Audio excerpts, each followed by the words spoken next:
Derek Watchman and Chris James and Wahai Kiskis, who are going to provide us some welcome messages and remarks. We'll get started with Derek and Chris, if you want to come on up. And everybody should have your agenda and the bios, speaker bios, so that we won't just like rattle off and read a lengthy bio. So Derek Watchman, our chairman of the board. All right, thank you and good morning. Yate Abine, that's good morning and hello in Navajo. My joke is, everybody you've heard before, I'm a Navajo from Navajo. And I say that because Navajo's so big, you know, our reservation. And we do have a little town called Navajo, New Mexico, where I grew up. And so maybe it's kind of being mean, but I meet a lot of folks on Navajo who haven't traveled to all parts of Navajo. So. But good morning, and I'm glad you all are here. This is I forget the number, but this is one of our great events, our Native Edge Institutes here in San Diego, and I'm proud to be associated as the chairman of the board for the National Center for American Indian Enterprise Development. And the National Center has been around for 50 plus years. We actually got started up north in Los Angeles. You know, a little bit of history here. You know, back in the day, and I think we still see it, there was, you know, basically a group of Native American-owned businesses just trying to make a difference and trying to get work in the Los Angeles County and Los Angeles City area, and they were just getting locked out. And so, you know, obviously we know that powers in numbers, and so a coalition was created. Then it was called the United Indian Development Association, and we later moved into the National Center.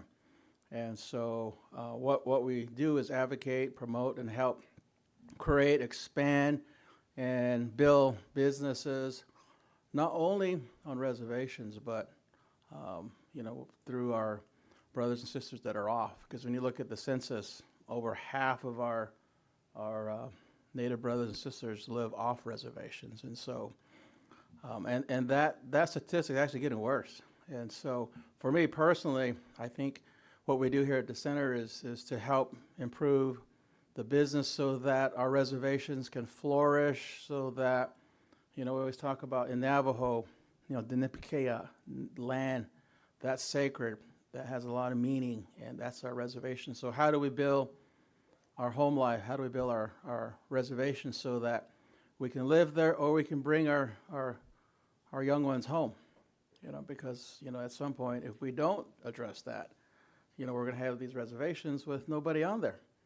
And, you know, I think we've persevered, and, you know, we've been able to sustain many years with all the, you know, the Indian challenges. And so here at the National Center, it's my opinion, we're here to improve and try to build the business side of Indian country. You know, we all know Indian country, the government, Indian Health Service, BIA. The private side has a lot of room to grow. And so that's what we do here at the National Center. And these events that we've been putting on around the country are very informative. You know, I know that we have folks here, but we also have it available on the internet. And so, you know, when I come to these events, I learn something new every time. And so I encourage you, you know, to, you know, listen and also network. You know, we got some new people here, and so great networking. I'll end with my other story. I first started, and I attended Res. We just had Res 23 in April. I attended Res 87, and so that shows you how young I am. And so, but my goal in attending Res 87 was to network. And I was in grad school up north at Berkeley. And so I really wanted to, my goal was access to capital, which I'm still following, Chris. And, you know, I still believe that capital on reservations is key and critical. And so my goal in going to grad school was to become a banker, you know, figuring out how to bring money, loans to reservations. And so I went to a couple of sessions. There was a gentleman talking about how he was able to capitalize on reservations back east. I gave him my resume. A few months later, I was sitting in Wall Street. I was able to get a job with a big financial institution, and so that opened the doors for me. So I credit, much of my career for attending Res 87. So welcome, and we're going to have a great day. And thank you to Chris and the staff on behalf of the National Center Board of Directors. If you look at our website, you'll see who my colleagues are, and so I owe a lot to them for allowing me to lead with them the National Center. And so we got a lot more. And so I'll start with one of the things that we say is here at the National Center is that we mean business. And so we have to do it all together. So I welcome you. Thank you for joining us. Thank you again, Chris, and your team. So thank you. And I'm looking forward to a great day. Thank you. Well, thank you so much, Derek. It's so great. I think, Derek, we've done almost 40 of these, maybe over 40. Okay. So I really appreciate it. I think Derek's been the cheerleader from the board. Many of our board members have attended and spoke at these Native Edge Institutes, but yeah, close to 40. Want to recognize Yvette. I think you guys all know Yvette, and she's really have been leading this initiative for several years now, so we really appreciate it. We do these events all over the country, from Maine all the way to Florida. We've done them in Hawaii. We've done them in the Midwest, New Mexico, and even in urban markets here. And we really appreciate everybody coming out and attending. We appreciate folks online who signed up to watch. And we'll have this event today will be archived, so you'll be able to re-watch it. Be able to get all the information you want. My name is Chris James. I'm President and CEO of the National Center for American Indian Enterprise Development. I am a Cherokee from Cherokee, which is, I've always wanted to say that. Navajo from Navajo, Cherokee from Cherokee. I'm from Cherokee, North Carolina.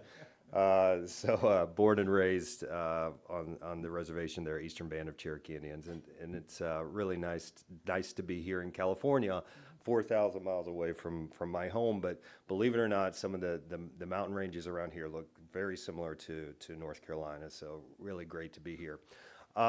Today, I want all of you to feel empowered. I talk a lot about business empowerment.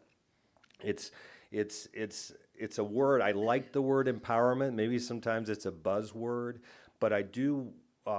We did have Res 2023 in April. It was a great event, and my message to the attendees was feel empowered. Be here. Be empowered. Break out of your comfort zone. Ask the tough questions. Network with the people you may not network with generally, but we all have the same goal. You're trying to build a business. You're trying to grow a business. You're trying to manage people. You're trying to break in maybe a market that you've never been in before. So I hope today's training helps you think about those new opportunities for your business. Think about how you can get your business, whatever that level is, just to the next level. Hiring the right people, maybe learning more about procurement, maybe accessing some capital. And I want you to use the National Center and our team as a resource. We have about 20 plus team members throughout the country. We have another 25 consultants like John Shiraka here. You have access to that network. All you have to do is just send us an email and we can set up some additional time for one-on-one. This afternoon, you'll actually, you see the round tables in the back. You'll actually get to spend some time one-on-one with the instructors here today. So if you have some questions for John, take some time, just sit with him and talk about procurement. Or Darren, Darren's has a very successful native-owned business. How did he get into business? He'll tell his story a little bit today. But the things that the folks that we bring into this room to tell their story. How does that relate to you? And how can you take that knowledge and just get to your next level? So I really appreciate everybody being here. Everybody that attends today gets free registration at the Reservation Economic Summit for 2024. It's March Mid-March, Aaron? March 11th in Las Vegas.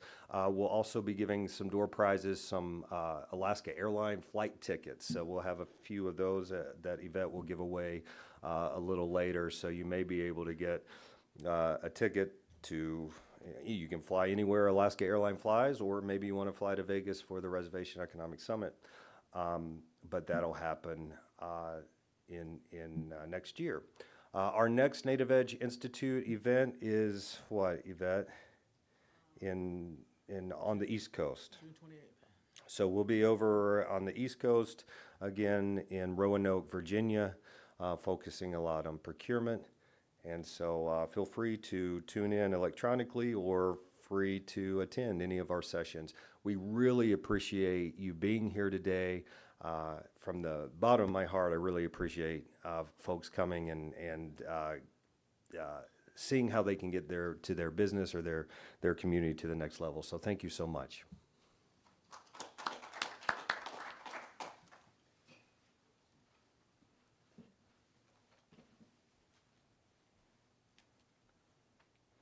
Thank you. Next up, we have Wahai Kiskis, and he is from the San Pasqual. He's the president and CEO of the San Pasqual Economic Development Corporation. Thank you for being here. So good morning. I'm Wahai Quisquis, the president and CEO of the Economic Development, as you said. But so it's good to see I have some family in the room. Seeing people that are here. If you guys just raise your hands. Just there you go. Got a couple people here from my tribe, which is good to see because I started. The good thing about the National Center is they gave us an opportunity to showcase our tribe, showcase our people, and really tell our story. I started out, God, almost 10 years ago now. It goes by fast. Almost 10 years ago now in this corporation, and I started out by myself, walking the floors of Res, really just trying to learn, trying to understand. And I got to tell a little bit of this story at Res this past year. We partnered with the National Center and really just trying to get something to where we could get to this point where we had an opportunity for our people to really start developing their businesses. So it's not just a tribal business on a large scale. We got to do that this past year and actually tell our story and put it out there. And by walking around by myself on the floor, got to the point to where very uncomfortable. I'm a natural introvert. I will sit in the corner of the room and be on my phone. Don't look at me. Don't talk to me. I'll just drink a cup of coffee and a water, and I'm okay. Well, when you get a president and CEO title, you find out that you have to be in front of cameras, and you have to do interviews, and you have the news, and you have to. And I was like, oh my gosh, I actually have to do this, you know. And I took a step of faith, really, for, like I said, for like my family, right, for the people of San Pasqual. I've told the story. We live by one word, and it's Ipai. Ipai in our language means people. It's for the people, and it's by the people. And that overflows to all people. So we're really building our people up. The opportunities with the National Center are amazing. Like, I know some of you maybe haven't experienced Res. You know, over 4,000 people. It's not easy to get with certain people, like John, you know, to be able to sit down and just pick his brain and learn the opportunities. The opportunities that are going to be in this room, a lot smaller, is so much better. You get so much knowledge that's right across the table from you. But you have to really take that step of faith. You have to have that courage to go, okay, I have to learn. I have to ask the questions. But by the opportunities here, you know, I always say thank you to the National Center. Thank you guys for allowing us to partner with you guys this past year. I look for many years to partner with you guys in the future and just keep sharing the story. But take advantage of the opportunities that are here in this room. You know, everybody online that's joining us as well. Take advantage of what's available because the National Center provides these things. I'm only here because the National Center partnered with us and believed in our story and really allowed us the platform to share. So I just want to thank you guys and welcome. I'm not the cool person in the room like the other two. I'm not a Kumeyaay from Kumeyaay, but I'm a Kumeyaay from San Diego. And but maybe one day we'll buy a part of land and call it Kumeyaay. Maybe there'll be a town called it. But I just want to welcome, thank you guys for joining us and really just thank you. Appreciate it.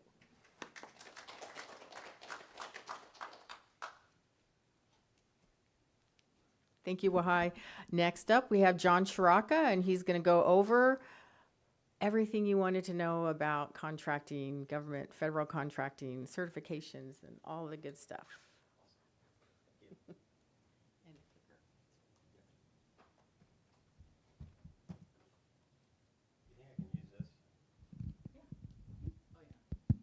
It works. Yeah. It's a widescreen. It's all right. I'll just make sure I stand all the way over here then. Hi, guys. Thank you. Thanks, Chris James. Thank you, the National Center, for including us in all these events and allowing us to partner with you. Thank you to the team with Yvette and Aaron and the rest of the team for making these happen and doing all the hard, not that Chris James doesn't do the hard work, but doing the hard work to put these all together. I've known Chris for over a decade now. I got to work with him closely at the Small Business Administration and learned very quickly as he was running the Office of Native American Affairs that he was a passionate advocate for making sure that these programs reach the intended communities. And, you know, I came into the Small Business Administration out in the region, went over to headquarters, and ran all the set-aside programs. So when you think about the federal government's 8A, we'll talk about these Hub Zone Women-Owned Service Disabled, I went in with the perception that, you know, these were, quote unquote, my national programs to run. Chris very quickly challenged that in a very friendly way and said, we got to make sure these programs actually go to the intended recipients out in the community. So long before the National Center and NEI, we were traveling, even at the SBA, to the Native communities in Alaska and the lower 48 and Hawaii to make sure that they understood these programs and how they're intended to benefit the Native community. So real quick, and what we'll talk about, and we have 2 hours because I usually go over, so I appreciate you guys giving me 2 hours. I don't know if these guys can stand 2 hours of me talking, but maybe we'll take a break in the middle. Real quick, what we'll go over today is the set-aside program. So the federal government's the largest buyer of goods and services in the world, right? And as a community, we should be benefiting from that volume of acquisition, right? They have to buy somewhere. And in fact, because of statutory requirements, they have to buy from the Native communities. So how do you make sure you benefit from those programs? So we'll talk about the set-aside programs. We'll talk about the basics, and then we'll talk about some of the more advanced strategies to enter the federal marketplace, take advantage of the set-aside programs, but also recognize that it is a challenging environment to prosper in. So what do you do? How do you team? Who do you partner with? How do you create mentor-protege relationships? Who's a good mentor? What's your responsibility as a protege? Those types of things we'll talk about also. Real quick, how many folks are currently have a small business? Awesome. How many are actually doing federal contracting work? Awesome. How many are interested in registering and getting certified? Perfect. And how many individually owned as opposed, and as you guys probably know this, there are folks that can own individually as a company, as an individual company, and then you can have what we call entity owned. In other words, it's owned by a tribe or a Native Hawaiian organization or Alaskan Native Corporation. How many individually owned organizations do we have, and how many tribally owned organizations do we have? Okay. Okay, so real quick, and the other thing that I should point to, if I can figure out how this works.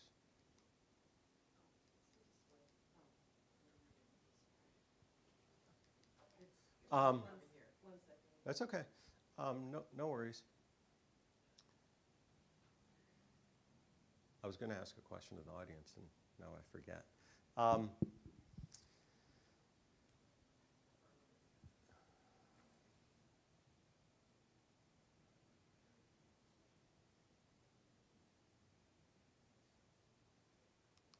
Oh, there we go.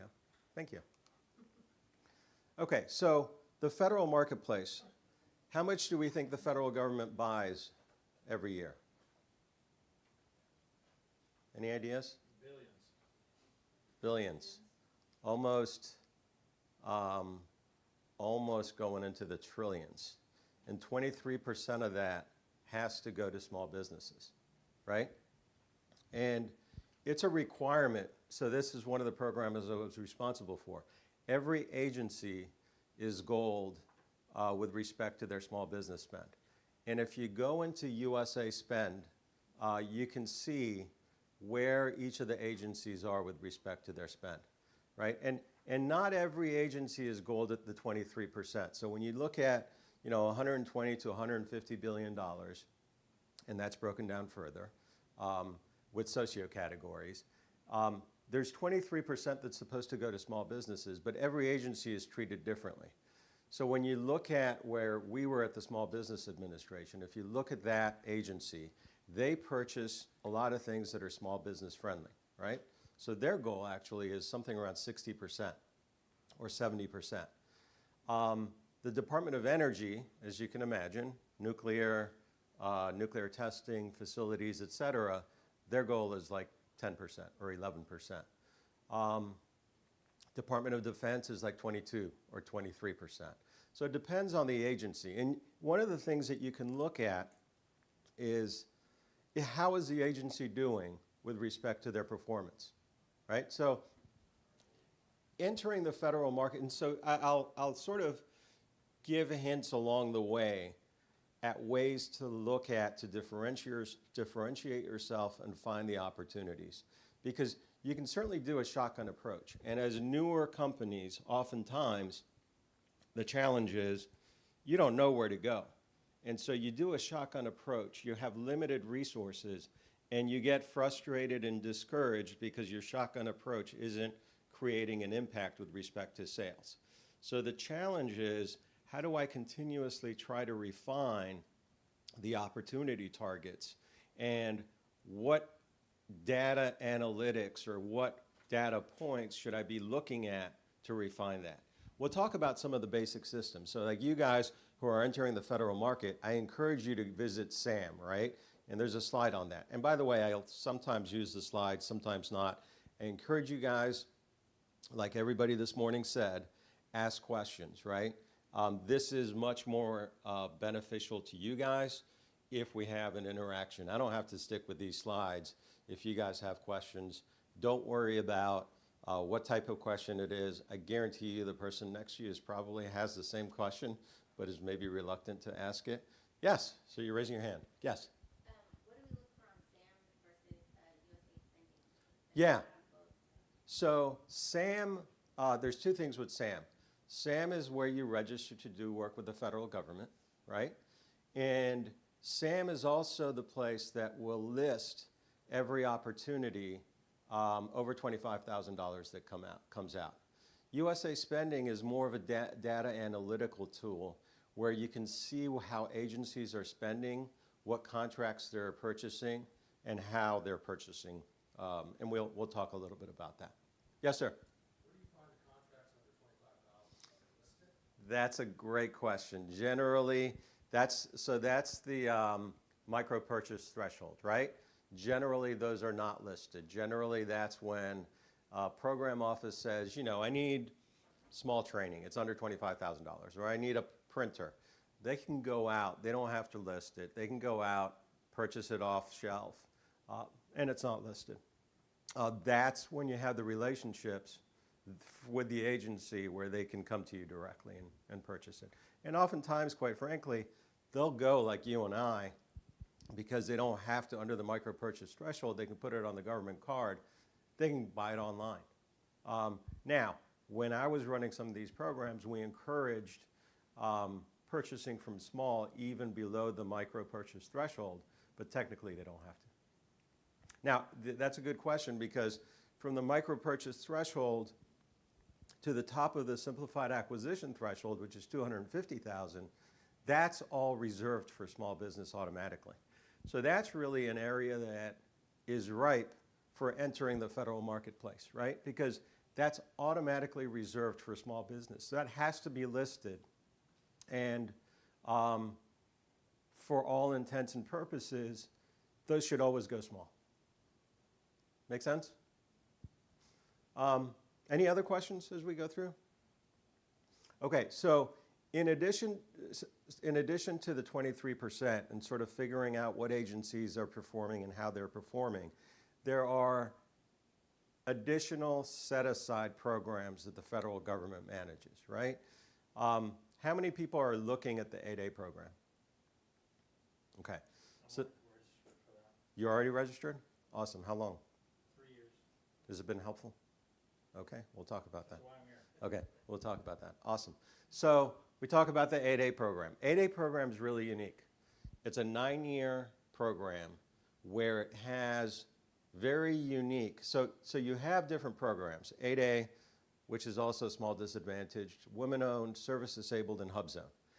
8A is unique because it has a sole source authority or a direct award authority that none of the other programs have. In other words, below a certain threshold, which is $4 million for individually owned entities, and by the way, for tribally owned entities, there is no sole source threshold.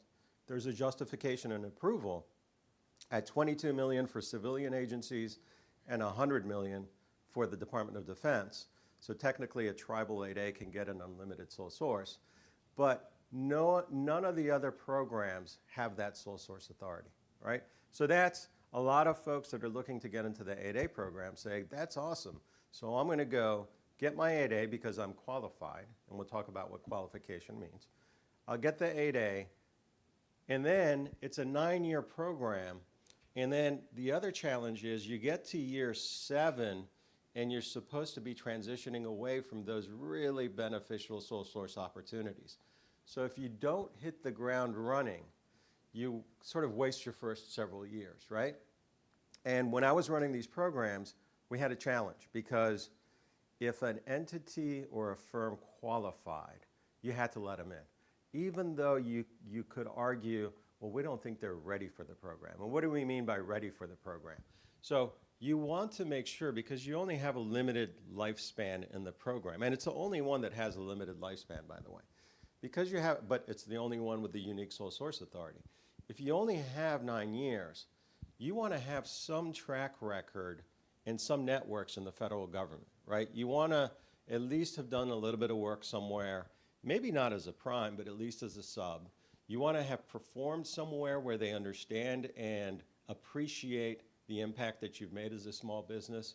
And then you want to have a network and connections, either in a program office or the acquisition office, that can come to you and say, hey, you've done a great job. And then you say, oh, guess what? I just became 8A. If you really think I did this great job, now you can just give me awards without competition, and I'll continue to do a great job for you. And the margins on those are much higher because they're negotiated, they're not competed, right? And so we'll talk a little bit about the strategy of doing business development under the 8A program, leveraging your business opportunity specialist. Is your district San Diego? All of California, as a matter of fact. Where's your BOS? In Southern California. Okay. Now, here's the other challenge. How many other folks have a BOS? Yes. Okay. So once you're, great question, thank you. And I apologize, so please call me out on that. I'm not even in the government anymore, and I still use all these acronyms. Business Opportunity Specialist. So every 8A that gets into the program is assigned a Business Opportunity Specialist. Now, some Business Opportunity Specialists, and this is not a criticism of the people at the agency, some Business Opportunity Specialists have smaller portfolios and are able to do a lot more than the basic policing of the program or the compliance of the program, because they're required to do the compliance, right? But they're also supposed to do stuff like search letters and offer letters. And if they have a huge portfolio, then a lot of times they can't get to the BD part of their tasks, because statutorily they also have to do the compliance part of their tasks. So there's a strategy with respect to that, and there's a strategy with respect to how do you identify opportunities, how are you hitting the small business specialists at these opportunities, and then how do you build on that as you move forward once you get one or two contracts under your belt. But before I go, and we'll talk about that, but before I go off the slide, in addition to the small disadvantaged or 8A, which by the way, the goal has gone up. So it used to be 5%. The federal government used to regularly hit 10 or 11%. But when the Biden administration came in, they said, you know what, we're going to increase the goal. And this wasn't done statutorily. It was through executive order. So, once you have a change of presidency, it might go away. But they increased the goal to 15%. So last year, and they're ramping it up. So last year was easy. They were hitting 11% anyways, and it was 11%. This year it's 12%. They claim that they'll hit it, but it's going to go 13, 14, then 15 by 2024, or 2025. So there's a huge need for 8A companies, small disadvantaged companies in the federal government for them to hit that 15% goal. Yes, sir.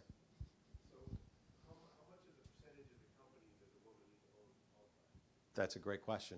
And so now we're going to get into the requirements of the program. And like I said, I don't need to use all the slides. And by the way, these slides will be made available. Yes? We don't have the mic that's detachable or whatever. Could you repeat? Oh, yeah. For the- Yeah. Great. Okay. So the question was, how much of the ownership needs to be the individual female for it to be considered woman-owned? And in any of these programs, I shouldn't say any. On HubZone, it's different. On the others, the individual that the designation is based on needs to own at least 51% unconditionally. So it's ownership, and unconditionally means control, right? So when you look at an operating agreement, a lot of times you'll have, we have the 51%, and folks will submit the application, and it'll go back and forth with the agency at the SBA. And there'll be requirements or there'll be authorities granted to the minority owner that prevails or stops the individual that owns to make certain decisions, right? So you can't have unanimous consent provisions but for extraordinary circumstances. So like if you're dissolving the company, if you're adding a new member, if you're maybe filing a lawsuit, there's only like 3 or 4 extraordinary circumstances. In every other instance, you can't have supermajorities or unanimous consent provisions. So it's ownership and control, but it's 51%. In women-owned, service disabled, as well as in the 8A program, the person that is applying to the program. Does that make sense? We have a question online. Yes. Does the sole source authority extend to a Native American-owned small business as an enrolled member? And if you could Yes. repeat that. Yes. So does the sole source authority extend to an enrolled Native American member? Yes, if they apply to the program as an individual 8A, right? In other words, they own and control. They apply to the program, they get certified into the 8A program, then that sole source authority applies to their company. Again, it's a 9-year program though, so that sole source authority is going to go away eventually. And in fact, in year 7, you start getting weaned off of sole source. So in year 7, I think you can't have more than 80%, then it goes down from there until year 9. Yes, ma'am. How do we find the people that are aging out of that program to partner with them on that? These are awesome questions. Thank you. So the question was, how do we identify graduating 8As to partner with them? And why would you want to do that, right? You'd want to do that because they've been through the program. They probably have a backlog of contracts that they are graduating from the 8A program and can't perform anymore. So they could potentially mentor you and get into an official mentor-protege relationship and then joint venture, or they could even do a prime sub-relationship. And their contracting officers and their program office will probably appreciate that because it gives them continuity. So when you look in USA Spend, you can, and when you, so we can jump ahead right now. So what I'll say is, let's see where this slide is. Okay, so when you look at USA Spending, what are you looking at? It's like every contract over $25,000 that has ever been in there is going to come up, right? So you got to do some analysis, like what's the government buying that I'm selling, right? You can do NAICS code, North American Industry Classification Code analysis. You can do keyword analysis. You can do product service code, PSC analysis. And there are firms that'll charge you a lot of money to do this analysis for you. But if you can work with data, you can, this data is freely available. And if you end up somewhere where they want to charge you, you're gone to the wrong place. So now, you may want to use a third-party provider because they make it a lot easier, right? But some of them are really expensive, like FedMine or Bloomberg. And I like them, they're awesome tools, but they're super expensive. But basically, you want to try to figure out who's buying what I'm selling, right? And then you want to figure out, so here's the top 10. But how are they buying it? Is there one contract for $2 billion at Wright-Patterson Air Force Base? Well, I don't think, as an individual 8A, I'm going to get that. So then you want to look at plurality of opportunities. Like where are there's a lot of sales at, I don't know, Aberdeen Proving Grounds, and it's not just one contract, it's thousands of contracts. So that probably moves up on your list, right? And then it's how are they buying it? Are there one-off contracts, like individual contracts, or are there government-wide acquisition vehicles? And we can talk a little bit about that too, because the government, because of initiatives that unfortunately actually started under the Obama administration when Chris and I were there, which is category management, they have bundled opportunities under these government-wide acquisition contracts like OASIS, Alliant, CIOSP4, STARS 3. And so unless you're on that vehicle, you're not able to get those contracts. So you got to figure out, okay, number one, there's a huge opportunity at Aberdeen, right? Number two, there's a plurality of opportunities because there's thousands of contracts. Number three, they're not necessarily. Now, if you find out they're only using STARS 3, you might want to identify who has STARS 3 and partner with them. Or if they're only using Alliant or OASIS or CIOSP4, and I know I'm throwing a lot of acronyms at you again, but these are all vehicles, right? So if you realize that that's all they're using, that doesn't mean, I wouldn't put it on the top of my list if I don't have those vehicles, and those vehicles are hard to get. I'd make a strategy, like a 5-year strategy to get that vehicle, but you can find out who's on those vehicles because they have subcontracting goals. So just like we talked about prime spend at the federal government, 23%, 5533, large prime contractors like AECOM, like Deloitte, like Lockheed Martin, Northrop Grumman, they all have small business subcontracting requirements. So they're always looking for 8A companies, hub zone companies, women-owned small businesses to partner with to help meet their goals. They have goals just like the federal government. So it's not always I got to be a prime contractor. You could be a subcontractor and help the prime meet their small business goals. So back to the question of where do we go, right? So now you've identified, let's say your top 5. They're doing a lot of contracts. It's the type of contract that I can probably bid on. Then you start looking at, are they 8A friendly? Are they women-owned small business friendly? Do they set aside a lot of contracts? Now you start really identifying like maybe your top 5 or maybe top 7 or even top 10. Once you start doing that, you can drill down to contracts that are expiring. So with respect to 8As, the low-hanging fruit, which is you sort of put your finger right on it, is here's a requirement that was going to an 8A, right? They've been the incumbent for the last four iterations. They're about to graduate. What are they going to do? They're probably going to find an 8A company that's new in the program, team up with them, have that company be their joint venture partner maybe, or they could be prime sub, and then they're going to go to the contracting officer and say, hey, you know what, we can create continuity here. We have this great partner. Why don't you just sole source it to this great partner? So those are sort of the creative ways of finding opportunities once you're in the 8A program. And you can expand further when we talk about the mentor protege and the joint venture. We'll talk about how that sort of thought process can be expanded further even. And then the other thing that I'd say is once you identify your, let's say, top 5 or 10, a lot of folks automatically just go to the contracting officer, right? The contracting officer, their only job is to get the acquisition done for the client that has the money, which is the program office, right? So for those who have been in government before, there's a program office that gets funded. That program office buys goods and services and then basically hires the acquisition team to execute against their needs, right?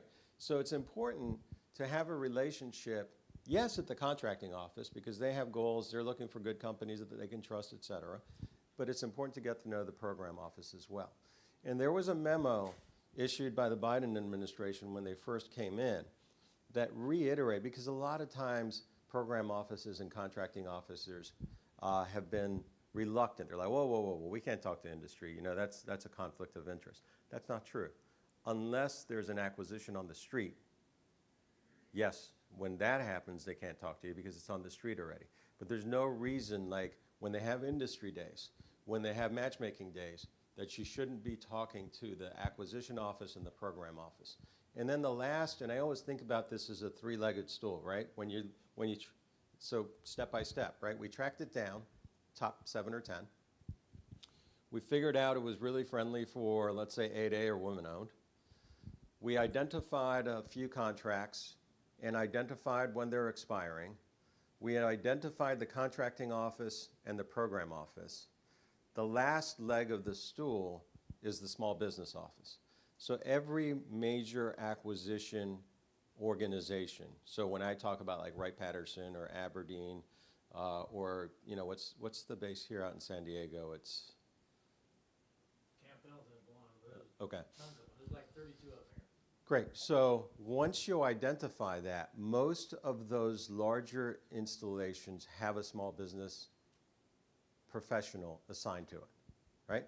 And their job is to meet the goal that's assigned to that buying activity. So when my office used to give DoD a 22% goal, that would flow down to Army, Navy, Air Force, and Army Corps of Engineers. And then they would, you know, they'd be like, well, Army, you know, you guys can do 28%, but Navy buys big aircraft carriers, you guys do 18. They'd figure it out. And then from there, they would flow it down to each of the subcomponents. And in every one of those components, there's a small business specialist that you should get to know. They'll have industry days, or at least should be having industry days. They'll have matchmaking events where their larger primes actually, because they have small business goals, they'll be there and they encourage matchmaking. So it's really identifying, and this is a long process, right? It just doesn't happen overnight because you have to, like everybody was talking about this morning, you have to build those relationships and that trust, right? But every small business professional at an activity is required to engage with the community and then is graded on that activity meeting its small business goal. So they're looking for trusted, qualified small businesses to help them meet their goal. And as 8As graduate, they want to try to identify more 8As to help them meet those goals. So I know there was a question in the back. Yeah, oh, sorry. Oh, no, go ahead. So when we talk about federal contracts and you're saying like the basic, but does it also apply to other portions of the federal, like the prison system? Yeah, so every agency, the prison system is a little bit unique, but they also have. So there's certain agencies or programs that don't always necessarily follow the federal acquisition regulations and have, like the Federal Aviation Administration or the Securities and Exchange Commission. But in general, every federal agency has a small business requirement and has an individual responsible for small business spend. Yes, sir. With the SBA, how do I reach out to them or who do I speak to about being assigned a contracting officer to work with them? Okay, so the question was, with the Small Business Administration, How do you identify like a business opportunity specialist to work with you? Okay, so that is assigned by the agency. Once you get in the 8A program. So once you're in the 8A program, once you apply and you're certified, they identify the district office that will be, quote unquote, managing your participation in the program, right? And that's why I was like, hey, over here, you know, if you're in this region, it's the San Diego district office. And then that district office will look at the portfolio of their BOSs, their business opportunity specialists, and say, person X, you can cover one additional firm, and then that will be assigned to that BOS. Does that make sense? Are you in the 8A program now? I don't think I want to join it. And the reason being is, my understanding is, maybe I'm correct, there's a cap, $40 million for every 3 years, is that correct? No. So the question was, is there a cap for the 8A program, to be in the 8A program? There isn't a cap, but you have to be small for your primary NAICS code. So if your primary NAICS code is, I don't know, 541611, which always comes to my mind, which I think is like computer services, it's like $36 million annually. And there's a 5-year look-back period.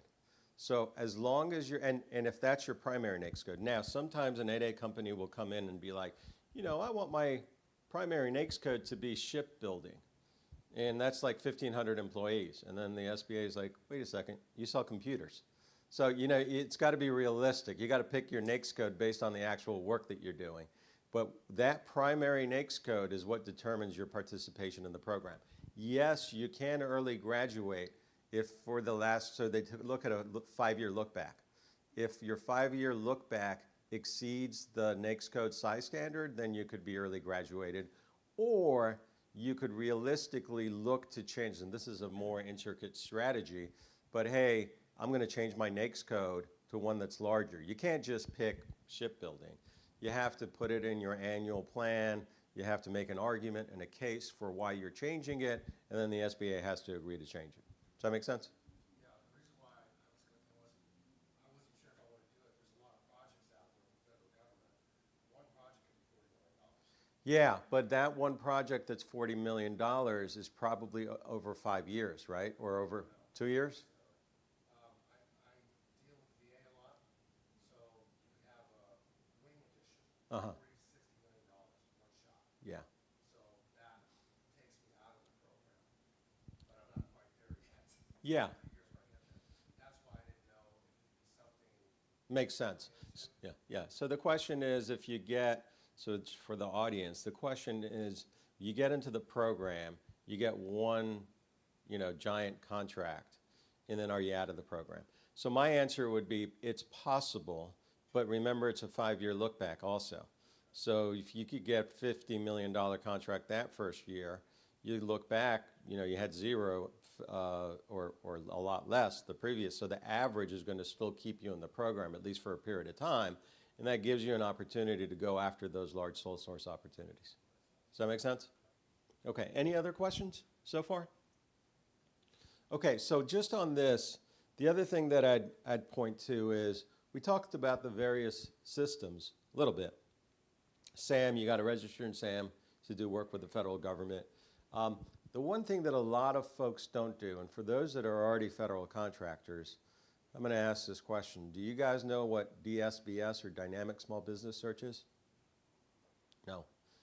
Yes, Chris, I'm glad you know, since you're at the agency. That's a good thing. Yeah, thank you. Okay, so every time you go into SAM and create your profile to do work with the federal government, by the way, it's complicated, it's painful. You should be able to do it on your own. It might take a couple of tries because for whatever reason, ages ago, Defense Logistics Agency had a role in it. So it goes from GSA to DLA. They do a confirmation. You'll get an email from DLA. Sometimes it will end up in your junk box. If you don't respond in 3 days, you got to start over again.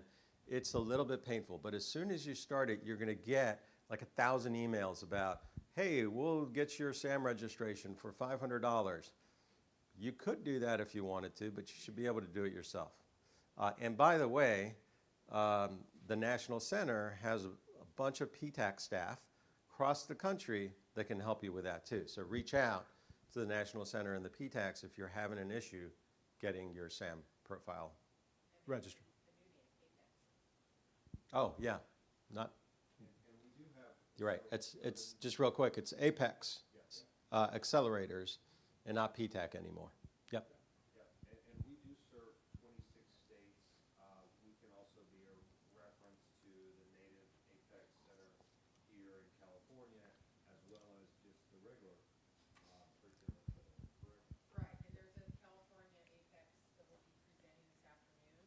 Awesome. And he can still work with you, just because sometimes it's nice to go in person and have that discussion with someone, and since he's here in California. So that's really good points with respect to resources that are available for free, right? The National Center has a lot of resources that are available for free, including if you need to talk to us or someone from my staff, right? But the Apex or what used to be PTAC centers, right?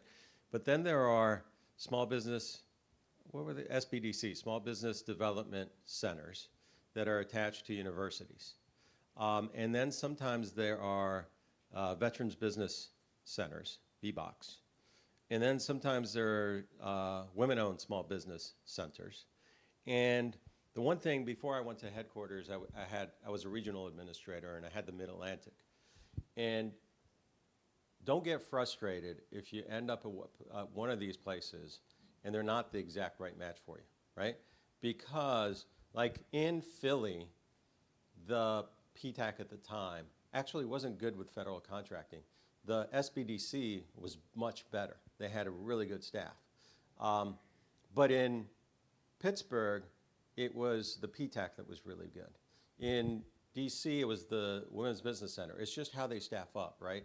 So investigate a little bit. If you end up at one of the free resources and it's not always the right match right off the bat, either give it an opportunity or don't be discouraged to try other free resources. And so I was talking a little bit about dynamic small business search. Once you register in SAM, right, you go through that process. When you answer the question about number of employees, if your business is employee size standard based, or revenues if it's revenue based, it'll determine if you're small. Once it determines that you're small, a lot of folks don't realize this. It actually opens up, it all looks like it's under SAM, but it opens up another profile, which is dynamic small business search. They're all interrelated. You can go through SBA, it's painful, they're trying to make it better. You can go through SBA and go directly into DSBS and update your profile there. It's much easier just to go through SAM and roll through SAM and then update the DSBS portion. However, if you're not entering past performance qualifications into the DSBS portion, you're missing out. Why? Because contracting officers do market research on DSBS, right? And we'll talk about how the set-asides work.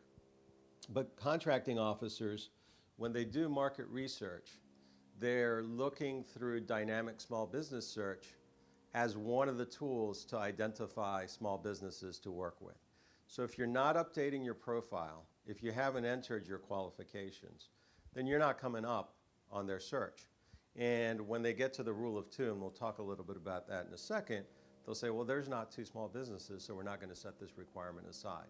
So it's important to update it. I mean, it's important to actually put the information in there initially, because a lot of firms will go through SAM and be like, I'm tired, I'm not going to fill this last section out. Nobody's going to look at it. Well, not true. Contracting officers look at DSBS. Yes, sir. So in SAM's with pre-solicitation, do they go through that DSBS? Not on pre-solicitation. So when the contracting officer is supposed to go through dynamic small business search is during the acquisition planning cycle. So before that pre-solicitation notice comes out, right, they're supposed to, that could be a source is sought. is more like when they would be doing it, right?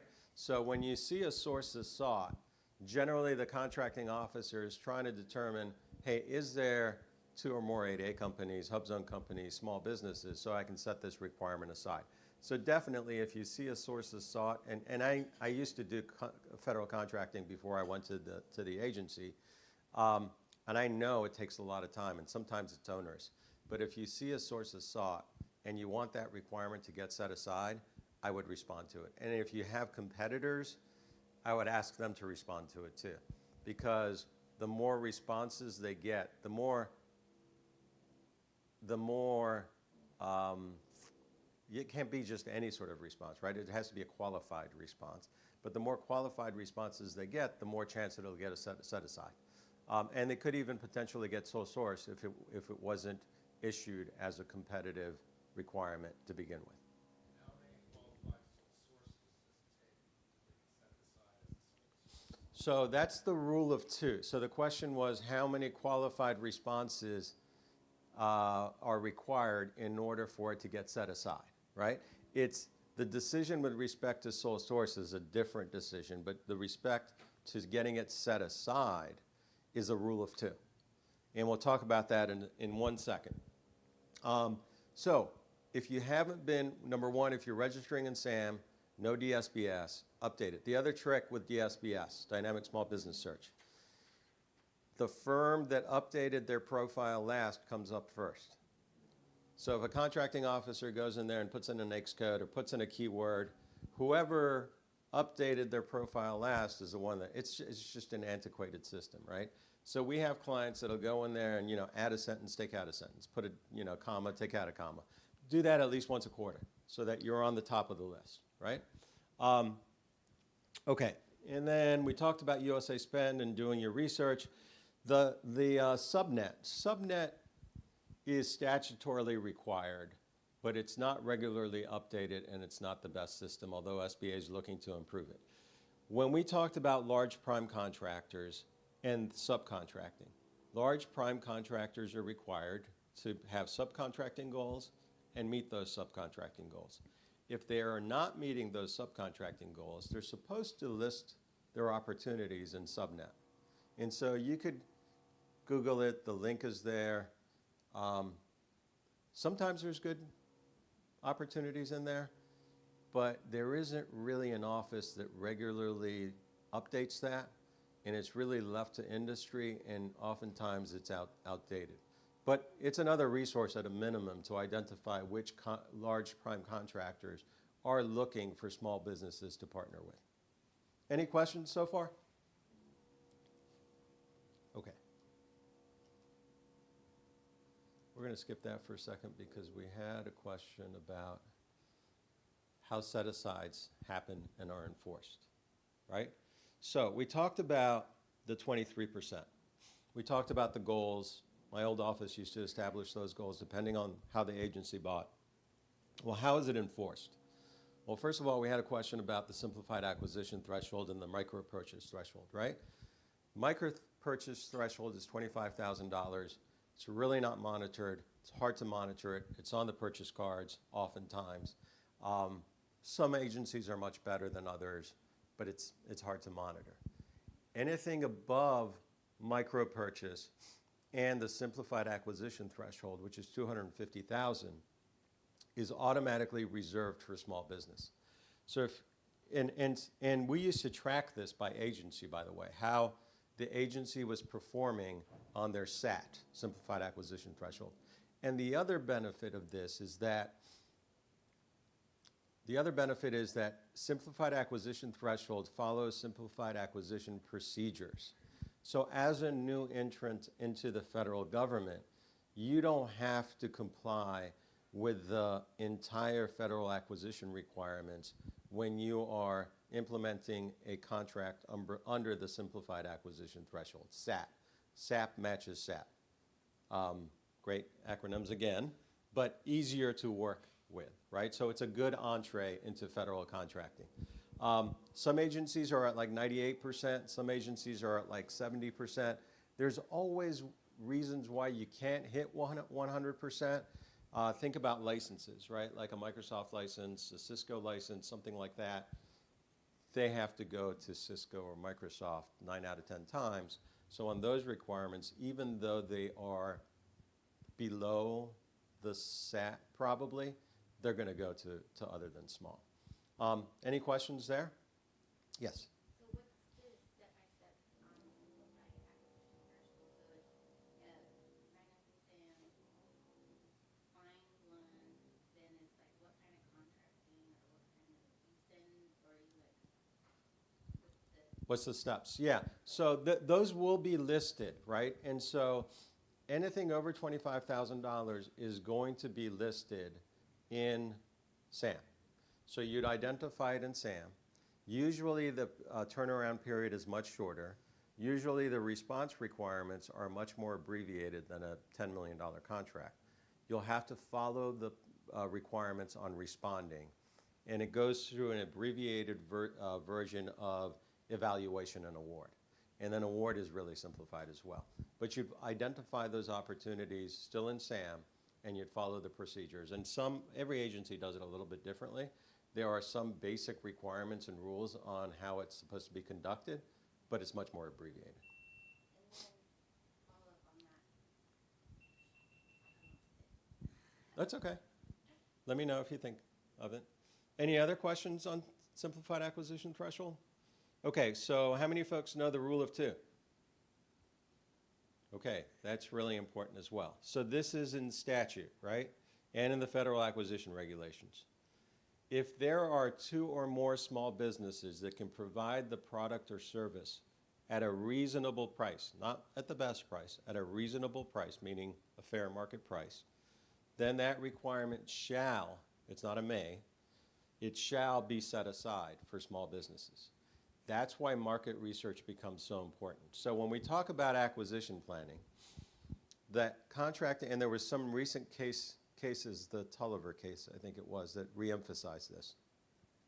When we talk about acquisition planning, the contracting officer is supposed to do an analysis of the marketplace and create a file that demonstrates that there are or aren't 2 or more small businesses that can provide the product or service at a reasonable price. That's why they go to DSBS. That's why they'll do a sources sought. And so if nobody responds and you guys aren't updating your DSBS, the contracting officer can say, well, I did my market research. I'm not going to set this requirement aside. Nobody responded. And so how is that enforced? There's 2 ways. One is, remember the small business specialist at the agency?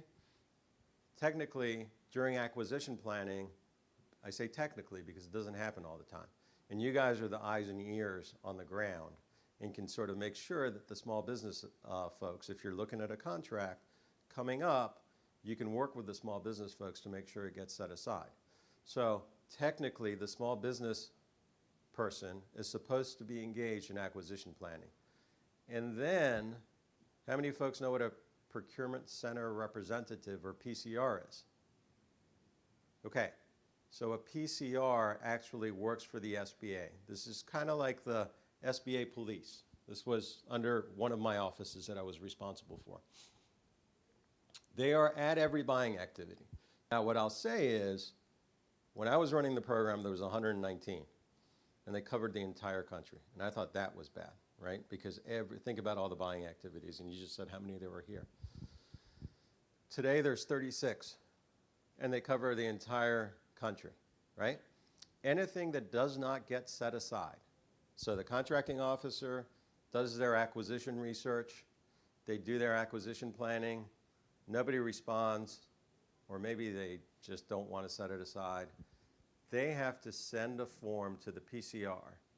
Say, I did my research, no 2 small businesses, please sign off, because I'm going full and open. And the PCR is supposed to sign that. Now, if there's only 36 and they cover the entire country, which are probably thousands and thousands of buying activities, a lot of times they're just going to take the word of the contracting officer. But you could, if you're seeing requirements, so if you're seeing requirements not get set aside and you've responded, or you've engaged with a small business specialist, you should be contacting the PCR and making them aware that these requirements aren't getting set aside. And to SBA's credit, and look, it's not SBA's fault. They don't get enough budget to be able to hire more PCRs, right? They should. And I used to not be able to say this, but you should probably talk to your congressional representatives and encourage them to hire more PCRs, because they are really the police that enforce the rule of two and the set-asides. So if you're seeing set-asides not occur where they should, the SBA has a really good website.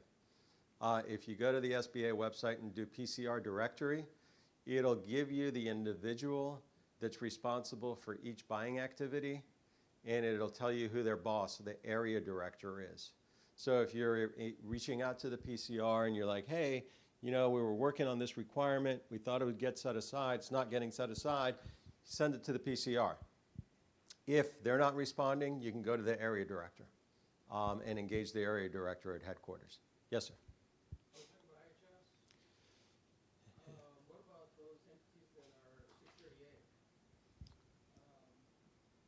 Indian Health Service, Yep. 638, they have their own hospitals. I went to them yesterday, they said, well, we're private, we're independent. And I said, well, not necessarily, because you have IRS dollars. Yeah, yeah. And I assume that the Buy Indian Act applies to you. And they said, well, maybe, but we're private. I said, Yeah.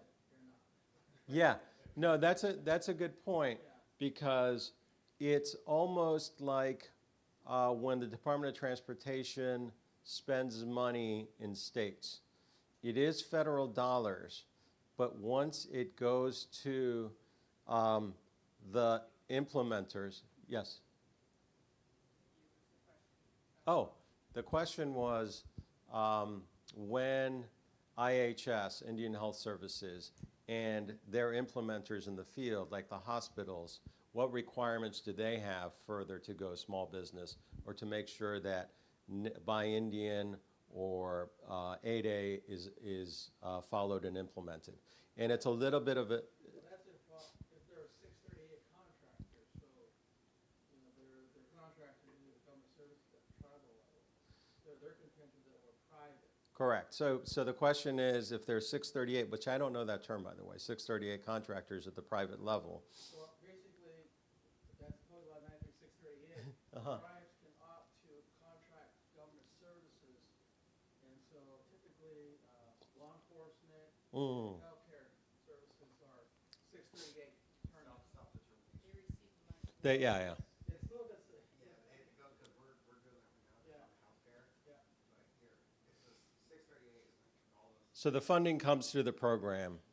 Self-determination allows you to procure using the money. Yeah. Of the federal government. Correct.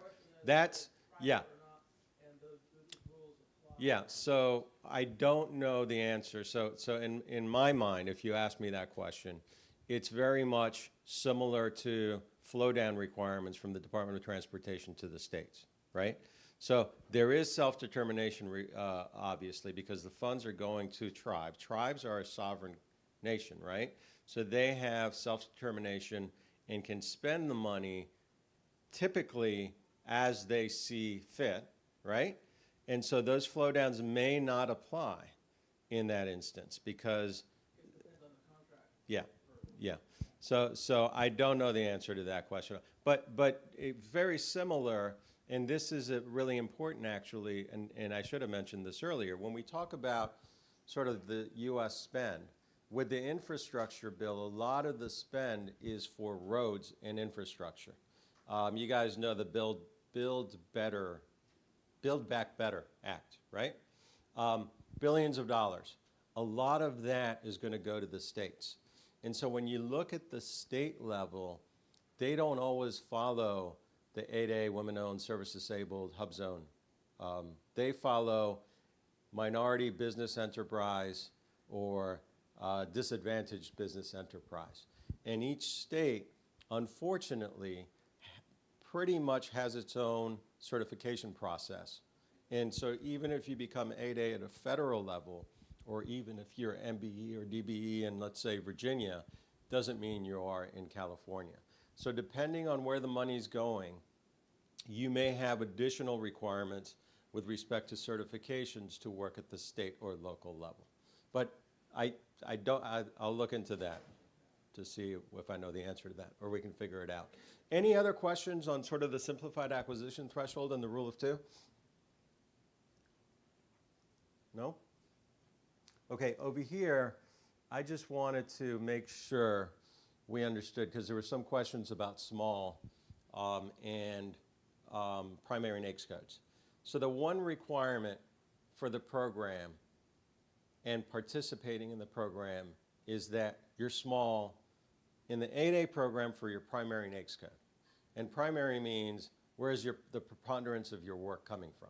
So as long as you're small for your primary NAICS code, you can get into the 8A program. In the other programs, as long as you're small for any NAICS code that you list in SAM, you can apply to the other programs, right? You can outgrow that. So it's a 5-year look-back period for revenue-based. It's a 2-year, 24-month look-back for employee-based, right? So manufacturing is usually employee-based. And then you can be small in one NAICS code, right? And other than small in multiple NAICS codes. So once you're in federal contracting, you could bid on certain, or be allowed to bid on certain projects. Every requirement, every contract, every request for proposal gets assigned a NAICS code, right? So when you bid on that particular requirement, you have to look at the NAICS code that's assigned, and then you have to represent that you're small for that NAICS code that's assigned to that RFP. Does that make sense? Any questions?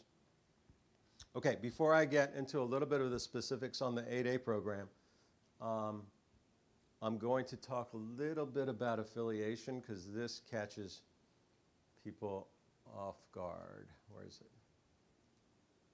There we go. How many folks know what affiliation is in context to federal contracting? So there's a lot of things that we do in the private sector that oftentimes can trip us up in the federal contracting arena. We talked about family members and family businesses, et cetera, right?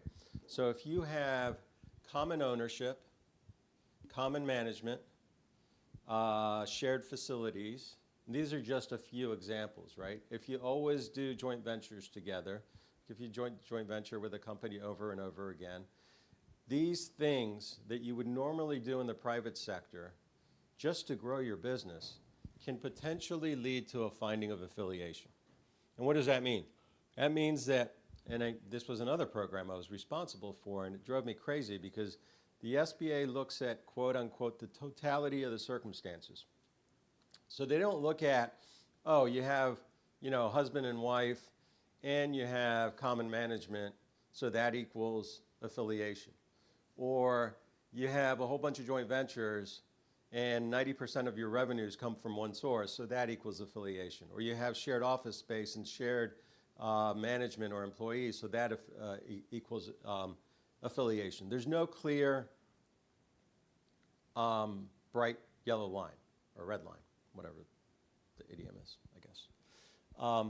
But you want to be cognizant of the fact that your entities could be found to be affiliated because of the totality of circumstances. And that's not always, like, affiliation isn't like a bad word.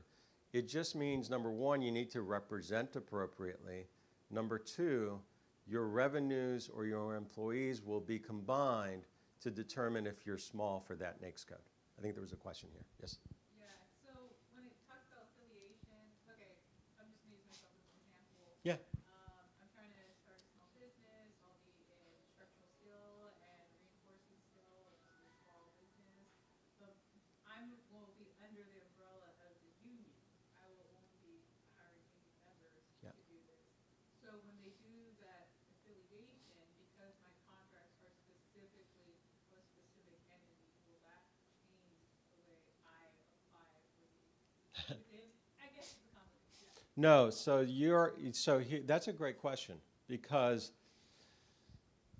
if you are restricted from making decisions based on the relationship with the union, in other words, your employment decisions are restricted and pretty much controlled by the union. That can potentially lead to a control issue, right? And then the SBA is going to look at that and say, okay, is it possible for you to go outside of that relationship? Do you have the authority to hire outside that relationship? You desire to be under that umbrella. Is there authority to go outside of that relationship? It could, because it's a union. Now, let's say it was the way I've seen this more so than not is franchise. Like when you have a franchise and the franchisor requires you to do X, Y, and Z and only buy from them, and that oftentimes leads to affiliation because they control. In a sense of a union, I want to think that the SBA would have an exemption because that is a unionized industry. So I'm assuming everybody in that industry would have to use the union. And I think there'd be an exception for that. That probably wouldn't lead to a finding of affiliation. Yeah, because it's work that'll be done on federal property. Yeah. Like we've done Chagas, carbon structures. Yes. We've done we built Camul's casino. So you have to hire a union. Yeah, that wouldn't lead to affiliation. Yeah, yeah. Yes, ma'am. Would it be considered affiliation if you're a small business owner and you also have a nonprofit that you're running? That could be affiliation because so there's two things that you'd want to be concerned about. Number one, does that nonprofit, like a Native Hawaiian organization, actually own the for-profit entity? Are they related? Is there an ownership in between the two? And then, do you really spend, so if you're applying to the 8A program, you're supposed to spend 100% of your time on the entity that's applying to the program. So if you're doing 2 or 3 things, you might not qualify. And then potentially there's affiliation because of the common ownership or common management. So again, there's no bright lines. What we tell our clients is keep it as clean as possible, right? Create fractures and keep it as clean as possible. Business happens. This is what I used to tell our team at the SBA because they would always try to be like, oh, that's like business happens. There's all sorts of relationships that happen in the business world. And you have to allow for those types of things to occur and yet allow people to participate in these programs. But really what the SBA is looking for is fronts, right? They don't want, let's say, Deloitte to have an employee that leaves and says, I'm going to start this small business. And then, basically, I don't want to call it a shell, but basically is a shell, and has Deloitte, and Deloitte doesn't do this, by the way, so I'm not trying to say they do this, but basically have Deloitte support the small business, all management, everything, but yet this small business is representing a small 8A, going out and getting a whole bunch of 8A sole source requirements, right? That's really what they're trying to prevent, but it gets sort of muddled up between how do you differentiate between these relationships, and do the relationships really create a control issue? It gets a little bit messy. My general recommendation is be aware of affiliation. Don't be afraid of it. Be aware of it, and then try to keep things as clean as possible so that and where would this come up? It would come up in a protest. Let's say you spent, the 12, 18 months to go through the rigorous process that we identified to find an opportunity. Say you go out, you win the requirement. You got yourself a $2 million project. Your competitor files a protest and says, I think that they're entirely supported by Deloitte. We're going to protest this. Then SBA would request documentation about your management, your relationships, and then the other thing, and I used Deloitte, and when I was at the SBA, actually, my staff used to say, stop telling that story. So when I did private contracting, we used to partner up with Deloitte a lot. And sometimes they would prime and we would sub, and sometimes we would prime and they would sub. And I always thought, oh, well, we have Deloitte. We'll prime. We'll go after a small business set-aside. We'll prime. They can help prepare the proposal. They can help find the staff. They can help implement. Well, guess what? That's called ostensible subcontracting. That means, but for Deloitte, you can't do the work. and you're supposed to do at least 51% of the work if it's a set-aside. So ostensible subcontracting is a form of affiliation. So it's just being aware and then making sure that you have a clean story to tell should there be a protest, and that, you know, your I's are dotted and your T's are crossed. That's the right idiom. Any questions? Yes, sir. So you're saying that you cannot outsource pre-construction, administration, and site supervision? So construction is unique, but, so the performance of work on construction is 15%, not 51%, right? So that's different. And by the way, specialty trade is 25%. Technically, the prime, small business, is supposed to do the vital and critical work. That can be determined in multiple ways, arguably, but I would try to keep it as clean as possible, where technically the prime, small business, you can outsource 85% of the work, but the managerial control and delivery should be with the prime. Yeah, yeah. Any other questions? Okay. Should we take like a 5-minute break? Where's Yvette? Can we take like a quick 5-minute break?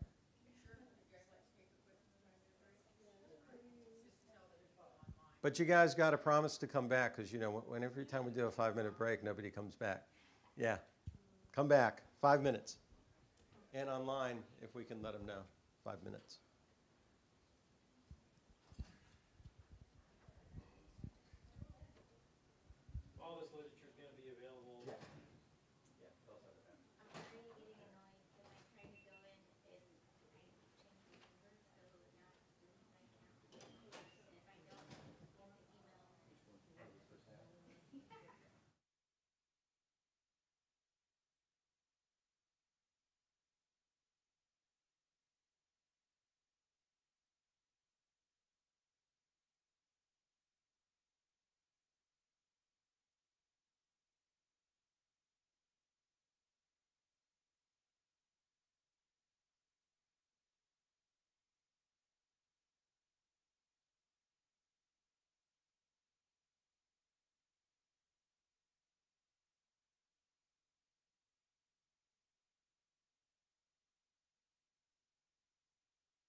Okay, so we'll start back up. See, I told you we'd lose people with a break. But I'm sure they'll come back. But yes, With reference to affiliation, yes. how does this pertain to joint venture slash mentor protege? Great question. So the question was, with respect to affiliation, how does this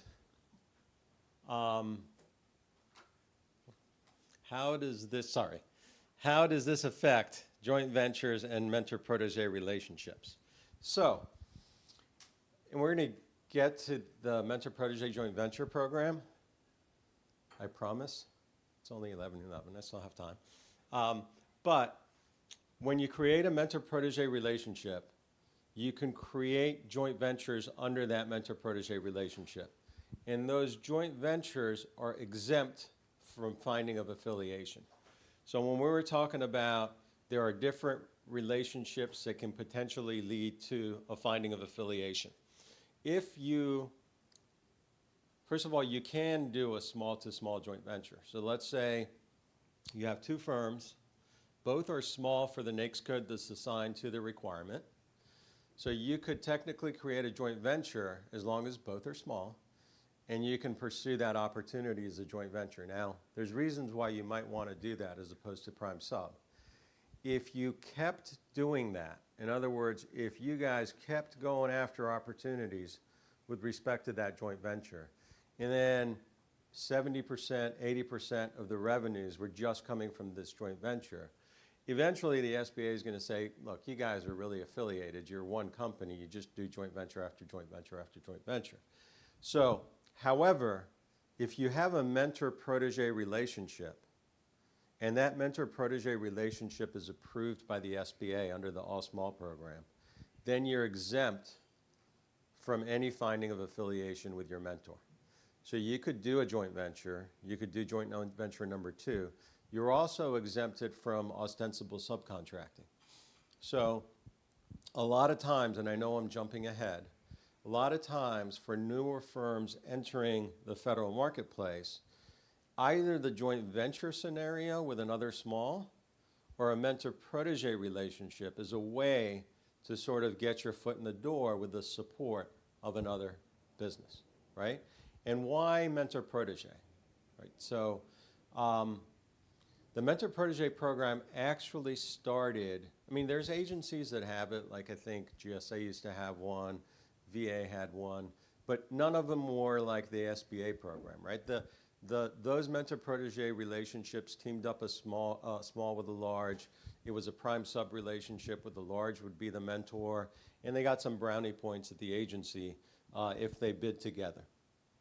The SBA program started under the 8A program, and it encouraged other than small mentors to team up with a nascent or newer 8A company. So to be, quote unquote, their mentor, and the 8A, their protege. And the reason was that benefits could flow from mentor to protege. In other words, you know, how do I do my billing? How do I do marketing? How do I prepare a proposal? How do I bid on opportunities? How do I identify and network with contracting and program offices? Do I have implementation or construction implementation past performance or systems or procedures? So there are basically 5 areas of assistance that are supposed to flow from a mentor to a protege. And that's the benefit to the protege, right? So what's the benefit to the mentor? So the SBA said, you know what, you can create a joint venture under this mentor-protege relationship. And we know that your mentor is AECOM. And they're other than small, so you're both not small. But we'll give you an exemption from affiliation so that that joint venture that you create, as long as the protege is, just like when we talked about the 8A or women-owned or hub zone, or I'm sorry, service disabled, as long as the protege owns and controls that joint venture. So again, you look at the joint venture operating agreement. Does the protege own 51% and really control it? So no unanimous consent provisions for the mentor. A lot of mentors don't like that, right? Because they're handing the keys over to the protege. However, The benefit to the mentor is that under the JV, they can do 60% of the work. So whereas before, the mentor couldn't get any set-aside work, right? They're, other than small, they're AECOM. They can't get set-aside 8A sole source. They mentor a 8A construction company. They create a joint venture under that. The joint venture is 51% owned by the protege. When that happens, the joint venture inherits the size and designation of the protege, right? So let's say, let me put it this way. Let's say that 8A was a tribal 8A, okay? So now you have a joint venture that has the past performance and experience of both members. So now it has the past performance of AECOM and the past performance of the tribal 8A. But it has the designations and size of the tribal 8A. So now you have a joint venture that's tribal 8A with AECOM's past performance. You can go after unlimited sole source at Army Corps of Engineer. Why wouldn't they give you a $50 million contract, direct sole source, right? But similar, you could do that as an individual 8A up to the threshold of $4 million. So that joint venture with a mentor is exempted from finding of affiliation because you have a pre-approved MPA, and now you have the ability to go after these larger, more complex requirements. And to protege's benefit, now you can't go to the SBA and say, hey, we're going to do an MPA, and the only thing we want to do is joint ventures, and we're going to go after everything set aside. SBA is not going to approve that, right? You have to demonstrate that there's benefits flowing from mentor to protege in those 5 areas, be it business development, operations, finance.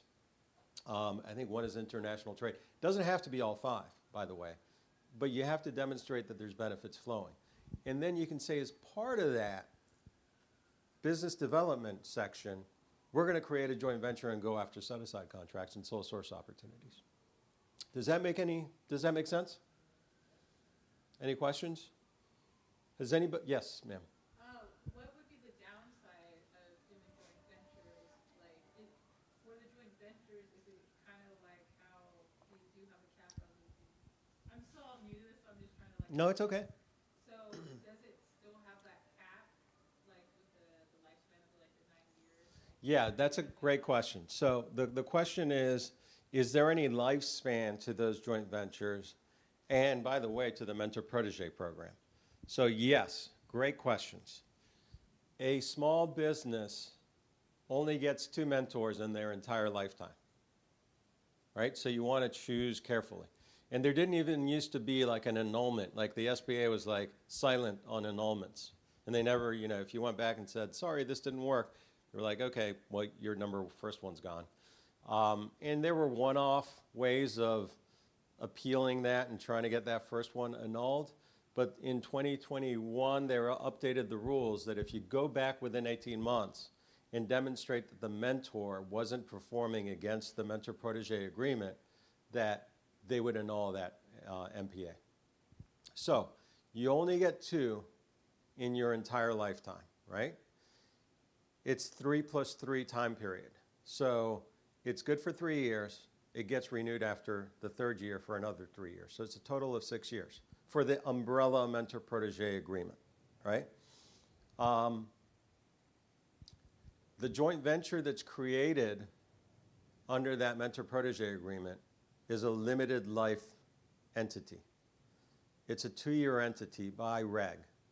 So when you create joint venture number 1, the 2-year clock starts ticking the first time you get your first prime federal contract. Even if it's not under an MPA and you did it small to small, right? It's still a 2-year lifespan. It used to be a 3-2 rule. It was really complicated. They got rid of it. It's just 2 years. Now, that doesn't mean, let's say you get to the end of year 2 and you have 10 proposals outstanding. That doesn't mean you can't accept the 10 that already went out. It means you have to stop sending any new ones out. And that doesn't mean you only get 1 joint venture under that MPA. You can have joint venture number 2. You can have joint venture number 3. In fact, I've seen some, want to say like Alaska Native corporations that have like 13 joint ventures under their MPA, because you can create, because it's exempt from affiliation and it's under the MPA, you can create as many joint ventures during that 6-year period that you need. Now, SBA has always held that at some point, one too many JVs is going to become affiliation. But as long as I ran those programs, and since I've been on the other side of the fence and advised firms on those programs, that's never been found. As long as you have that MPA. And remember, the MPA needs to capture, we'll talk a little bit about the MPA. So if you're looking at a mentor, if I'm the protege, I'm going to be really selective, right? Because I only get 2. So I want to make sure, like, what am I missing? I'm going to do like a gap analysis. Do I need, accounting support? Do I need proposal bid support? Do I need networks or past performance? Do I need project implementation support? Do I need financing and bond capacity? What are those things that I need? And I want to find the right mentor to fill those gaps. Okay? That's number 1. The template itself, you'll find on the SBA website. I wouldn't mess with it. We've had some clients where they're large mentors, large firms are particular, and they have a whole bunch of lawyers, and they wanted to mess with it, and then it just slowed down the whole process. It's a pretty simple template. The only thing you really mess with is the chart that identifies the benefits flowing from mentor to protege, and the preamble, which basically says, this is who we are, this is who our mentor is going to be, and this is why it makes sense. And hopefully it's in your primary NAICS code and one of their NAICS codes. But if it doesn't match your primary NAICS code, you could arguably make it in your secondary NAICS code. Becomes a little bit more complicated, but they're pretty lenient on that now. The other thing that I'd say is a mentor can have 1 but up to 3 proteges. So they're limited as well. So, Lockheed is very selective. They're not going to just select anybody, because under all their umbrellas and all their subsidiaries, they can only have 3 proteges at any given point. They can rotate them in and out. So 6 years, rotate, 6 years, rotate, but they're very selective as well. So they develop relationships, they build those relationships, and then they get into a mentor protege. And then the other thing that I'd say, by the way, is since you get 2, Lockheed may not be the best mentor for you, by the way. You probably want someone who's been through the 8A program, who's maneuvered and navigated the 8A program, been successful, grown it, is now exiting, has a whole bunch of contracts that are about to expire. They want to mentor you. They want to create a joint venture, and they want to move all those contracts to the joint venture, right?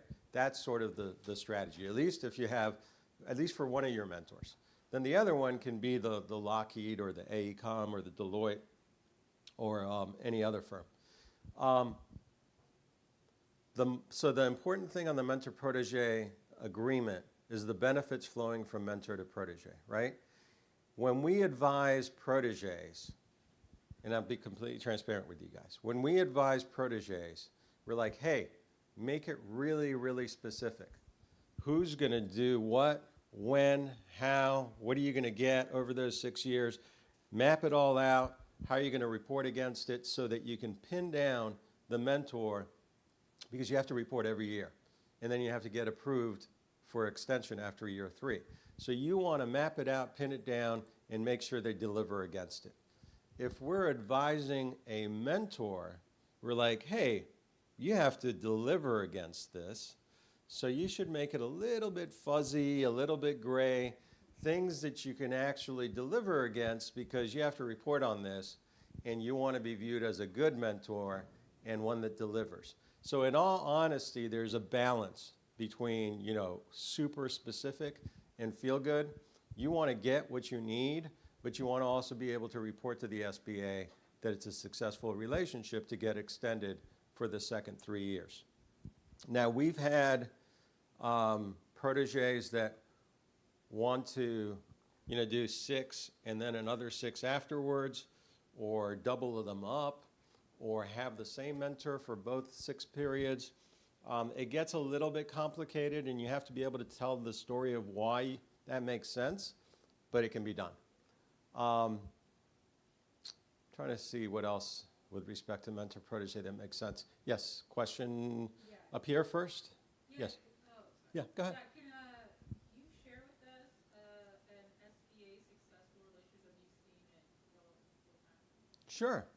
Send me an email. What we do actually is, you mean like the template, like what makes sense as far as assistance from mentor to protege? Yes, I'll share that. In fact, we can just send a template out to the group. Is that okay, Yvette? Okay. Question back there, yes. Hi, good morning. So I understand what you were laying out on there, but the question is for new 8A companies or women certified, getting in and building those relationships are challenging. Yeah. Because that's the secret, everybody's locked in. Getting there is the issue. What do you suggest? Because sometimes you reach out to try to, you don't get calls back, Yeah. emails back, you go to different things, people, yeah, call me, send this, nothing happens. So, I would love if actually the government make a shift in that, because I think it's very unfortunate for new companies entering in that the playing field is not Yeah. equal. Yeah. You really don't get the support, and some of the support branches Yep. provide more support to their companies than others. LA County is flooded and you get little support. I'm from LA County, I'm from Raleigh, I'm in San Yeah. Diego. Yeah. And this is my second event that I've attended on Yeah. Albuquerque. Oh, awesome. You get very little Yeah. support. They're just flooded. They just send you a link and bye-bye. Yeah. So it's very frustrating when you get in and you're already at the ticky losing your 9 years. Yeah. when you get no help. What Yeah. do you recommend to do? Yeah, so the question, just for the folks on the line, is it's the chicken and the egg, right? Like you get into these programs, yes, you want to grow through relationships, right? And the way the question came about was the mentor-protege relationship and the partnering relationship, but I'd even expand that out to agency relationships, right? And, you know, the way I sort of look at it is, and you're absolutely right. So, two things. One is the government individuals that either are responsible as your business opportunity specialist or the ones that are at the agency are oftentimes overwhelmed and don't always or aren't always able to reconnect and connect the dots for you, right? So that's a challenge. So the strategy really becomes a little bit of what we talked about this morning, which is, look, have a very strategic approach on your top 5 targets, right? Who's buying what I'm selling? How are they buying it? Are they friendly to 8A? Are they friendly to women-owned small business? If it's Wright-Patterson Air Force Base, what we talked about earlier is sort of the 3-pronged approach, right? Program office, contracting office, and small business office. The small business office, when you think about relationships, that small business office is supposed to be doing industry days, matchmaking, you've probably been to those, matchmaking, and subprime matchmaking as well. And then you have events like I mean, not to promote Res, but you have, I can promote it, you have events like Res where they actually have sit-down matchmaking with some of the buyers. And then the challenge is they don't call back, right? You go, you do the matchmaking, you're not getting called back. It is, you know, that first, unfortunately, and I don't know if I have a clear answer, right? Because unfortunately, the level, and look, when we established this program, and I was responsible for implementing the All Small Mentor Protege program, one of the questions was, are we going to create matchmaking? And the answer was the federal government can't get into that, creating the matchmaking. Because what happens if it's a private sector relationship, we can create an environment for that, but we can't create and monitor and implement that matchmaking. So the government doesn't do that, but they are also under-resourced to be able to even create the environment where that matchmaking happens. So it's critical, that first entrance, that first step is always the hardest. I don't know if I have a clear answer to that. The mentor relationship, though. So here's the thing. The reason you're an asset and the way you should be marketing yourself if you're an 8A or even woman-owned, okay, so that's an asset. The way I would look at it, and we talked about this earlier, is I would identify 8A companies that have contracts that do what you do, but they're about to graduate. So guess what? Once they graduate, they can no longer go after those contracts. Who do they want to find? They want to find new 8A firms that are arguably able to get those follow-on contracts and partner with them. Because it's better to get a share of the follow-on contract as opposed to get kicked out and get none of it. So those guys are actually looking to joint venture with you. Those guys are actually looking to mentor you. Not out of the goodness of their heart, although some of them might, but because that mentor-protege relationship creates a joint venture, and that joint venture, because the past performance flows down to that joint venture, now it has their past performance, your 8A designation, now they have 49% of a new 8A, and they can do 60% of the work and can go and make sure that that contract follow-on goes to that joint venture. That's how you build that relationship. Does that make sense? Yes, sir. USA Spend. So yes, and there, like I said, you know, there's data analysts that'll charge you to do that, but you can go through USA Spend once you identify your top 5. You can see which contracts are expiring. You can marry that to the 8A that you know their term is expiring. It's a little bit of work, but if you have data and analytic skills, you can come up with like 20 graduating 8As in your industry with an expiring contract. Darren, yeah. Yeah, just a little bit of follow-up on some of the cautions with this. Yeah. And as you know, years ago when we were just a new 8A and trying to get our foot in the door, you know, these mentor protege and joint ventures are a great opportunity, but there's really 2 types. One is when you're starting out and you're trying to get your foot in the door, and it is extremely important to engage with firms like John's here to get advice in writing the joint venture, writing the mentor protege. You'll notice if you go to the SBA and ask them about it, there'll be a lot of caution. There'll be a lot of beware. And listen to those because they're correct 95% of the time. Just you need to go into it with a clear understanding of what everybody's expectations are. The new, you know, somebody that's graduating age, a great opportunity to get your foot in the door, but also remember that they've lost their 8A and they're looking at you as an avenue to continue that revenue stream. And it's still going to be a half for 49%. So make sure that the mentor protege or the joint venture language is written correctly and it's viewed.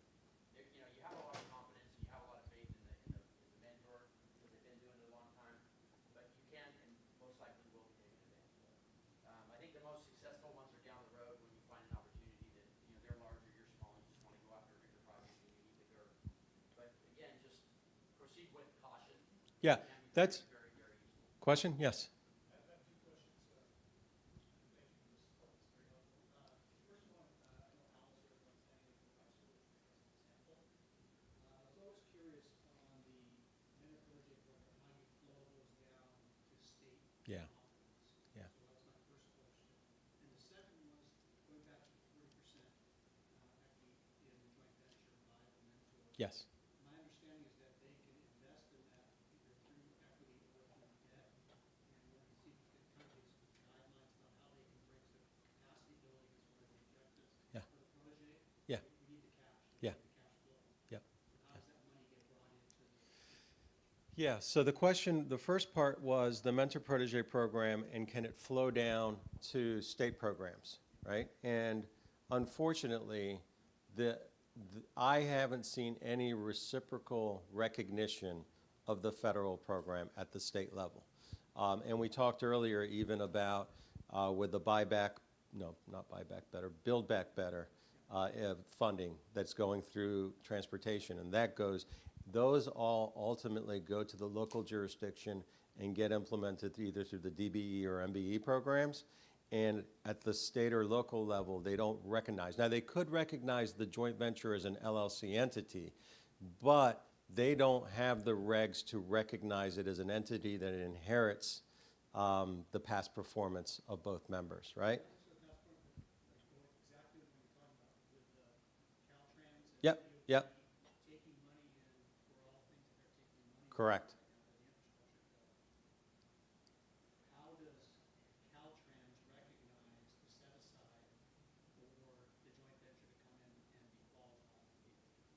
Yeah, so the way I'd answer that is, I don't know in that particular case how Caltrans would analyze the qualification of a joint venture as a DBE or a disadvantaged or women-owned small business. Generally, our experience has been at the state level, and it wasn't California, is that the entity, regardless of if it's either member or the joint venture legal entity, has to apply and get qualified for the set-aside program. So if it's a DBE program, that go through that entity, they don't recognize that, oh, it inherited that designation from its managing member, if that makes sense. Yeah, and say we have this new entity, we want to get it certified. That's what we've experienced in other states, and I don't know any state that recognizes that transfer of that, but I could be wrong with California. And then the other question you had was the 40% investment. How does that happen? Okay, so the question is, as a mentor, you're absolutely right.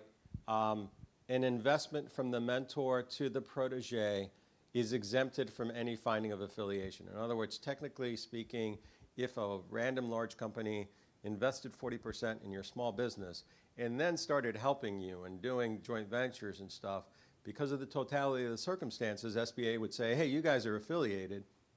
I'm going to combine your revenues, and you're going to be other than small. Because of the mentor-protege relationship, that is all exempt from affiliation.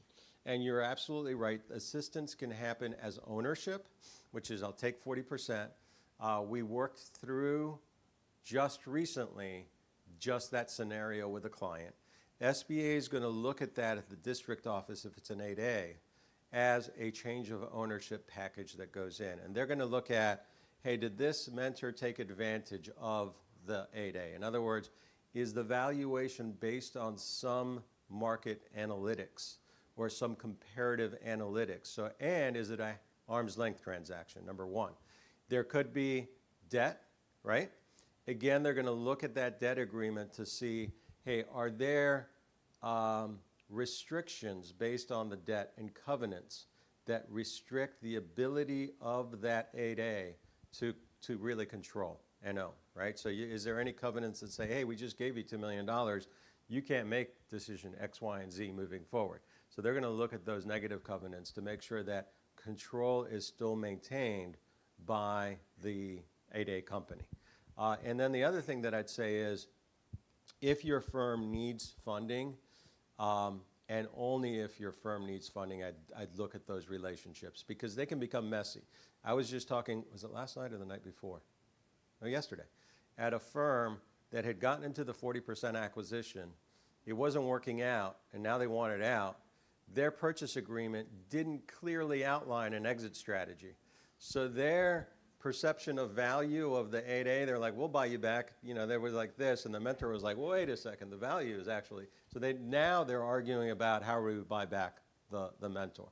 So I'd caution against that. Yes, mentors can acquire 40%. Yes, they can provide funding through debt and even through bonding capacity. But make sure you understand and highlight and anticipate a separation as well. Yes, yes. Especially exit strategies if you're looking at an acquisition. Yes, yeah. And to Darren's point, one of the things that I'd point out is under the joint venture, it used to be the SBA, if it was an 8A joint venture, the SBA district office would want to see that joint venture agreement, right? To address all the points that he made, right? And we've been talking about ownership control, negative control, unanimous consent provisions, supermajority requirements, to make sure that the managing member, the 51% owner, really controls. They've really streamlined that. It's a good thing, because your joint venture application would go into the SBA district office. And again, this isn't a ding to them. Some are better than others, but they're overwhelmed. And that joint venture package would sit at the district office sometimes for 9 or 12 months while you had opportunities pending without an approval. So what SBA said is, hey, all the other socio categories under the all small, women-owned, hub-zone, service-disabled, and even 8A competitive, you guys, you have a joint venture, go forward. We don't want to see or approve that joint venture. We only want to approve it in the case of an 8A sole source, right? And even in that instance, this past January, they came out with new guidance, and you should ask your district office if you're an 8A. There's new guidance that even abbreviates it further. They're like, just fill out this checklist and tell us that these things are in your joint venture.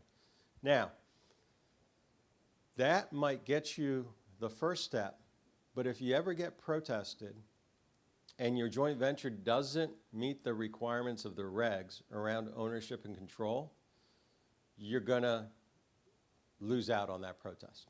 So where you've spent 12, 18, 24 months going after a bid, getting it awarded, winning it, when we had this, by the way, with a large mentor. And I'll give you, I know we're sort of running low on time, and I want to see if there's any questions. I'll give you a example, though. It was a huge oil production, Fortune 500 company with a small distributor.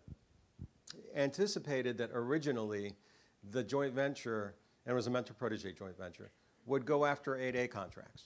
So the way, one of the requirements is that the members to the joint venture, together and separately, commit to finishing the contract regardless of what happens to the joint venture, right? You could dissolve the joint venture, you could get into an argument, but you guys both commit, and that language has to be in there. They anticipated only going after 8A contracts. So the language said, regardless of what happens, we will always complete the 8A contract. Guess what? They won a hub zone contract. It got protested. And guess who protested the contract? The contracting officer protested the award. Got protested. SBA looked at it and said, well, wait a second. It says you'll complete the 8A contracts. This is a hub zone contract. They got kicked out just because of that language, right? So it's just be aware. And this isn't to scare you, right? It's just, and the regs, by the way, if you look at the joint venture regs, they're pretty consistent between all the programs. We use a checklist, like we'll take our checklist and then go through someone's JV and be like, okay, that's in there, that's in there, that's in, do a crosswalk with the regs. Make sure everything in the regs in there somewhere. Sometimes firms will work with a template. Sometimes they have an attorney. The rules change. You just got to stay on top of it to make sure it matches the requirements of the program in case of a protest, even though the SBA isn't going to approve it on the front end. Any other questions around sort of mentor protege? Yes, was there on? We do have a question online. It's not regarding to mentor protege. Okay. So it is there a verification process to confirm the authenticity of a company that claims to be Native American owned, small business, and then they put not tribal, and ensure it is indeed a Native American company? Okay, so the question is, how do you confirm the authenticity of a Native American-owned company? So, if they are doing work with the federal government, so there isn't a on the corporate side, at least that I know, and there are some third-party certifiers in different, like women-owned, like WeBank, and minority-owned with National Minority Small Business, NMSDC. I always get that wrong. But there isn't a national sort of non-government sort of certification program, right? There is a federal program, which is the 8A program. And one way to get certified into the 8A program is to be an individual native from the Native community who applies to the program and gets into the program. In those instances, when we talked about dynamic small business search, that company, if they're representing outside, let's say you come across a company and they say, oh yeah, we're 8A Native American owned, you could go to dynamic small business search, pull them up, and they would be in there if they were 8A certified. Does that make sense? Any questions to that? Comments? Okay. So, any Any questions on mentor-protege strategy, why it's important, especially given, so here's some last comments I'd make on the mentor-protege joint venture program. We've seen a proliferation of joint ventures winning, especially on those large government-wide acquisition vehicles that I mentioned earlier, right? Like OASIS, CIOSP4, STARS 3, et cetera. And there's a bit of concern on the Hill and even in the agency that they sort of unleashed an unknown when they created the mentor-protege joint venture program. Because the smaller individual 8As, women-owned, HUBZone, service-disabled, are getting displaced by the joint ventures. And so then the question becomes, how much of the dollars are really going to the small business? Because if it's a joint venture that's displacing these small businesses, remember they get 60%, or can get, and you don't have to always negotiate it away, right? But your mentor can get 60% of the work. So then the question is, okay, the federal government is getting, 100% small business credit because the JV just won a $10 million contract, but the mentor is doing 60%, so how much is really going to small business, and are individually owned non-JV 8As getting displaced in this environment? And to a large extent, they are. So look to probably see some adjustments to the program to try to level the playing field. It's really difficult as it's set up now to get on some of those best-in-class vehicles. And the only way to try to do it is with a joint venture, but maybe there's a couple of things that are being considered. One is reducing the requirements and not making them so stringent so that more individual firms can actually get on the best-in-class vehicles. That's one. And then another is reducing the ability of the joint venture to rely on the mentor's past performance, right? And we've seen a couple of cases in court around that.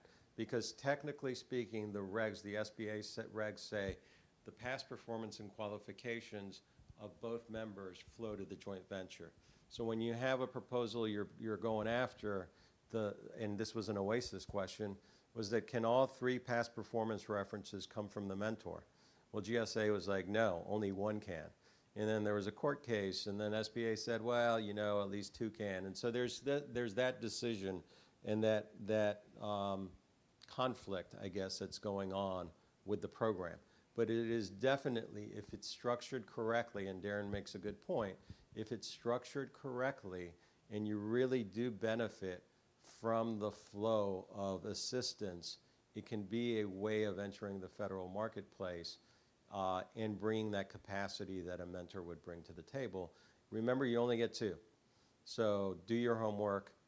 Now you can get an annulment in 18 months, but do your homework before you get into, quote unquote, the marriage.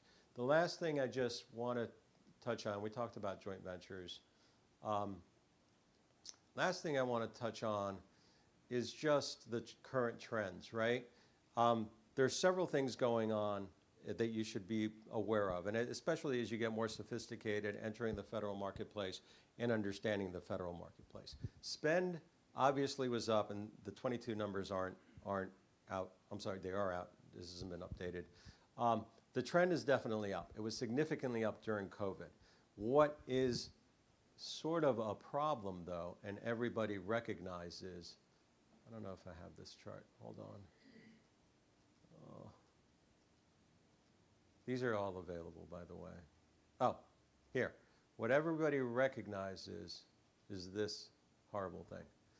So since 2011, the supplier base, the number of small businesses actually participating in federal contracting has decreased like 60%. So individual new businesses coming into federal contracting has decreased significantly. There's probably a couple or multiple reasons for that. The biggest is the barrier to winning some of those government-wide acquisition contracts. They call them best-in-class vehicles or category management. How many folks are familiar with category management? So the government under the Obama administration, unfortunately, unleashed what they called category management in order to buy smarter. What did that mean? In a lot of instances, it meant setting up these government-wide acquisition vehicles. So instead of going to 1,000 contractors to buy widgets, they put out a widget contract, government-wide. And they put 10, 20 contractors on it. And because there was only 10 or 20 contractors on it, pricing was set, right? Terms were consistent. And the thought was that, hey, we'll buy on volume and bring down the prices. So every agency had to commit to that widget vehicle, right? Now, if you didn't get the golden ticket and didn't get on that widget vehicle and you sold widgets, you're kind of out for like the next 5 years at least until the on-ramp. So we at the SBA complained about that. And the OMB, Office of Management and Budget, and GSA's response was, hey, we'll meet the goal because out of those 20, 12 of them are small. And 3 of them are 8A and the other 3 are women-owned, so we'll hit all your goals. Our concern was that you're going to hit the goals with a handful of companies. What happens to the other thousands of widget builders that didn't get the golden ticket, right? So that's why we've seen, to a large extent. The other thing that you should be aware of is CMMC.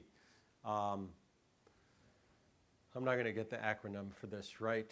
It is the cybersecurity maturity management model. Cybersecurity, all contractors are required to implement it gradually over the next 3 to 4 years. Department of Defense is going first. So if you're working with the Department of Defense, you have to assert that you are compliant with the CMMC requirements, right? And the other civilian agencies are going to implement that as well. So how do you do that? It's not that easy because the standards were established as they sort of made the regulations. Who do you go to get certified? There are people out there that will say, oh yeah, we'll give you a certificate. We'll charge you $20,000. Is it really getting a certificate? It's an industry that got sort of created out of this requirement without any clear guidance. Now, yesterday I moderated a panel with the Department of Defense's Office of Small Business Programs. If you are in that boat, if you're a small business considering doing work with the Army Corps of Engineers, DOD, et cetera, the Department of Defense's Office of Small Business Programs, OSBP. And by the way, some agencies call it the OSDBU Office, Office of Small and Disadvantaged Business Utilization. Some agencies call it OSBP, Office of Small Business Programs. They're the same thing. Every agency has one. The DOD OSBP has a program for free on their website. So if you go to their landing page, they'll have the requirements around how they're implementing CMMC and what resources they have available to small businesses for them to use to implement CMMC. It is sort of a barrier. DOD is trying to make it easier. I'm not sure how much easier. In all honesty, I haven't been to the website and seen what kind of resources they have available, but they claim that they have resources available for it. When it comes to category management, the White House released a memo about a year ago now that said, hey, when each agency has the goal to bring more dollars under management, meaning, remember I gave you that widget example, meaning you're going to take individual widget contracts and move it under the government-wide widget contract. And they have goals for that. Like every year, they have to increase that by 10%. What the White House said is when you give a contract to an 8A, a woman-owned, a service-disabled, or a hub zone, not only would it count towards that goal, but that set-aside contract can count towards your category management goal. So that sort of has alleviated a little bit this push to category management and the impact on small businesses. But this is the reason, by the way, why they're looking to cast a broader net and increase the goal from 5 to 15% to force agencies to go out there and grow the small business spend. This is the number of small businesses, right, that work with the federal government. You see that low trend? This is the number of new entrants. In other words, firms that are getting contracts for the first time with the federal government, all on a downward trend. And this administration and the DoD are very cognizant, because it's not just small business spend and a goal, it's the defense industrial base, right? They're concerned about bringing innovation in, making sure small businesses create an economy of its own, right? But aside from that, it's the innovation and the technology and the industrial base that helps support ultimately the warfighter at DoD. So they're very concerned about this and are looking to cast a broader net. So when we talk about gaining traction on marketing and engaging with the agencies, they've all been tasked with, hey, go out there, cast a broader net, find small businesses to work with. Now, the one thing that I'll say is, what's the easy button to increase the SBA, the 8A goal? The easy button is unlimited sole source. So how are they going to really get to 15%? I mean, if you can give an unlimited sole source, it's going to be easier to get. So there's a lot of opportunities. And by the way, 8A sole source, $4 million sole source. Those are the easy buttons to get to your 8A goals. And the last thing I guess I'll say, I do want to see if there's any questions. The last thing I'll say is there is consideration on increasing the other socio goals as well. So when you talk about women-owned, service-disabled hub zone, the 8A one was the first one to go up. There's been discussion about increasing those. And the other point of discussion that I think makes a lot of sense is increasing the simplified acquisition threshold. So when we talked about earlier, everything below SAT is reserved entirely for small business, right? That's 250. When we were in the Obama administration, there was consideration to raise it to 500. Biden administration is considering raising it to $1 million.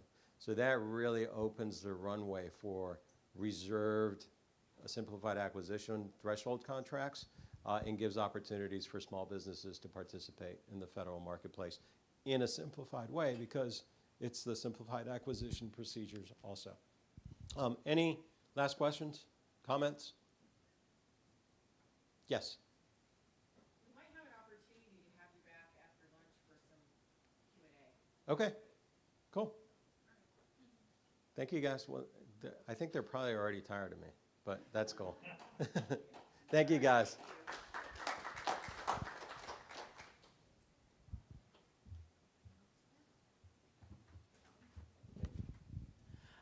We do have lunch in the back. There are 3 choices, and they're right over here to the left. And we still have some coffee out. And then off to the right, we have some water and soda. So we'll take a quick lunch break. Those of you online, take your quick lunch break, and we'll keep live streaming. Thanks. We'll be back in a little bit.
I know it's a short lunch, so go ahead.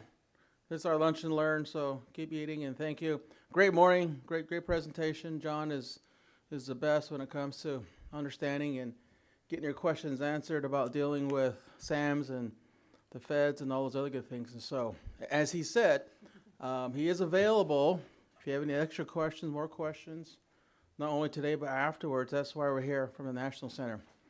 Okay, let's move on to our next group, and that's titled Contract Opportunities, Forecasts, and Next Steps to Winning Your Next Contract. And so we have two great guests here. I'll just briefly, we do have the bio. The bio is in your packets, and so, but we have Christian Silva, Program Manager for the Equal Opportunity Contracting Program here in the city of San Diego.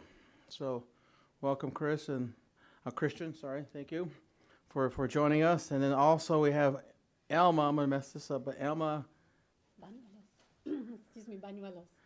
Bonuello. Yeah. Okay, forgive me. With the San Diego Business Outreach Coordinator with the Unified School District of San Diego, right? Okay.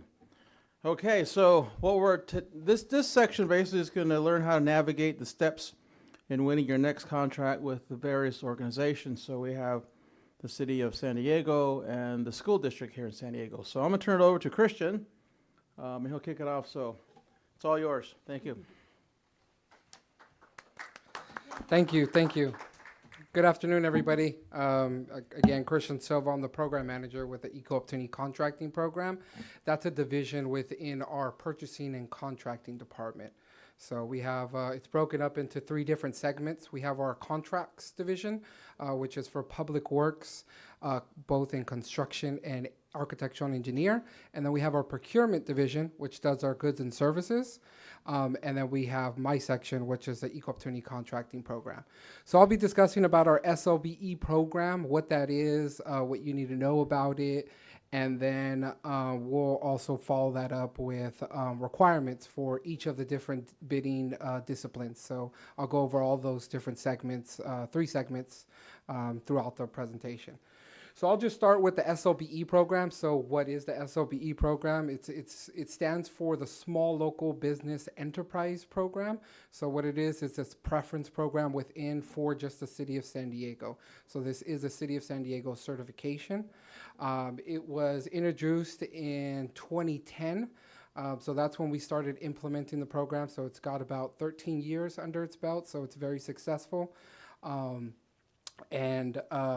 Essentially, it's a race and gender neutral program. So for those of you that are not familiar, here in California, we're governed by Prop 209.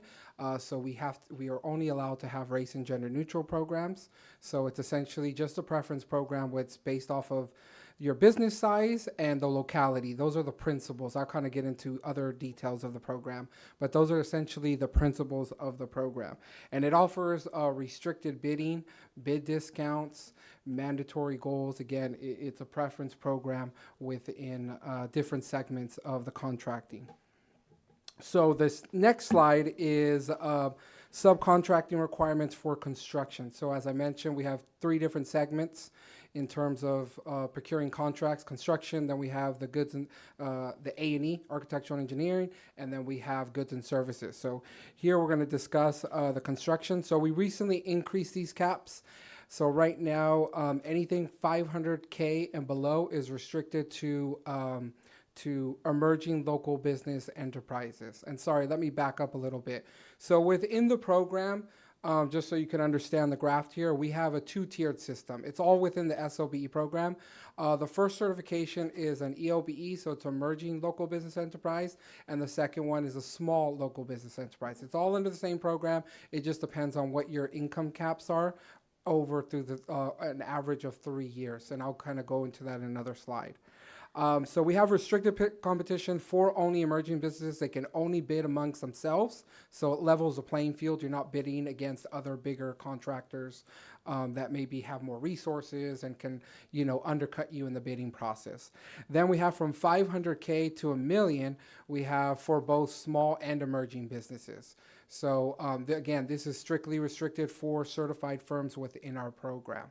And then from 1 million to 1.5, we have mandatory goals with a bid discount. So if you meet or exceed the goal, either by self-certification or meeting the mandatory goal that's associated with the project, you will get a bid discount on your bid. And what I mean by bid discount, it's just a discount. You'll still be awarded at the price you submit your bid, but in terms of evaluation purposes, you'll be given a 5% discount.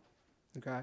And then anything over 1.5 million is open competition for everybody, and we do have mandatory goals. So maybe you're a small business, you're not ready for the next level in terms of bidding on $1 million projects, but you want to be a part of it. So we do have mandatory goals where prime contractors are required to utilize subcontractors that are certified within our program for different disciplines as part of the program. There is availability to submit good faith effort documentations if they're unable to identify any of those small businesses and put them as part of their bidding process. So we do have that process. Next is for consultants. This is for goods and services and consultants. So this is new to the program. Excuse me. We recently underwent a disparity study at the City of San Diego in 2020. And essentially that disparity study identified that the SLB program has been really effective in our bidding. So now we've kind of expanded that. Previously, a lot of anything outside of construction had voluntary goals. Now we've transitioned to implement mandatory goals because of the success of the program. So we've kind of expanded that across all contract segments. So for goods and services and consultants, again, this is non-A&E. This includes A&E. We have a similar mold to the construction side of the house, except for it's a smaller segment. Again, this is relatively new territory, so we're starting at a smaller scale. And anything 250 and below is restricted, same concept, to emerging local businesses. 250 to 500 is restricted to both emerging and small local businesses. And then anything over $500,000 is open competition available for anybody to bid on, but they do have the mandatory goals.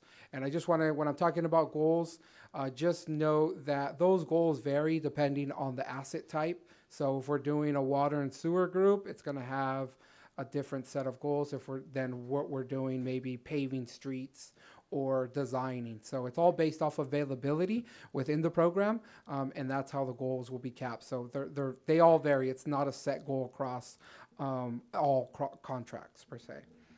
And if there's no availability, then the last section here in purple, that's essentially what we used to do prior to making these new refinements to the program, which is we have a voluntary goal with a bid discount. Again, this is for invitations to bid. That's what the ITB stands for.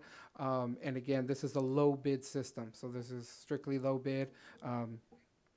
And next one is RFP. So these are requests for proposals. This is for a best value. So again, this is more of a best value, a little bit different than the invitations to bid. Similar mold, I won't go through it because it's kind of repetitive. We have the restricteds for emergings at 250, then 250, 500 for both SLB, ELBEs, and then we have mandatory goals along with open competition after 500K. And then again, similar to the ITBs, there is a voluntary 20% goal. Again, that's strictly voluntary, but in this case, because it's best value, there's a point system that's awarded. So you're able to get up to 12 points out of a 100 point scale. So 12 of those will be if you're certified as an SLBE and you're bidding as a prime contractor, you will automatically get 12 points. And that's a preference points. That's above all the other 100 points for that. And then if you meet the over 25%, you get 10 points, and then anything at 20, you'll get 5 points. So again, this is a preference program strictly for best value contracts. So we also have a minor repair. So this is for, again, everything what I previously discussed for goods and services, construction, and consulting contracts. That's more of our capital improvement projects or forecasted budget. We also have a minor repair, or something that maybe we didn't anticipate repairing throughout the fiscal year. Let's say the carpet was pulled up and it needed to be replaced. We have a minor repair program, and it's a preference for SLBEs within the program, SLBEs and EOBEs. So if we need to repair the carpet per se, or city facility, we'll issue a quote depending on the value of it. Anything under 150K, we'll get 3 quotes, and then anything over will be 5 quotes. So what it is you have to be pre-qualified with the city. I'll kind of go through the process, the pre-qualification process very quickly. And once you're pre-qualified, you'll be access to do these minor repairs. It can be, again, as an example, it could be HVAC, roofing, whatever. And then, again, this is a lot faster process. You go in, you're awarded the contract, you issue a PO, and then the payment is a lot faster. Rather than doing a formal solicitation, we have a 30-day turnaround. And again, that's at a bigger scale. These are more quick projects, window breaks, floor repairs. You just go out there. Again, as long as you're pre-qualified, you go out there and perform the work, and then you can get paid a lot quicker. So that's a lot easier way to get your feet wet if you're like at a smaller scale, and then you can jump into some of these, constructions or other projects per se. So I'm not going to go through all of the requirements for the SLB program, but I'll just go over like the 3 main pillars. So the first one is you got to be headquartered in San Diego. You can't be from New York and have a satellite office here and then try to get all the benefits from San Diego. Again, this is a preference program for firms within San Diego that try to do that circulate the money here and do business. Doesn't mean if you're out of state you can't do business with us. We welcome everybody to do business with us. The next one is you have to be in business for 12 consecutive months. You can't just start a business tomorrow and then want to pave our streets and build our bridges. You have to be experienced. You got to be at least 12 months. You got to show that you've done the specific scope of work which you're trying to get certified for. And again, you have some experience in that. And then lastly, you have to fall within our 3-year average gross for the income caps requirements, which segues to the next slide here. These are the income caps based off of the industry. So depending if you're in construction, if you want to be in the program period, you can't make more than $7 million.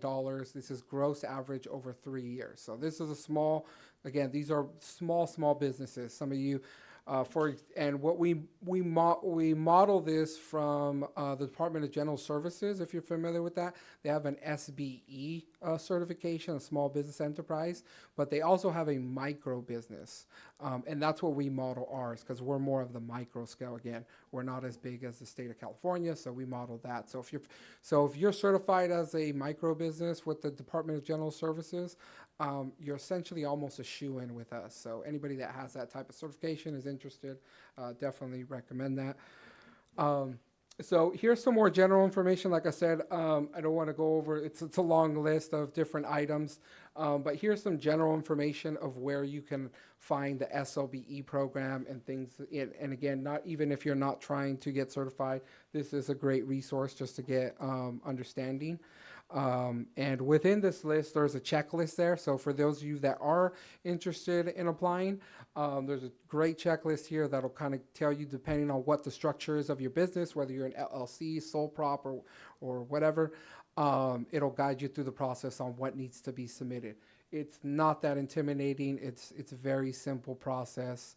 It's just making sure verification. It's all about verification. We want to make sure we do have firms that will work for a prime contractor and one of their employees tried to start up their own business so they can be more of a pass-through. So we got to verify everything. It's just a process, but doesn't look that intimidating, so don't worry about that. Now, how to get certified with the city? Where do you go if maybe you want to do this, or just in general if you just want to do business? I'm going to transition more to like just doing business with the city of San Diego in general. We work off of Planet Bits. So here's our vendor portal. This is what it looks like. You got the website there below. This is accessible to anybody, whether you want to get certified or not. You just want to do business with the city, or maybe you just want to inquire. Maybe you want to do business, maybe you don't. You just kind of want to see what projects are out there. You want to start with Planet Bits. first and foremost, get registered. You may be registered with the county, maybe other agencies. Just know every agency has their own Planet Bids. They might be working all off Planet Bids, but they're independent databases, so you will need to register off of each one. So a big misconception, so I like to note that. Within here, you can see your vendor profile if you are already certified. And then most importantly, there's bid opportunities here. So maybe you want to see what kind of work is out there, and if it's something that you're interested in, that is something which I'll get into in a later slide. I recommend everybody take a look at. So here's kind of a dummy account. This is what it looks like once you get certified in here. Within the vendor details, it'll tell you you want to click in there.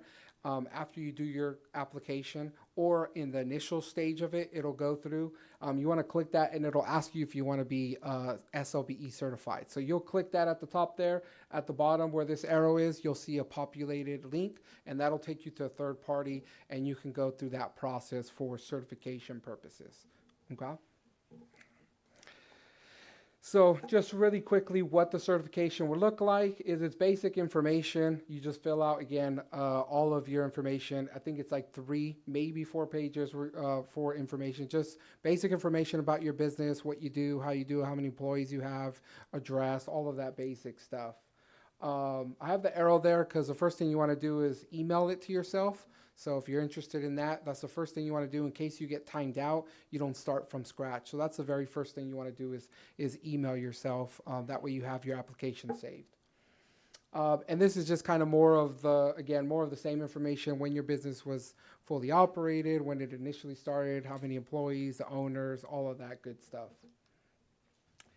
And then in here, where this arrow is the NAICS code. So again, that's a discipline of what you want to be involved in the city. So if you're a plumber, you want to enter the NAICS code or the discipline for plumbing. If you're a consultant, then you want to enter that information for that specific NAICS code.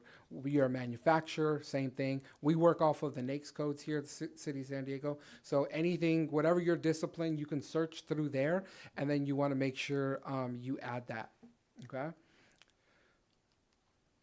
And then lastly, we have an affidavit, of course, making sure, like I mentioned before, sometimes we get people that will create, I guess, a company that's not really a company. It's more of a pass-through. So I just always like to end on that note in terms of making sure you're aware of the affidavit and, penalty of perjury. To the best of your knowledge, you're submitting this in good faith. And we do a rigorous check on this. And then the checklist, this is where I mentioned, this is just all of the information that's submitted as part of the checklist. You update your license, your business information, everything, your taxes, all of that kind of, again, it's all verification process. So that'll all go through there. And then you'll be, it'll let you know that you've submitted your application and everything has gone through, and you should get it awarded within, or should get notified, should I say, within 30 days. So now just kind of going back to Planet Bids. And like I mentioned on the bid section here, bid opportunities, you want to take a look at that. That's something I highly encourage. Again, this is just if you want to do business in general, regardless if you're certified or not. This is, again, this is what you want to look into. Within here, once you get certified, again, you want to indicate all of the NAICS codes or all of the areas which you are interested in. So it's very important you do this, because if you're interested in consultants, then you want to indicate that and enter it into your profile per se. Anytime the City of San Diego issues a contract for that specific consultant, or maybe concrete or a landscape project, it will email you and notify you that, there's a project coming out available if you would like to bid. So definitely recommend you do that. I always tell everybody, just make sure it's everything within your criteria. We get some people that are very eager to do business with the City of San Diego, and they will list everything, and they will get flooded with emails, and they will start ignoring them. And then when the real opportunities come by, they will have missed them. So I just definitely enter everything that you think that you would feel comfortable with, but just know you're going to get emailed for all of those areas. So, some people check everything, and you will get emails for everything. So I would hate for you to kind of look at that as junk mail and just kind of start ignoring it after a while and kind of lose out on an opportunity. So that happens pretty often. So I just, every time I present or talk to somebody, I like to make a note of that. So let's say you're a small business, maybe you want to get certified, maybe you don't, but you want to be a part of the project just in general. You want to look at this section here. So this is within Planet Bids. Once you look up for a project, you'll go to the prospective bidders here in that tab, and it'll let you know everybody that's potentially bidding or has bid on the project and what their discipline is. So if they're a prime contractor, you're a sub, hey, you might want to contact them and let them know, hey, you may be interested in bidding on the project. I sell widgets. Please consider me or whatnot. Again, that's not something we get involved with at the City of San Diego, but this is an avenue, a tool that you can utilize for your business. And this would work for construction, consultant, or goods and services. It's the same process. It's all on Planet Bids. So highly encourage that. That's a pro tip there. Definitely don't miss out on that if that's something, again, if you're not bidding as a prime but want to be involved in the project some capacity, that's your avenue. So definitely pay attention to that. And then just, I want to mention pre-qualified for anybody that may be interested in that. We do have a pre-qualification program, again, to do business with the City of San Diego. Within the vendor profile, it'll ask you, and you'll just have to click yes, and then it'll take you through that process. That's done through our contracts division, and they will kind of identify what the pre-qualification process is and kind of go through. If you're certified within the program, it's a relatively easier check. It's something you can be provided by your CPA, and it's just essentially a financial document. It's pretty simple. Anything for up to 15 million, it's a little bit different check. There is some more financial requirements and things that may cost you a little more. But again, if that's something you're interested in, I definitely recommend that.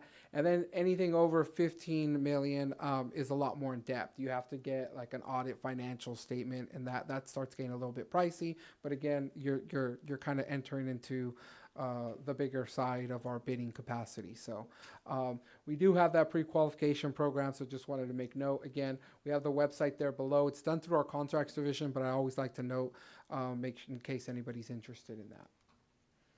So just want to wrap up here. Again, this is our SLBE general contract information. We have our website there, sandiego.gov/EOC.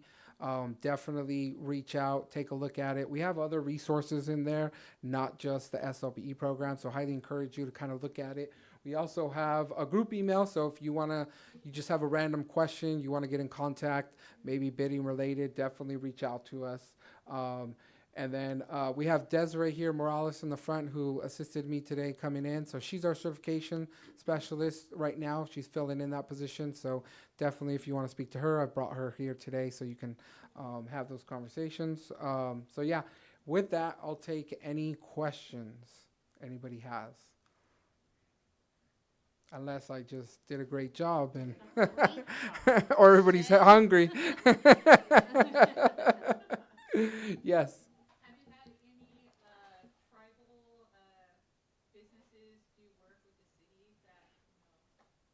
Yeah, we have, I think we have like two or three that I can think off the top of my head.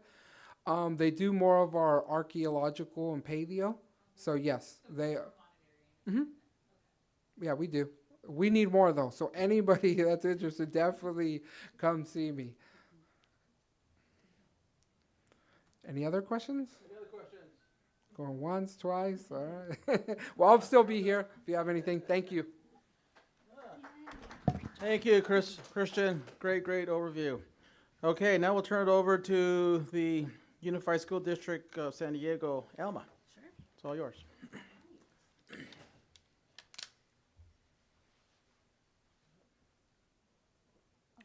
we go. Okay, perfect. All right, thanks everyone. All right, so I'm actually gonna start off doing something a little bit different. Thank you for the introduction. Again, my name is Alma Bañuelos, and I'm with San Diego Unified School District. I'm the outreach coordinator for facilities planning and construction, and I like to make that announcement because it's going to pertain to what I'm going to talk about in just a few moments. So how I can help you, I'm going to talk about some key steps on working with public agencies overall, particularly the local agencies here in San Diego. Then we'll get into contract opportunities with the school district, and then I'll talk about the business outreach resources. So I'm going to give you some tips on working with public agencies. We have a lot of our pictures from our projects that we like to post because we have a lot of construction going on. So you want to work on government contracts. My first question to you is, are you sure? Like, no, just kidding. The reason I say that is because it's very different, and it's very different depending on what government agency you want to work with. I think earlier you had a lot of presentations about federal work. Now we're going into more the local government work, which is a whole different type of government agency with its own set of requirements. So one of the things that we like to really talk to folks about before they even start kind of getting into it is you need to know who you are as a business, right? We're going to be in relationship, government agency and your business. So just like any other relationship, you need to love yourself before you love someone else, right? So you need to really understand who you are as a business, what your limitations are, what your expectations are, and then that way you can go out with government agencies and see if they're a good fit for you, right? Sometimes I think people knock on doors and they're like, I just want to work with any government agency. No, that doesn't look good, on the personal side when you're trying to be in a relationship, and on the, professional side when you're trying to be in a relationship. You want to go knowing exactly what you need, what you want, and that way when you talk to government agencies, it's going to be a better conversation, not just for you, but for us as well, because then we can start telling you, okay, yeah, we're a good match, or you know what, we're going to be a good match, but maybe later down the line when you get a little bit more experience, or when you get a little bit higher bonding, or something like that. Speaking of limitations, there's different contracting thresholds that we like to hear. So sometimes folks, come to us and they say, I could do anything you want. I'm a general contractor, so I can do anything that you want. That makes us a little nervous because to us that means that maybe you don't have experience just yet, or like you really just want to get a contract. We like to hear folks saying, my sweet spot is contracting at about, $500,000 or $20,000 individual kind of type jobs or things like that. That kind of perks up our ears because we're like, okay, this person, they've had experience, they know kind of where they want to be. It also helps us kind of put you in the type of programs. If we have special programs like Christian with the city of San Diego, they have different programs that they work in within construction. So if you know kind of your specialty or threshold that you like to reside in, then that helps us out in trying to put you in the right place within our agency. And also servicing limits, location, quantity, capital. Some of the contracts, like for example, that we were talking about, I think in the federal side, with the widget kind of example, some of those contracts are huge. You don't want to get in that contract if you're not ready because they're going to expect you to deliver no matter what. So the last thing that I think folks don't talk about enough, and I think because maybe as a government agencies, we don't like to admit this, we're not perfect either. So are you ready for hurry up and wait, right? Because that's the government for sure. Hurry up, bid. Okay, now wait, because we have to get our stuff together to then get the contract going. And that's important to know because sometimes cash flow gets impacted. We're going to ask you to hurry up and get some things ready. That's going to take some money. And then we're going to say, okay, wait, but we're going to order in maybe a month. So then, you're going to have to hold on to some of those expenses for a little bit. Once we get going, it's going to be nice because we have, payment clauses that we need to do. But definitely something to consider when going into government work, federal, local, state side. So what can you do to kind of prepare yourself to working with public agencies? I'm going to say do prepare by doing your research and personalize your approach. A lot of us use, Planet Bids, what Christian just showed you, that platform. A lot of agencies also leave their bids up there, right, in perpetuity. So you can look up previous contracts and see what that last contract looked like. Do your research and see if maybe it matches kind of what we're talking about. When you come talk to us and say, hey, I know you put out a contract annually for carpeting services. I do carpeting. And so we're like, oh, okay, we're talking about perfect, lovely. We like to hear that. Don't assume how a public agency operates. I'm from San Diego Unified School District. Does anyone know how many school districts are in San Diego County? Someone said 50, 70? It's about that, yeah, 60. It's about 60 school districts. Can you believe that? That's a lot of school districts. A lot of folks think we're the only school district in San Diego because we're called San Diego Unified School District. However, you have to think, there's Oceanside. Oceanside has their own school district. San Dieguito has their own school district. Grossmont, and they're all kind of split up in all these different crazy ways.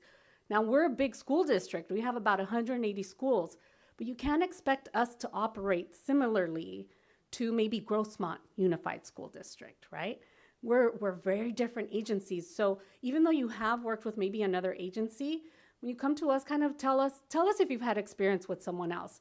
And then we can also tell you, okay, perfect, we love it. We love when you've worked with other agencies similar to us. But let me tell you a little bit about how we're different. Do be concise and direct when introducing your business.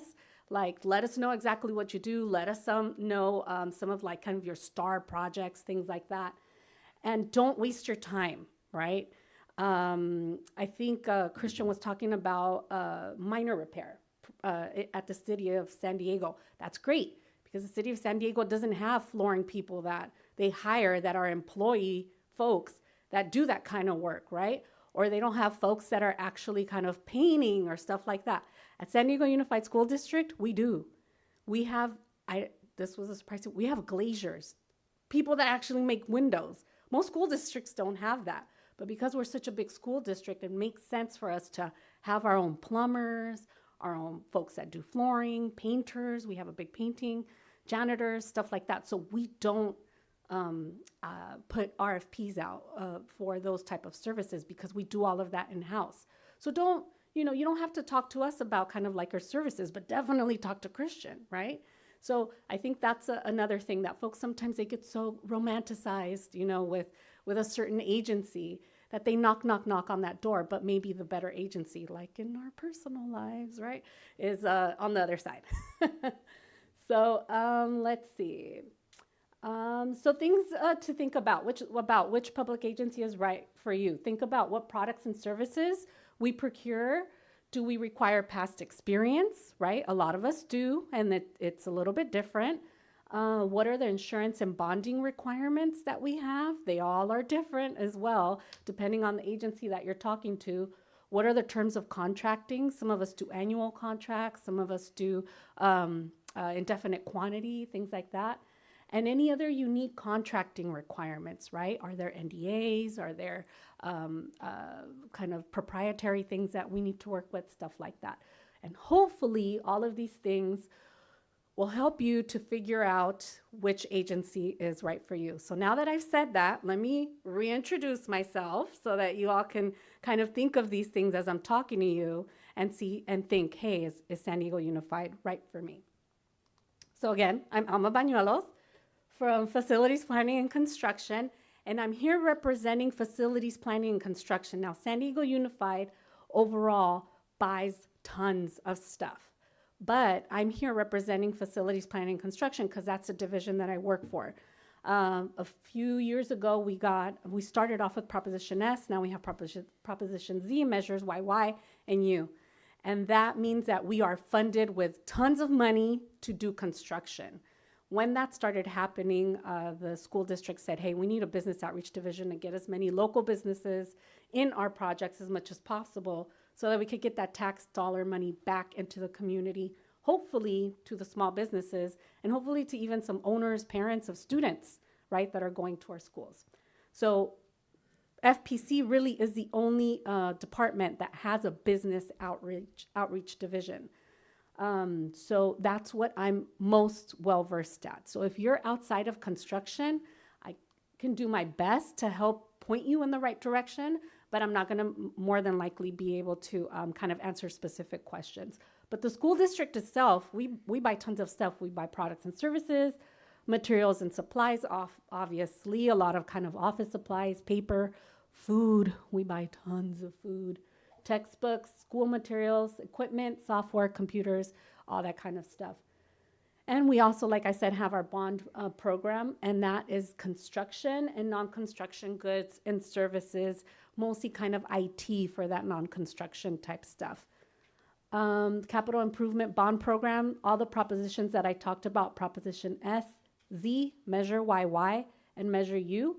Those are all different bonds that were passed starting in 2008, I believe, and the most recent was last year in November. And all of this to say that we have $11.6 billion worth of work, right? So hence why folks at the school district wanted us to get all of these opportunities out to you and try to get you, one, educated on kind of how to do business with the school district so that we all know kind of what we're getting into together, and then also to motivate you to kind of bid our projects and work with our primes so you could start working on those projects. So I'm going to talk first about the construction contract opportunities that we have. The construction that we're doing at the school district with these bond dollars is new construction. We're not building new schools except for one that just opened, Nippequai, over in Mission Valley. And the type of work that we're doing, like I said, is new construction, modernization, remodeling, kind of going into the schools and giving them all the TLC that they've ever needed. Are there folks here from San Diego? Yeah? Okay. So if you drive around and look at our high schools, especially like our older high schools, San Diego High, Hoover, what's another one? I'm sorry? Wilson, we rebuilt. We were like, this will never do. So we actually, had to rebuild that campus. The 70s were an unfortunate architectural time. So that's where we got a lot of the school buildings that kind of unfortunately look like big blocks, and they look like prisons. I mean, let's be real. So what we wanted to do was not to make folks feel that way. So we redid the campus, and it's gorgeous. I live in City Heights, so I love Wilson. And Central Elementary School is actually moving right next door. So it's going to be a very kind of unique campus. There's going to be some opportunities for kind of dual use of the facilities. Just great things going on right now in construction. So again, just going in and kind of remaking these schools and making them look nice and lovely for our students. The contract methods that we're using are design, bid, build. That's the hard bid, right, that a lot of school districts use. But mostly with that $11.6 billion worth of work, we're doing something called lease back. All right, so that sounds really confusing and complicated, but all you need to know is that it's a type of design build. The state a while ago wouldn't allow us to use design build, school districts, just overall in California. But a while ago they said, you know what? We're going to let you use this lease back design build method. And the reason is just kind of ownership and responsibility, just because there's a lot of little ones on campus, and there's tricky things with other design build contracts. But this one allows us to really kind of work within the state's requirements and deliver some just outstanding projects. So those are the type of contracting methods that you're going to see. Contracting requirements, things that you need to consider when working on our construction projects. Most projects are public bids, so you're gonna see a lot of the stuff kind of out there, and we're gonna have to see you're gonna be competing with other folks, especially with those larger projects. We do require prevailing wages and DIR registration, so that's all of your prevailing wage type work, and then insurance and bonding. Fingerprinting, of course, with our little ones. It's really important for us to make sure that folks are safe. Pre-qualification is also something that's mandated by the state for any school district. Folks need to be pre-qualified for any project that's bid over $1 million. Most of our lease-back project, or all of our lease projects are over $1 million. Our pre-qualification requires public works recent experience. So for example, if you say, hey, I'm a painter and I really want to work on these lease-back projects, but I've never worked on a government project before. Again, when knocking on doors, perfect, let's talk.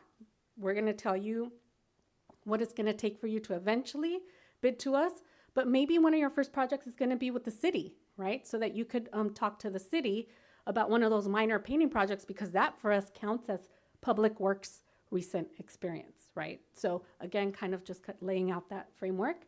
And then also we have something called the Project Stabilization Agreement. That's our fancy way of saying a PLA. Some folks are great with working with unions. Some folks are iffy. I always say talk to us about ours. Ours is built or set up a little different.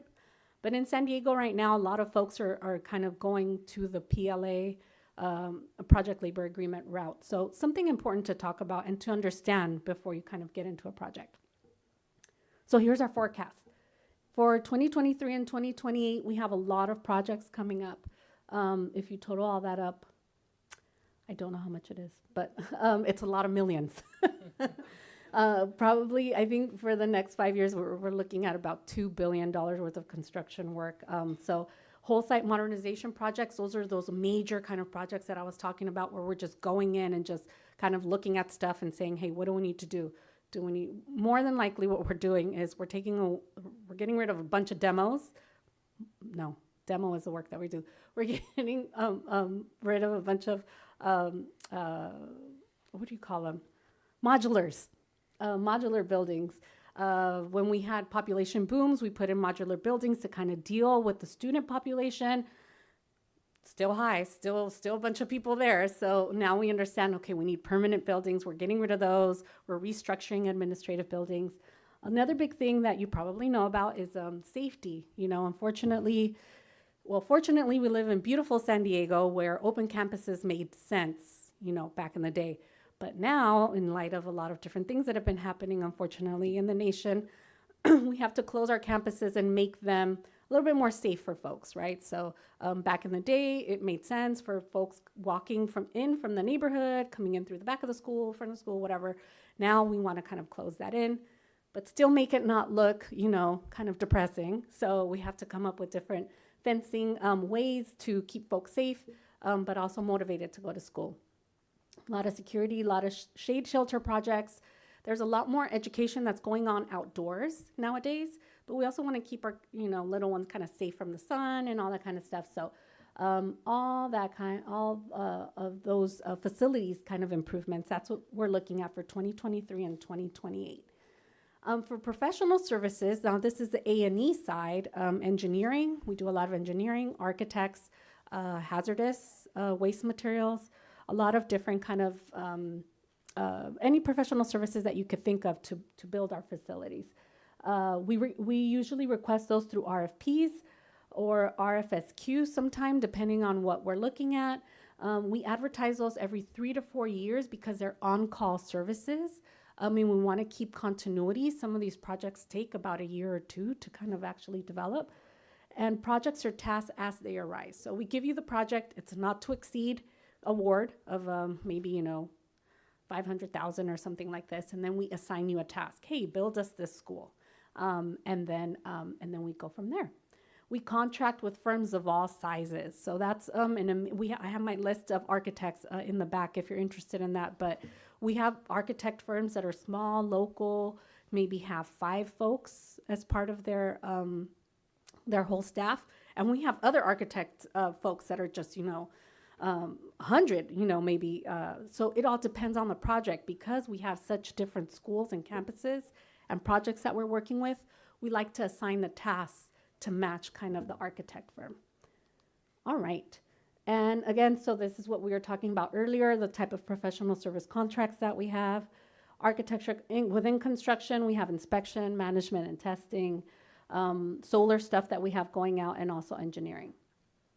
How do you find all this, right? So now we have our tracking bids and solicitations. Like Christian was talking about, we use Planet Bids as well, whole different other portal. So make sure that you sign up with us under our portal if you want to track San Diego Unified projects.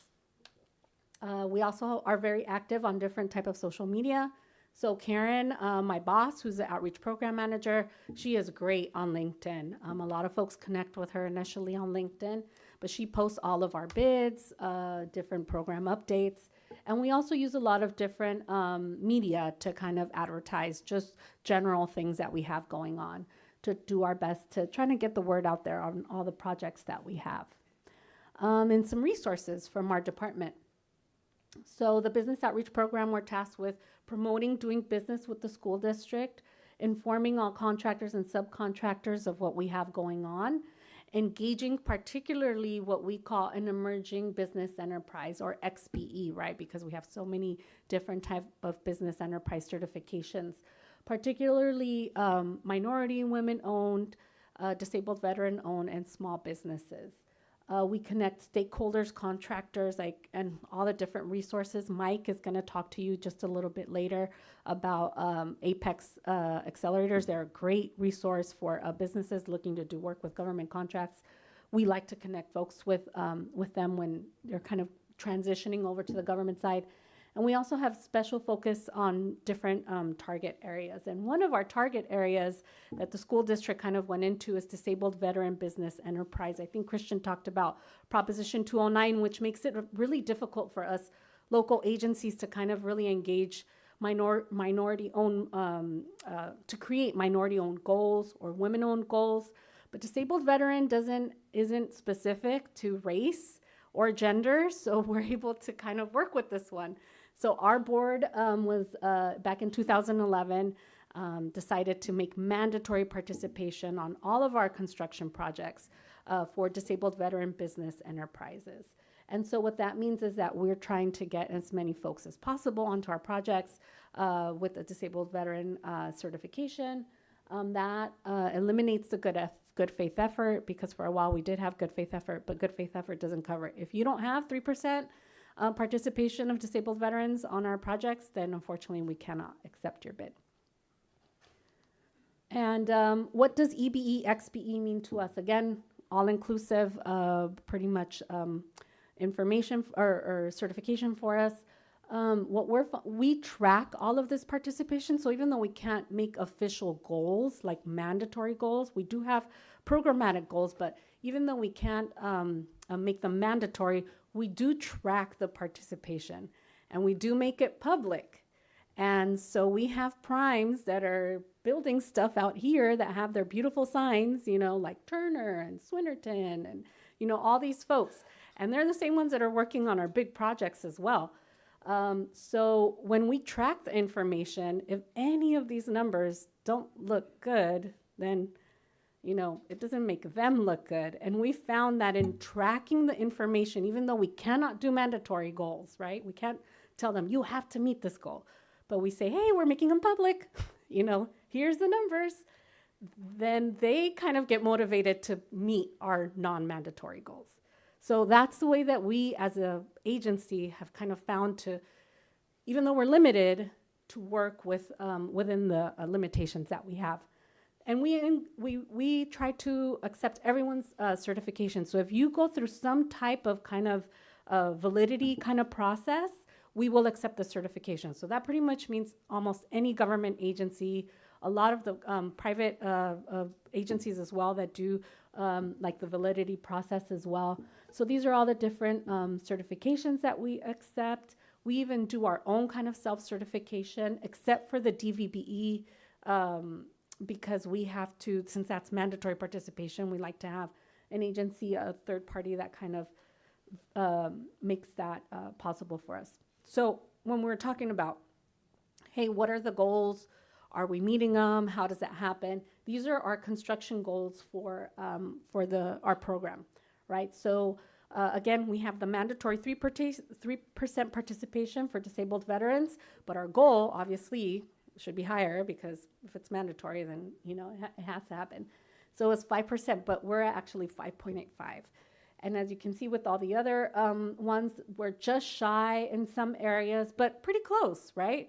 And we do all except for the DVBE, but even at 3%, we're still a little bit higher. So we're working really hard. And I'm going to be also very transparent. I think someone asked earlier about Native participation.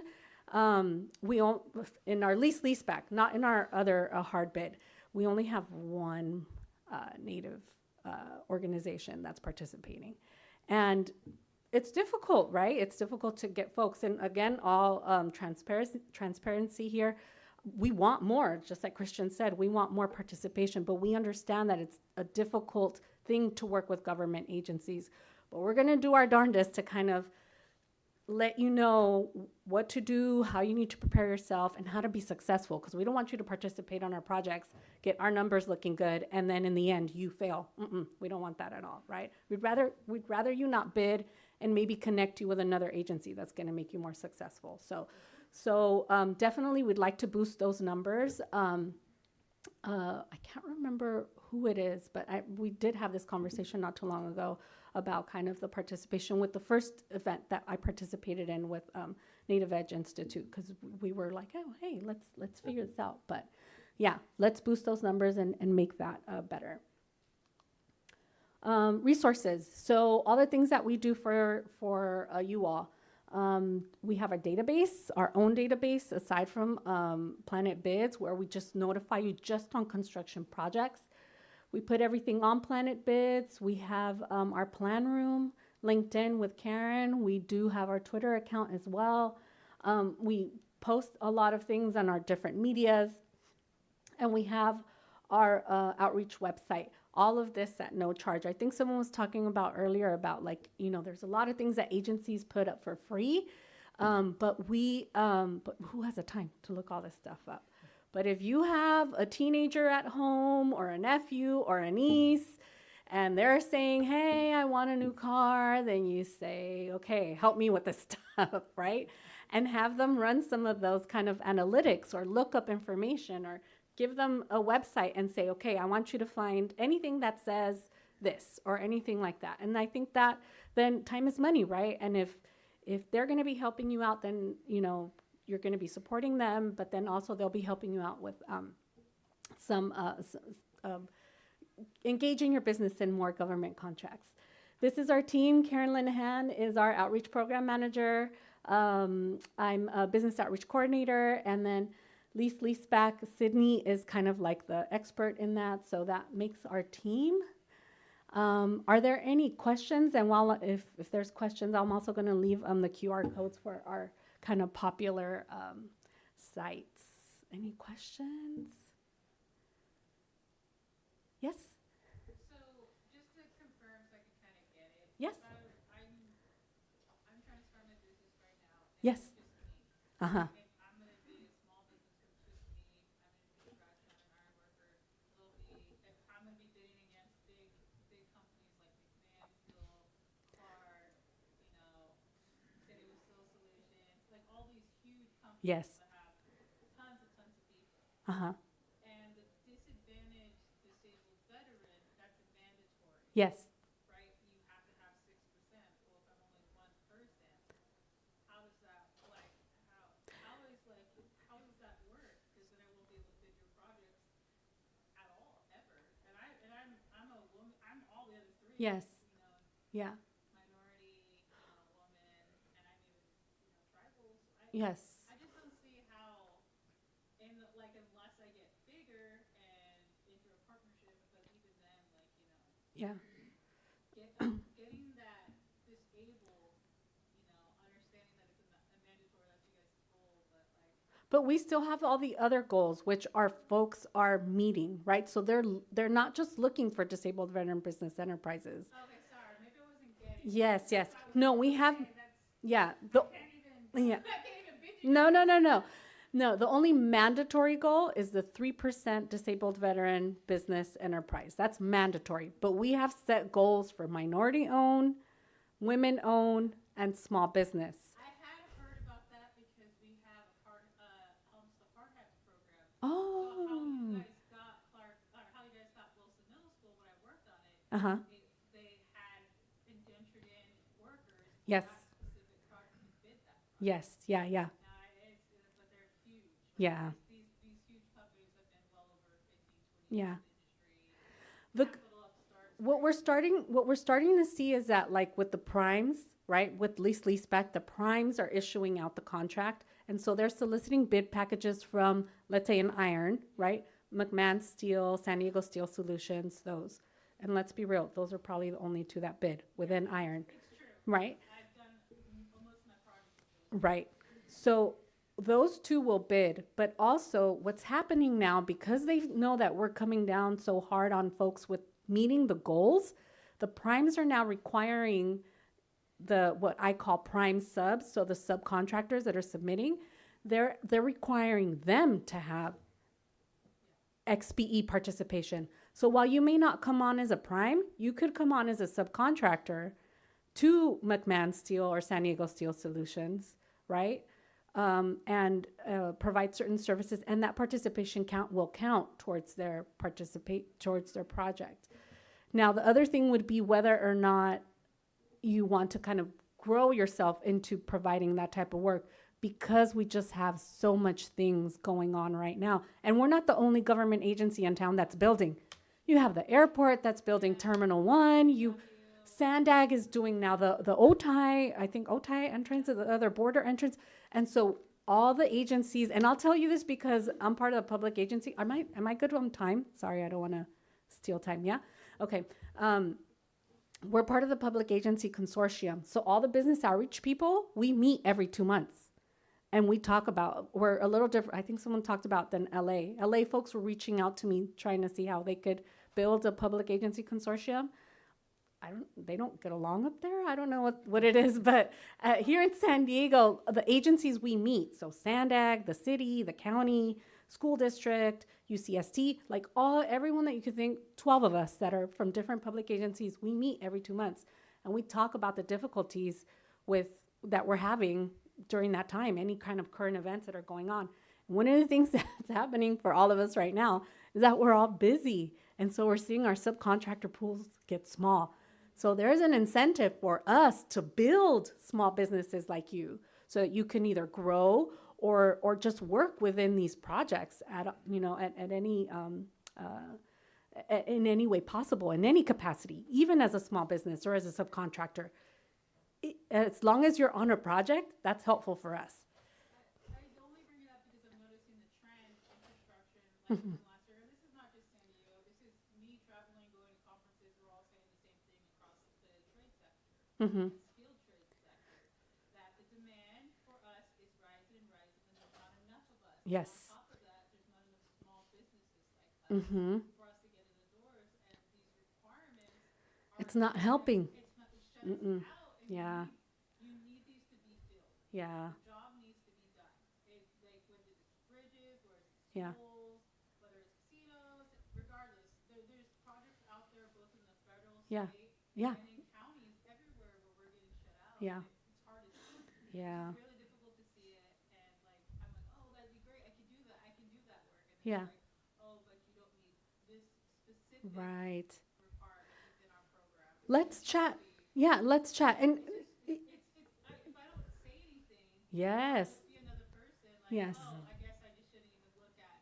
Like right now, I'm trying to structure a business plan. I'm like, and I'm writing down like, do I need to consider as marking off all public schools because it looks like it's a hassle just to bid this one? Why don't I just stay private? Why should I? Right. Why should I interrupt the PLA? And I'm structured. Most of my work I get as a union iron worker are PLAs. Okay. Wilson Middle School. Yeah. Patrick Henry. Oh, yeah, yeah. Like Those, yeah. SDSU, building the engineering. Mm-hmm. Almost all of them are PLA. Mm-hmm. Yeah, and they picked me because guess what? I'm native. Yep. And I'm a minority. Mm-hmm. And we're losing contracts. Iron workers are losing contracts across this country. Skilled trades are losing contracts because we cannot keep up with the demand that these specific rules are setting. And it's Right. not just companies, it's actual the trade who's now. They're putting calls out for, hey, we took this federal contract, and they're calling everybody, we need 14% of this contract to be women. Hey, do you know anybody? No, I'm sorry, I'm working on this contract. Yeah. Yeah. You Yeah. know what I'm saying? So it's just I'm noticing this trend. Yes. Where we're trying Labor. to be inclusive, Yeah. or actually be divisive. Right. Of the whole industry. Yeah, I will say that I think for us that mandatory, and I'll leave with two things, this one and what I'll say after, that we find that with our goals not being mandatory, we find that the primes work with us a little bit more. So they'll talk to us, they'll say, hey, I don't think we're going to meet this women-owned kind of goal right now, but look at but can we make that up with minority? And then on the next one, and so because we have a lot of work going on, there's a lot more flexibility, and again, conversation, again, like going back to being in relationship, there's a lot more conversation between, and lease back, the contracting mechanism itself also. it allows for us to have kind of this kind of back versus it's a go, no go, you know. So I think the more maybe government agencies start to find contracting mechanisms where you can talk, you know, and kind of work things out in a certain way where you're still meeting all the requirements, right? All those kind of core requirements, but also understanding that if we're working with small businesses, then we have to have a small business mentality as well, where, you know, things are going to be a little bit more complicated. It's not just it's so cut and dry. The other thing is we love when folks talk to us and come into the office and tell us these different things, because then we can give them to PAC, the Public Agency Consortium. We could talk about it within the public agencies, but also for the school district, we can talk about these things with our director and our chief and say, hey, this is what's going on. Is there anything we can do about it? Sometimes our hands are tied because a lot of our requirements are coming down from the state. But if we can do something about it, then we will, you know, definitely. But it's a tough thing right now with iron. I think there's a fencing company here. I told them earlier too that we don't have a lot of fencing contractors as well.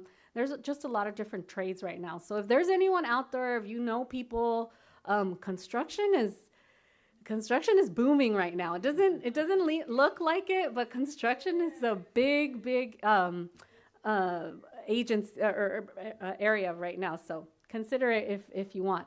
So again, QR codes here. I'll be in the back a little later. We're going to have conversations. But thank you so much for your time. I hope it was helpful for you, and I hope that I helped in trying to make you figure out whether or not you want to work with public agencies. Thank you.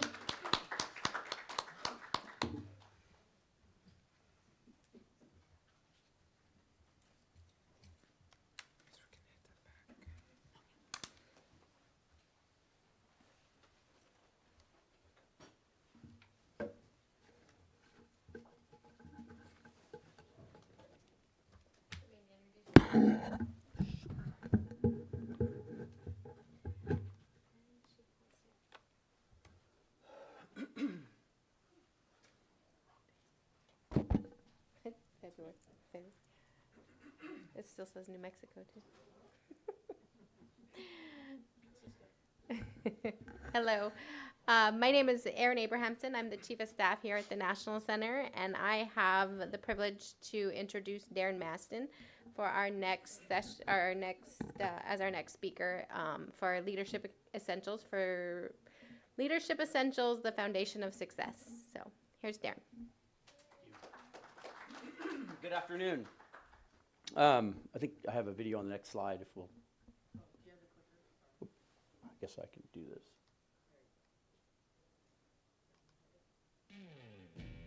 Volume. Darren Maston, President, CEO, and founder of ClearCloud Solutions Incorporated. We are a security systems integration company. We install, service, sell, and design security systems to protect people and property. We are a licensed contractor. We do installations of security systems and equipment, but we really consider ourselves a technology company. ClearCloud's always kind of at the cutting edge of technology. So we're always trying new stuff. We're always looking at new products and new technologies out there that we can implement. We have the responsibility currently today of protecting some of the most critical assets in the utility industry. ClearCloud Solution is also involved in intrusion detection. When somebody shoots a gun or whatever the case may be, or somebody breaks in, it has analytics where it actually follows individuals where that instance may have occurred. Obviously, there's a lot going on in the world and in our country as it relates to cybersecurity. Some of those technologies that we could only imagine 5 or 10 years ago, we're implementing those today. We fabricate a lot of control panels in-house.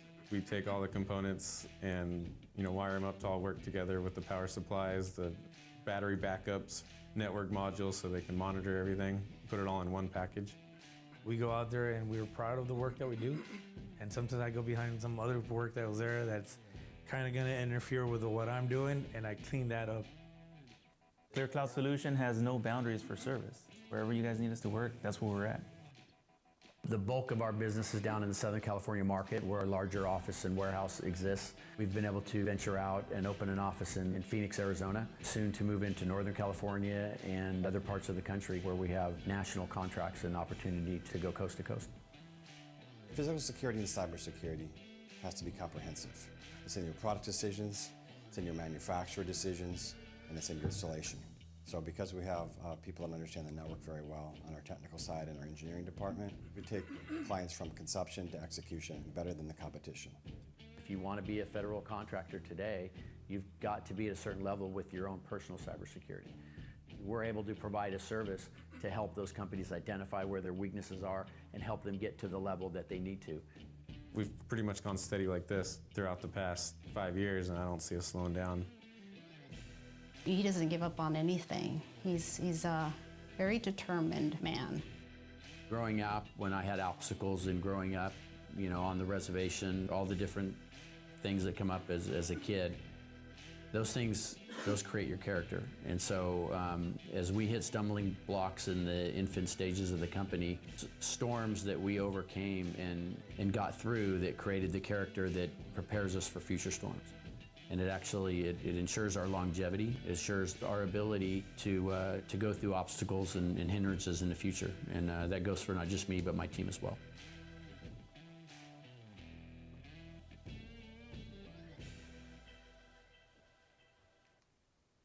So kudos to Skybear for putting that video together for us. Those are the same folks that do all the media. They do it here, they do it at Res. They do a great job. I would highly recommend. We've gotten so much leverage out of that video, and they're actually coming to update it a little bit. If you notice, I've got my COVID hairdo that I had. I think I was cutting it myself back then. But we get a lot of feedback from that video that we did invest in, and it not only helps with just our marketing, but also with recruiting. It does a tremendous job for us with recruiting, but I think it's a good snapshot of our company. Here's a little more about our company, but as mentioned, you know, ClearCloud, we're 100% Native American Indian owned. I'm a Hoopa Valley, member of the Hoopa Valley Reservation up in Northern California, a very, very remote area of Northern California. We're the largest land reservation and second most populous in California, but far, far north, just shy of the Oregon border. A lot of logistical challenges up there. ClearCloud, we have about, I think we're just shy of 40 employees right now. We have an additional 10 or 12 employees, subcontractor, individual employee, and technicians. We also have working for us to get it near to 50 right now. As mentioned, we have 3 offices, Northern California, Southern California, a small office in Arizona. We are a security systems integration company, so we protect critical assets. And I think you got a snapshot of that in the video. And we also do some cybersecurity stuff and some consulting. We are a certified SBA, MBE, DBE, CPUC, LMNOP, all of those things that we can try to get. As as many here before and after me will encourage you to get and take advantage of, and it's done a great job for us. We're very honored to have been nominated. This is our 4th time nominated, but the first time winning.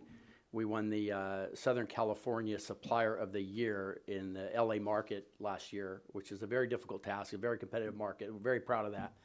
A lot of hard work, sweat, blood, and tears. And then we also won the Arizona Professional Services Firm of the Year last year as well.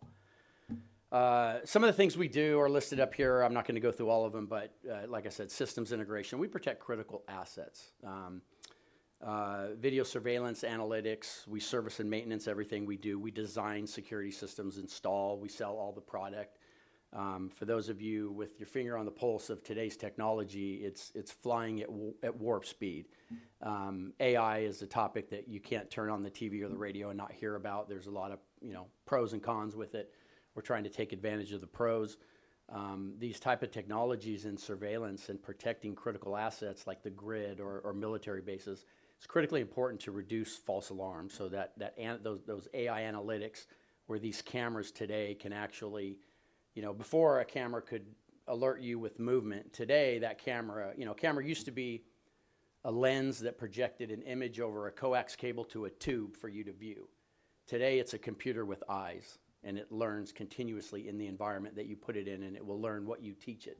So today, we don't do facial recognition. Really, there's not a big market for that in protecting critical assets. But some of the AI we use today will, that camera now can identify white, male, adult, beard, red hat.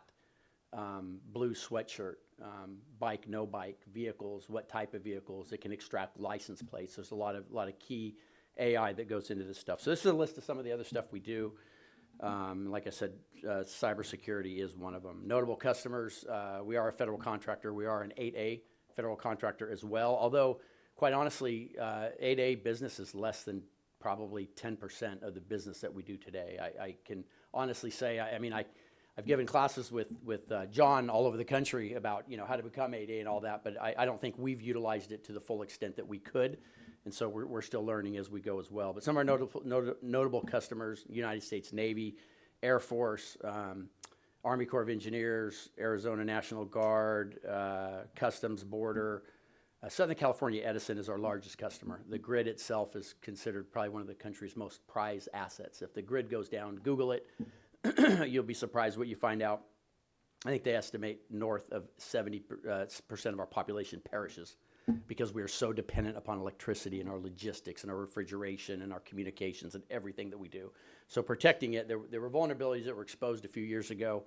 We happened to fall into that vertical at that time in our growth, and we spent a lot of time there in critical assets, and the utility grid is one of them.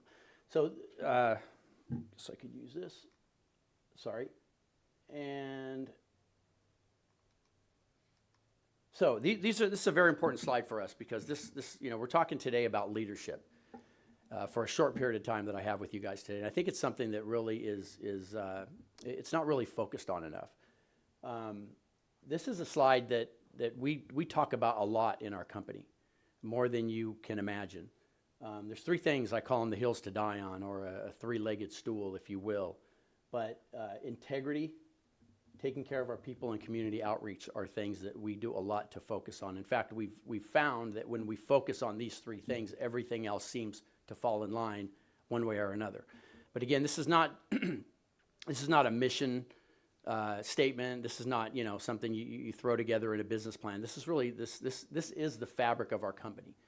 This is something that we talk with about every new potential employee, every existing employee. It is our roadmap, and it is how we work. We'll talk a little bit about those individually here in a minute. I don't know how many of you guys do surveys of your employees. How many of you guys have done a survey of your employees at all? Highly recommended. I know sometimes you may not want to find out what you might find out in those surveys. But there's nothing bad that can come of it. If you get some constructive criticism, then it is constructive. It should be constructive. You should follow up on it. But we're very proud of this. These are two questions out of this. I don't know if you can read them or not, but do you feel ClearCloud has a good culture? And the second one is, do you feel you have access to your supervisor and leadership team when needed? And we scored very high marks. Giving back is a big part of that. It's why I'm here today. I'm at that point in my life and my business and my career that really, it took me a long time to learn this, but the value and the definition of success, I think, as most of us define it, is by the positions that we can attain, how well we can grow our company, the revenue that we can generate, the amount of customers, who our customers are. It took me a long time in life in my professional career before I had my own company until now. To really realize that what's most important is giving back. It's what you can do for your community, what you can do for the Native community, what you do to give back, I think, is the true message of success. So, okay, so you're here at the Native Edge. I don't know has any of you, how many of you have attended these Native Edge events before, by show of hands? Okay, we got a few of you guys. Great. You don't count, Yvette. But I think the NCAIED and the Native Edge program are tremendous programs. I don't know of any other organizations in the country or the world, for that matter, that do more to promote small businesses and tribes in Indian country and beyond.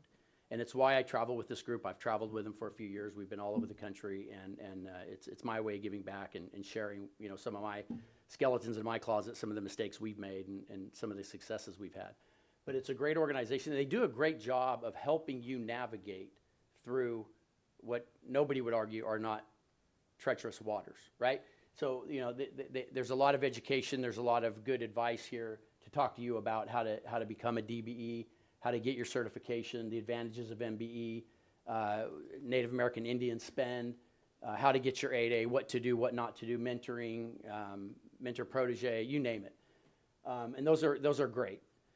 But what we don't often talk about is, that's a shiny skyline, and there are obstacles in our way, and these are things that can help us navigate around them, and many more things that I did not talk about.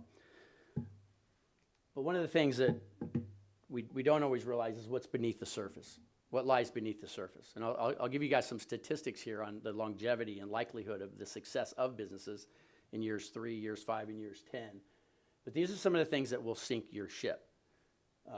Poor management, leadership, hiring the wrong people, no business plan, operational inefficiencies, and insufficient capital. We all know these, but I think the number one on this list, really, honestly, is poor management and leadership. You can qualify for your 8A. You can fill out all the paperwork to become a DBE. You can even meet your potential future customers, existing long-term customers, generate revenue. But that's going to get your foot in the door. You still have to perform once you get your foot in the door, or you will not come back. And for me, I can honestly say unequivocally, absolutely, the success of ClearCloud is as a result of its people, not me. I am not the success of ClearCloud. It's my people. And if there's anything that I've done well at all that I can take credit for, it's hiring the right people, vetting the right people, finding the right people. There's not a person that gets hired in my company. We have, we're going to pass 40 employees here this month. But there's not a single person that I'm not involved in that hiring from beginning to end. I may delegate somebody else to find them, but I'm a part of that. And that's not just the people we hire, but that's everybody we even consider. So let's talk a little bit about that. And how difficult is it to be a successful small business? I had a slide, I no longer use it, but it was a survey done, I think, 2018, to the general public about institutions they admire the most. And at the top of the list was, I believe, number 1 or 2 was military, and maybe our church clergy were fighting it out for the top 3 spot. The bottom was Congress, surprisingly. But number 2 on that list was small business owners. Why is that? Why is it that the general public admire and think that the number 2 most admired entities are small business? And I'll tell you why. It's because it's hard. It's very difficult. These are pretty consistent statistics. 33% of businesses fail in the first 2 years. 50% do not make it 5, and 70% fail by the 10th year. And I can attest to that because there's been many years we barely held on. And quite honestly, as you know, the business owners out there, whether you're tribal or individual, it is a tough road to hoe. So what is the recipe for success to get there? And I think the one thing, and if I could pick a topic for this particular presentation, the short one that it is, and I would say it's humility. And I would say that's the number 1 attribute, the number 1 characteristic value that I think I've been able to finally, after a long period of my career, to attain in some sort. But it's the one I would highly recommend that you all look at as well. This is a quote here: "If you aim for only wealth, beauty, fame, and power, you aim too low. Humility, gentleness, gratitude, and service is aiming high." So you talk about leadership and what does it require? And you might ask yourself, it's always good to look in the mirror. Are you a great leader? Can you become a great leader? So I don't know the answer to the first question, but I do know the answer to the second is yes. I had the luxury and the honor of working for some very, very good mentors over my career, my young career. These are people that took me under their wings and I learned from and mentored me. And, you guys are all in that role today.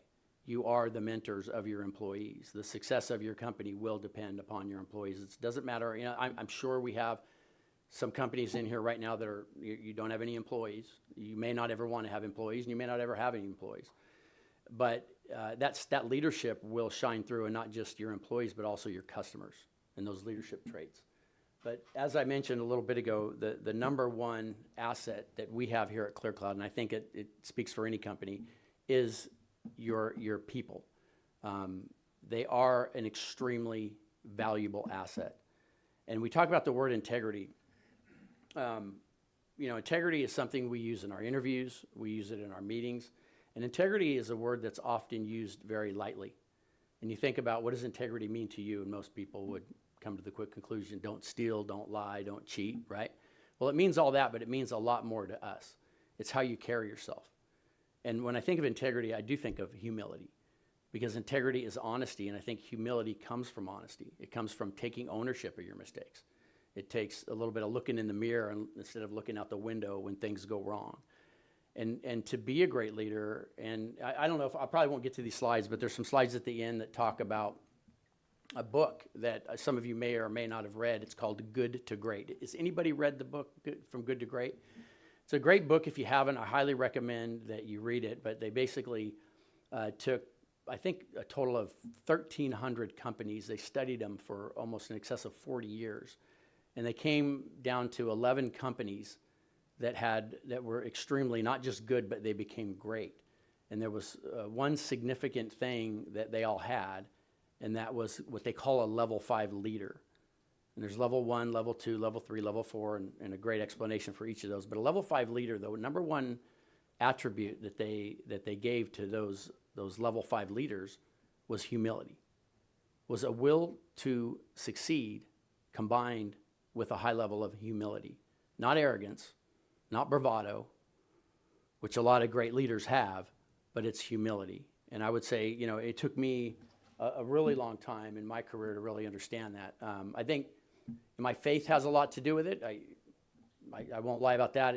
When I learned, and it was a bumpy road, but at one point in my career, I learned that when I learned to put God first, others second, and then myself, all of this kind of fell into place a little bit better. But again, integrity is something that is very important, and I think it's not just something that we stamp on our company. It's not just something we discuss, but it's really something that we demand. We demand it in all of our potential employees, all of our existing employees, but more importantly, we live it and we show it. Inspire and motivate your team. I would challenge you all to ask yourself, what are you doing today to actively motivate your team? And you can motivate them with humility. I think it's very important when you get that opportunity to show personal humility, to demonstrate it freely to all. None of us are perfect. We all make mistakes. There's bumps in the roads in the journey that our company's taken. There's bumps in the road, the journey your companies or entities or enterprises are taking. And when things go wrong, it's really easy to point a finger. We call it looking out the window versus looking in the mirror. But I think it's extremely important that you do, look, if you're a manager or you're the owner of this company, you're the head of this company, then the buck stops with you. And don't be afraid to vocalize that. You'll get to the bottom of the resources of what the true problem is, but if it starts with yourself and you show everybody that you start to look at yourself and you take part of that responsibility, you will gain the respect and you will gain those attributes from your team that are required of a great leader. Talked a little bit about hiring the right people. I can't talk enough about this particular bullet point. Hiring, is something that's extremely critical. And it's never been more critical than it is today. I think most of you guys would agree with that. I don't know what happened to this most recent youth that are coming up, but work ethic is not something that's been integrated into their skill sets. And so there's a combination of lack of quality people out there today. COVID had a big impact on that.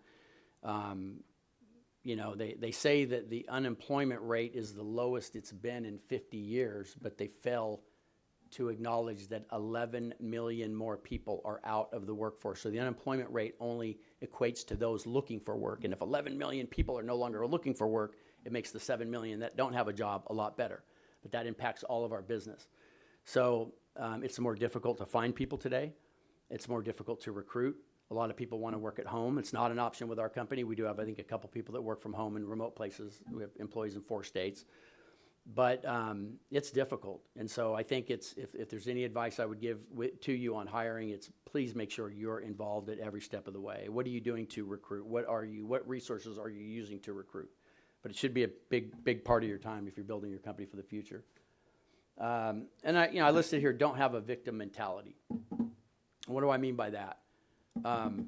look, we're natives. We're, you know, most everybody in here is a part of a native company, part of a tribal company, native enterprise. We are considered a DBE, a disadvantaged business entity, by way of our nationality, our race. And there's no argument whatsoever that the native people have been victimized over the years. It's a tragedy. It's a heartfelt tragedy. And I encourage all of you, when filling out paperwork for any type of certification, to check the box that you are a DBE, you have been disadvantaged. But it's how you look at it today and how you portray yourself. Is it as a victim? Because I think if you portray yourself as a victim, if you think like a victim, if you act like a victim, or you talk like a victim, you become a victim. It doesn't mean you haven't been victimized. It doesn't mean your race or our culture has not been. But to me, that is an advantage.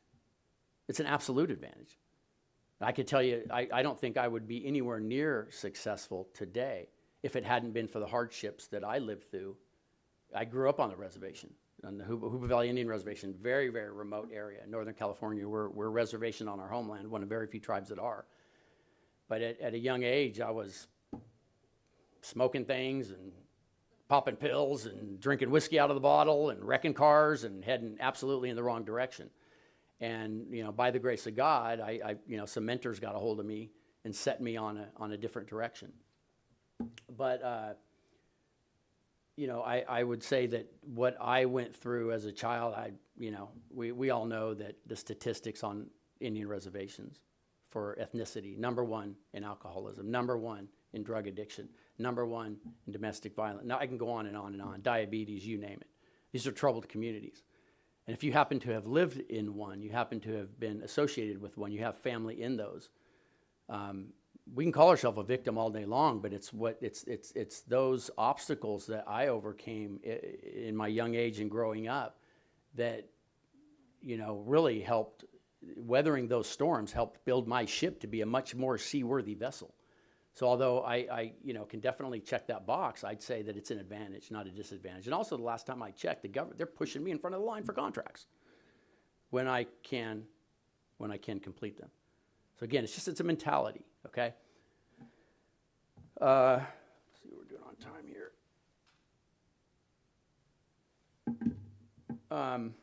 Not a lot of time here, but just a couple others. We talked about a few of these bullet points, but honest, integrity. You know, I would challenge you all to ask yourselves, what are you doing today to further your leadership capabilities? What are you doing today on your own to help be a better leader? And I had a good mentor years ago that you know, I covered several states. I lived pretty much everywhere west of the Mississippi in my career. And I spent a lot of windshield time driving to my areas, and I had a mentor. You know, I'm a big sports fan, football, baseball, basketball. And I used to listen to sports radio. Jim Rome, if you've ever heard of The Jungle, but I would waste a lot of time in the car listening to sports radio. And I made a commitment years ago, at the advice of a mentor, to turn it off and turn on motivational self-improvement. Back then it was cassette tapes. Today it's CDs. I don't even think cars come with CDs today, do they? But again, I would encourage you to take the time that you can to learn and to grow. If you're a reader, buy the books. If you're not a reader, listen to them while in your car. But I made that commitment years ago, and it was a tremendous help to me to continue, you know, learning things that would better improve my leadership skills. And when you learn those things and you're hearing them every day and it's repetitious, you begin to teach them. I think it's very important.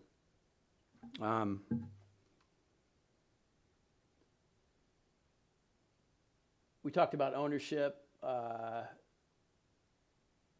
It's going to go straight in here to something that's, again, very important to us, and it's so we call an upside-down pyramid. Some of you have seen them before. You may or may not, but you know, most companies, you got your CEO at the top. You've then got your vice president, then your middle management, then your lead manager, you know, then all the way down to your frontline people. And one of the things, and again, I stole this from, you know, a great mentor. But when we inverted that pyramid so that the frontline employees, the ones in the trenches, for us it's our technicians that are out there with the hard hats that are on equipment, that are in boots, that are slinging wire in a substation or on a base. Those are the most important people of the company, and they should be treated like the most important people of the company. And they should understand that I believe that I believe they are the most important people in the company. And how do we treat them, and how do we invest in them? And do you know them? Do you know your employees? How well do you know them? You know them because you probably interviewed them. You know them because you see them in the office every day. But what do you know about them? What do you know about their families? Do you know their kids' names? Do you know if they even have any kids? But it's those one-on-one conversations, and I think it goes back to humility. I think a lot of times, if we were to relay our position to sports, we would be the quarterback. If you're the manager, you're the president, you're the owner, you're the quarterback. You're calling the plays, you're distributing the ball. But I like to look at myself more as a blocker, somebody that opens up a line for my people to run through. And that's been very successful for me. But make sure your employees understand and know that they are the number one asset. Let them make sure they understand that. I had an incident, or a little bit of a conflict in a relationship with with one employee in particular who was struggling to service the rest of the team. And I pulled him aside and I had a conversation with him. And one of the things I think that really resonated with him was that I reminded him that, we all know about customer service. We all know the importance of customer service. We all know the criticality of making the customer number one, right? But I think if you treat your frontline employees as your number one customer, I think it drives a whole new message for your people. And I think everybody in your organization should understand that your frontline employees are the key people in your organization and how you treat them, and that they know that is critically important. And give them great customer service. Again, not a lot of additional stuff here that I don't have a lot of time to cover a lot of stuff here, but I would say, I will just finish with a couple of things that are very, very important, and one of them is giving back. I think it's important that you all see yourself as mentors. And if you don't, you should see yourself as a mentor. You should become a mentor. You should continue to learn and prepare yourself to be a good mentor. But growing up on the Hoopa Valley Indian Reservation, I was running with the wrong crowd. I think I was 14 at the time. And I got a job. It was a seated job. It was a job that I think the county paid half your minimum wage, and I think minimum wage was $3.19 back then. But I'm from Humboldt County. My tribe is in Humboldt County. Humboldt County is to the cannabis industry what wine is to the wine industry is to Napa, right? So I was watering big gardens as a kid. I was growing it. I was smoking it. I was doing everything. And then I get this job, and I wanted to work at the radio station, but you had to be a year older. And a lot of my cousins and friends all got jobs with the Forest Service out working outside, and I got picked by the cop shop, the sheriff's department. There was a small substation that the Humboldt County Sheriff's Department ran on the reservation. We didn't have our own tribal police back then. But it was a lieutenant, a sergeant, an investigator, and about 7 deputies. And they drew my name. And I was so disappointed. I was distraught that I got picked by the cops, or I actually said pigs back then. But I wasn't very friendly to law enforcement. I didn't think they had a lot for me. And the first day on the job, the lieutenant, I don't think they really knew what to do with me. I think they put in for, one kid at $1.50 an hour or something. And the first job they gave me, there was 5 cells, a drunk tank and 4 cells. And they took me to no one had ever cleaned the bars of the cell. So they gave me a bucket of water and a rag, and they took me to the last cell. And there I proceeded to clean the bars of a stinky, urine-smelled cell. And the only decision I had to make at that time was, do I quit right now? Do I quit at lunch? Or do I quit at the end of the day? But quitting was what was going to happen. At about lunchtime, the lieutenant came back, and he had a set of keys, and he asked if I knew how to drive. I thought it was a trick question because we learned to drive on the res at about 12. And I said, yeah, I can drive. And he had a keys to a patrol car. And he said, I need you to go to the Jolly Cone around the corner and get our lunch that we ordered. And so I'm 14. I walk outside. There's a patrol car. I get in it. It looks like the cockpit of an airplane. It's got bells and whistles and lights and a 12-gauge shotgun right here. And I'll just never forget jumping in that car, spinning around the corner, and just driving down downtown Hoopa in a patrol car. And it changed my whole life. And I got back with their food. I never cleaned any more cells. I kind of became like a mascot of the substation. I did a lot of ride-alongs. I was watering gardens for my family during the day or during the weekends, and I was cutting them down with the sheriff's department during the week. It was a tough job. But these guys took me in under their wings. They mentored me. It changed my life. It changed everything for me because I had to, instead of looking up at drug dealers and looking up at people that had, the guys that had Harleys and nice cars. I had new mentors to look up to. And I tell this story for no other reason than to challenge you all about how you perceive yourself and how the others perceive you. What are you doing to mentor others? What impact are you having to the natives, the young, the old, that are on your reservation, that are in your community?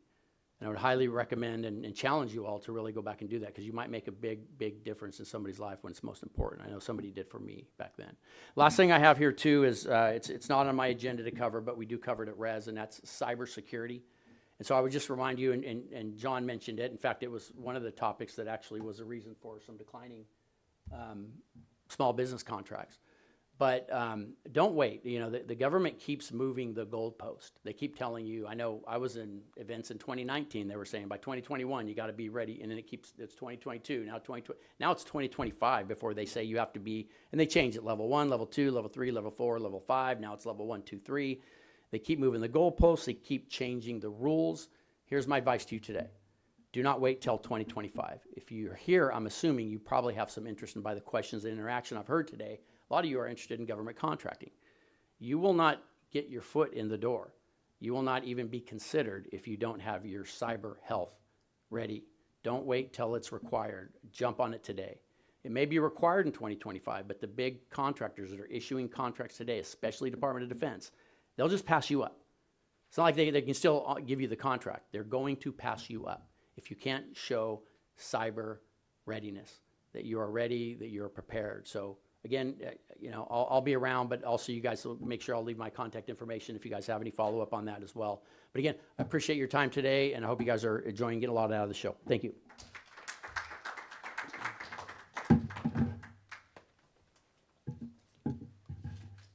Thank you, Darren.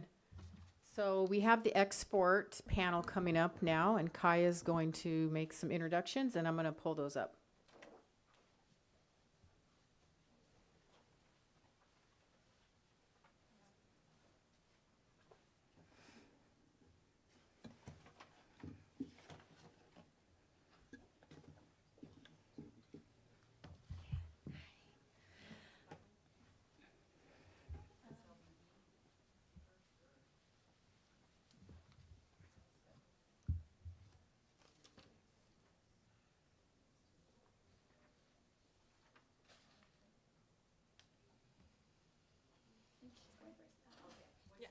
Step year 11 presentation.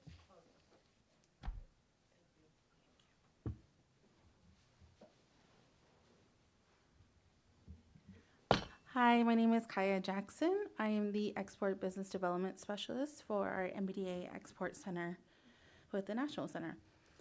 At our Export Center, we focus on assisting minority-owned businesses who are wanting or already in the global market. We're able to do this through our broad network. And today I am joined by these two individual trade experts. The first one is Mariana Guevara. And she comes to us by the trade program specialist. She's a trade program specialist with California STEP admin out of the California's Governor of Office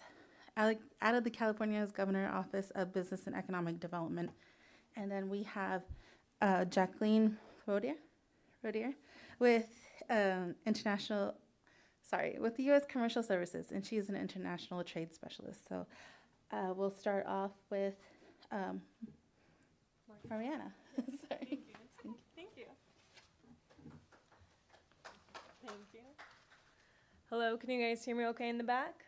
Perfect. I actually previously used to work with the Sacramento MBDA Export Center, so it's really exciting to be here today with this Export Center. So that's the Minority Business Development Agency.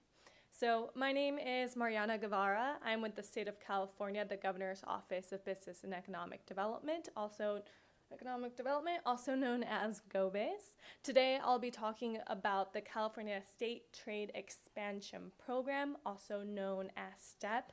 Could I get a raise of hands of how many of you are familiar with the STEP grant? Okay, 1, 2, 3, maybe 4. Perfect. And how many of you have considered or thought about potentially exporting before? Okay, one hand. Okay, perfect. So some fun statistics that I like to share is that 96% of consumers are located outside of the United States. So it's a great interest for companies to think about exporting. So I'll talk about some resources that we have here from GoBiz.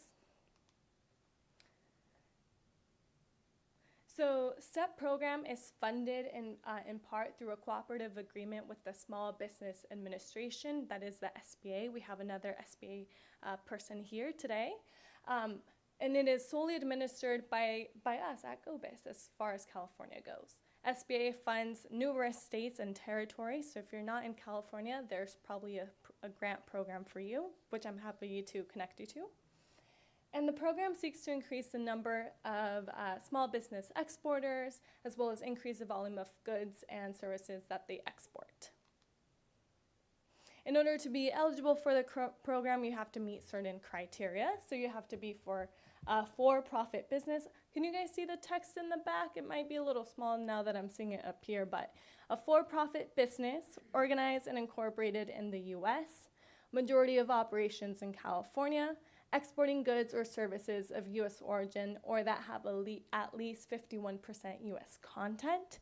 We use the U.S. commercial services definition of 51% U.S. content, so if you have any questions, you're more than welcome to connect directly with them.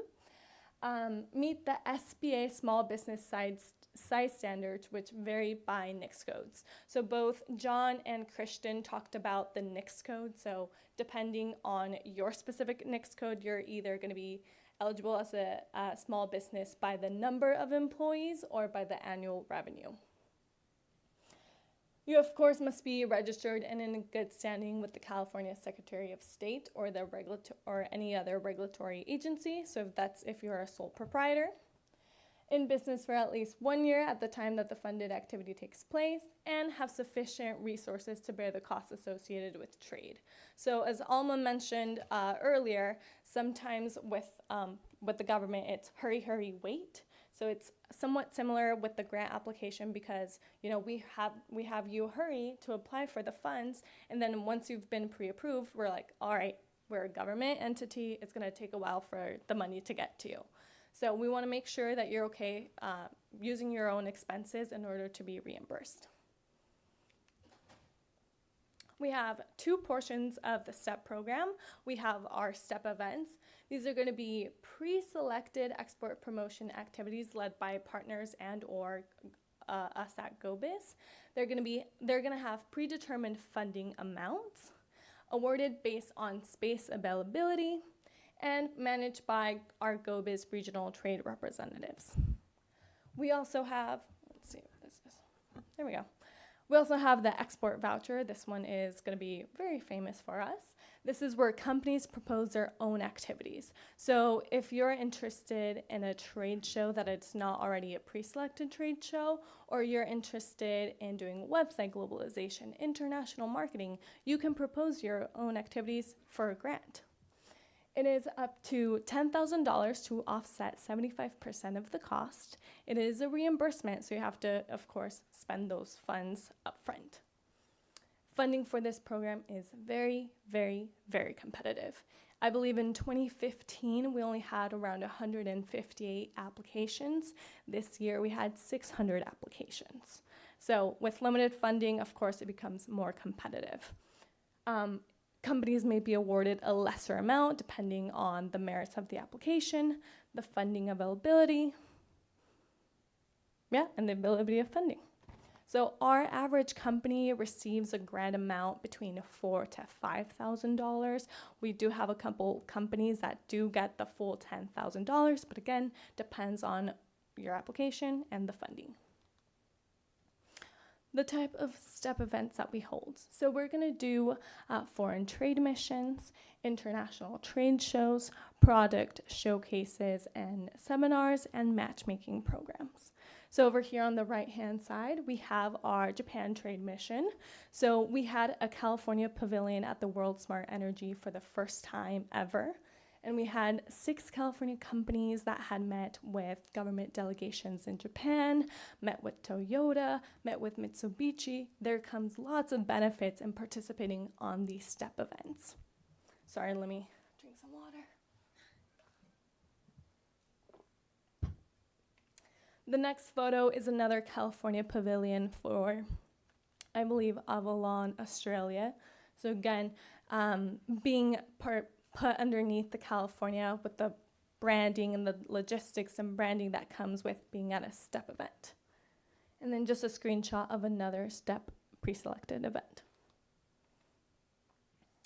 The benefits that come in participating with these programs are leveraging the California brand for added marketing and visibility, leveraging the global network opportunities that come with exhibiting with the California Pavilion, networking and connecting with other like-minded California companies, access to turnkey booth exhibitions, minimize the logistical planning, reducing the cost to participate in trade shows and events. And I believe the amount that we support companies in funding is about reducing the cost by 50 to 60%.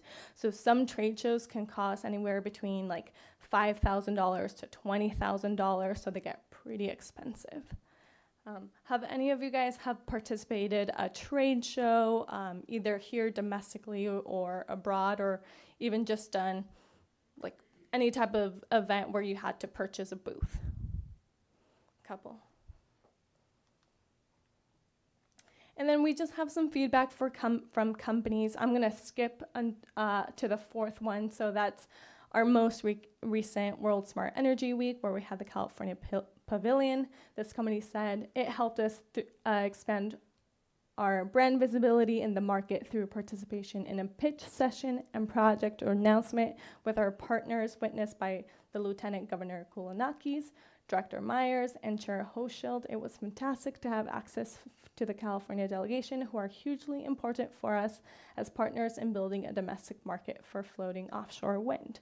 So again, with the STEP event, we paid for their Gold Key services that are a product from the U.S. Commercial Service, where they arrange meetings with international buyers and lots of other benefits. The grant application process for events becomes a 5-step process. They have to prepare, so reviewing the type of events that are available, seeing if it meets their industry, if it makes sense for them to attend, reviewing our eligibility criteria and the program guidelines. Of course, applying before the event registration deadline. Evaluate and notify, so that's when our team evaluates their application and sees if they're selected for the funding. Then they participate in the STEP program, and finally close out by informing us of the outcomes of their participation.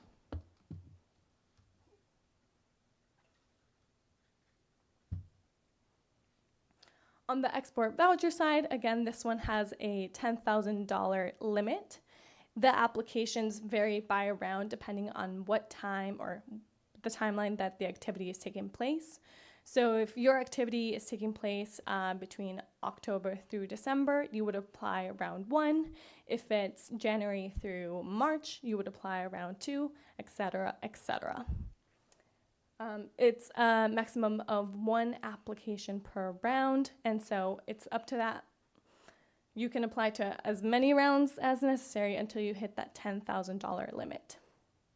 Again, funding for the export voucher is going to be very, very competitive, so we recommend that you try to apply for the maximum up front. I'll just quickly go over some of the allowable expenses when it comes to the STEP program. Of course, international trade shows and trade missions. This also applies to domestic trade shows. So if you're interested in exhibiting your products or services at a trade show and you're not ready to go abroad because it gets very expensive, you can do something domestic as long as it has an international presence. We will reimburse for it. U.S. commercial service products. So Jacqueline here will be going over the U.S. commercial service. They're a great partner, and we very much support all of their products that they do. So the Gold Key service, initial market check, Fuse program, we will reimburse for those products. Sample shipping. So if you're shipping your samples for either a trade show or you want to ship your samples to a potential distributor, anything that is a sample for export promotion, we would reimburse for those fees. Compliance testing and intellectual property. If you have to say, get a new marking for your product, or you have to get a new electrical wiring for your product in order to meet the European standards, we would cover those fees. Product registration, international protection costs. I believe we have even reimbursed for lawyer fees for trademark registration. So all of those costs would be reimbursable.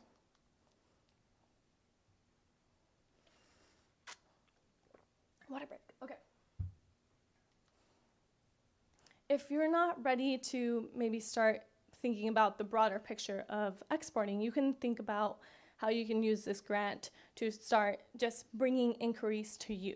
So you can be reimbursed for international marketing material. So doing Facebook ads in order to target Canada and Mexico, translating your packaging or translating your website, those would all be reimbursable expenses.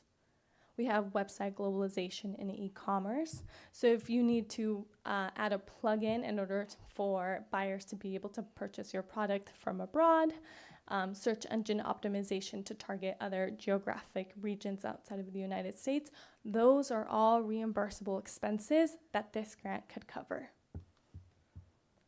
XM credit insurance premiums, and export research tools. So I think today John talked about looking at some market research for government contracting. If you're thinking of purchasing a database for seeking international buyers, that might fall under export research tools. So any costs that can fall within export promotion, feel free to reach out to us and say, hey, we're interested in this. Would this be reimbursable? And you never know, and it might be. We do unfortunately have some ineligible expenses, so things just as general business operations like rent, payroll, those are not reimbursable. Things associated with travel would not be reimbursable, and things deemed to just be for domestic markets. Okay, grant application process, very similar to the STEP events. The only difference is going to be that we recommend that you connect with your MBDAs, your SBDCs, your U.S. commercial service centers to think through the export strategy and plan. When we have companies apply to this program, we want to see that you are export ready.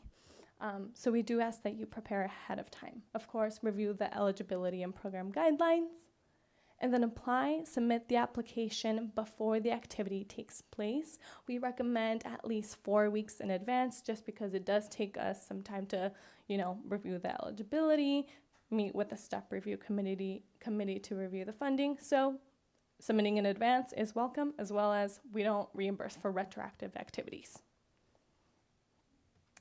We then evaluate the application and notify the company of the award amount.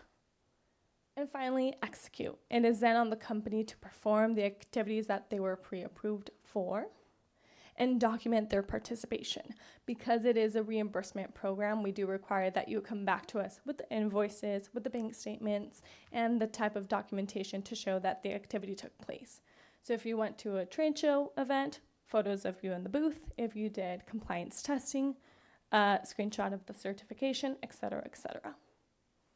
And finally, the closeout. That's when the company comes back to us, says, we completed our activities, we're ready to receive our check. You come back, provide the documentation, you provide the outcomes, the projected outcomes, and we get started on the payment process. Let me just take a breather. Oh. You can apply on our website, export.business.ca.gov. You can learn more about the program details by going to About STEP Program Details, and it will bring up this site. So we'll talk about eligibility, the timeline, business resources. And then, of course, we have the events. So those are the upcoming events that we're supporting under STEP events. As you can see, right now we have Paris Air Show and Info Security. And then lastly, when you're ready to apply, you just go ahead and click that on the top right corner, and it will take you to our grant portal. Once you're at a grant portal, I won't be going over the whole application process. But yeah, no, that's a whole nother hour. You just make sure that you select the correct either export voucher or STEP event. So I just have a few questions here for frequently asked questions, but I will go ahead and open it up before I start going through those. So any questions from the audience? Gonna take a sip of water. Okay. Yes. Have you considered maybe doing focus groups to see what tribes are in this particular area?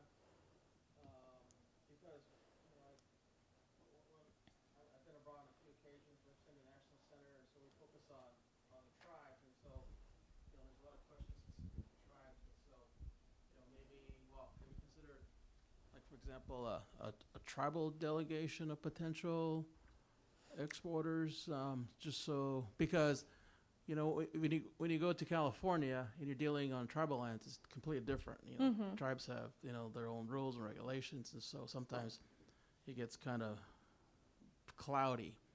And so, you know, maybe have you thought about that, a separate trade delegation, or say here's our tribes, our tribal businesses from California, and they're part of the group.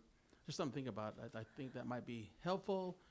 Of course, if we can help identify it, and I think that's what the National Center is trying to do as well nationally, but we also need to focus on states to see, you know, what tribes or tribal enterprises or tribal businesses do in fact want to get into international trade. Yeah, I mean, not that I know that we have done I've been with the state for about 1.5 years, so not that I know while I've been there, but more than happy to exchange business cards and think through what we can do to grow the presence of Native American companies for international trade.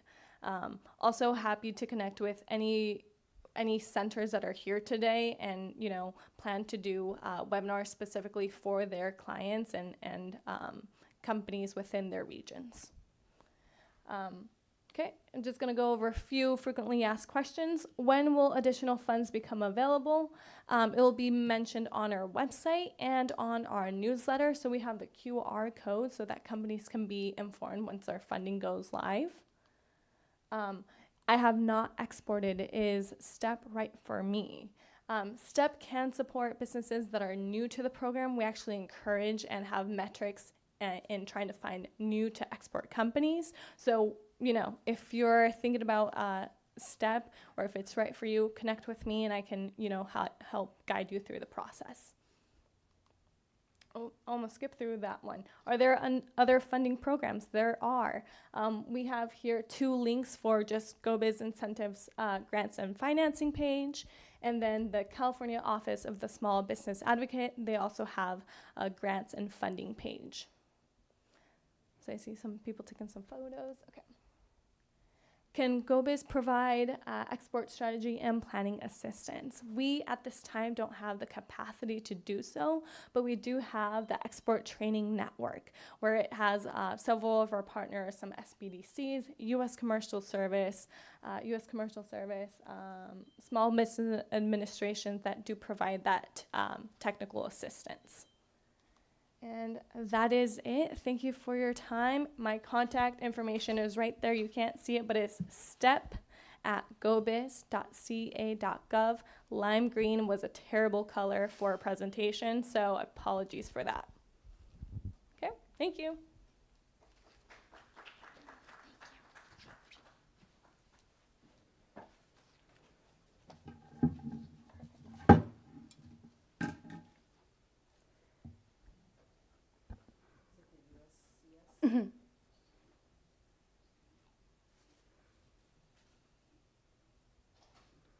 Thank you.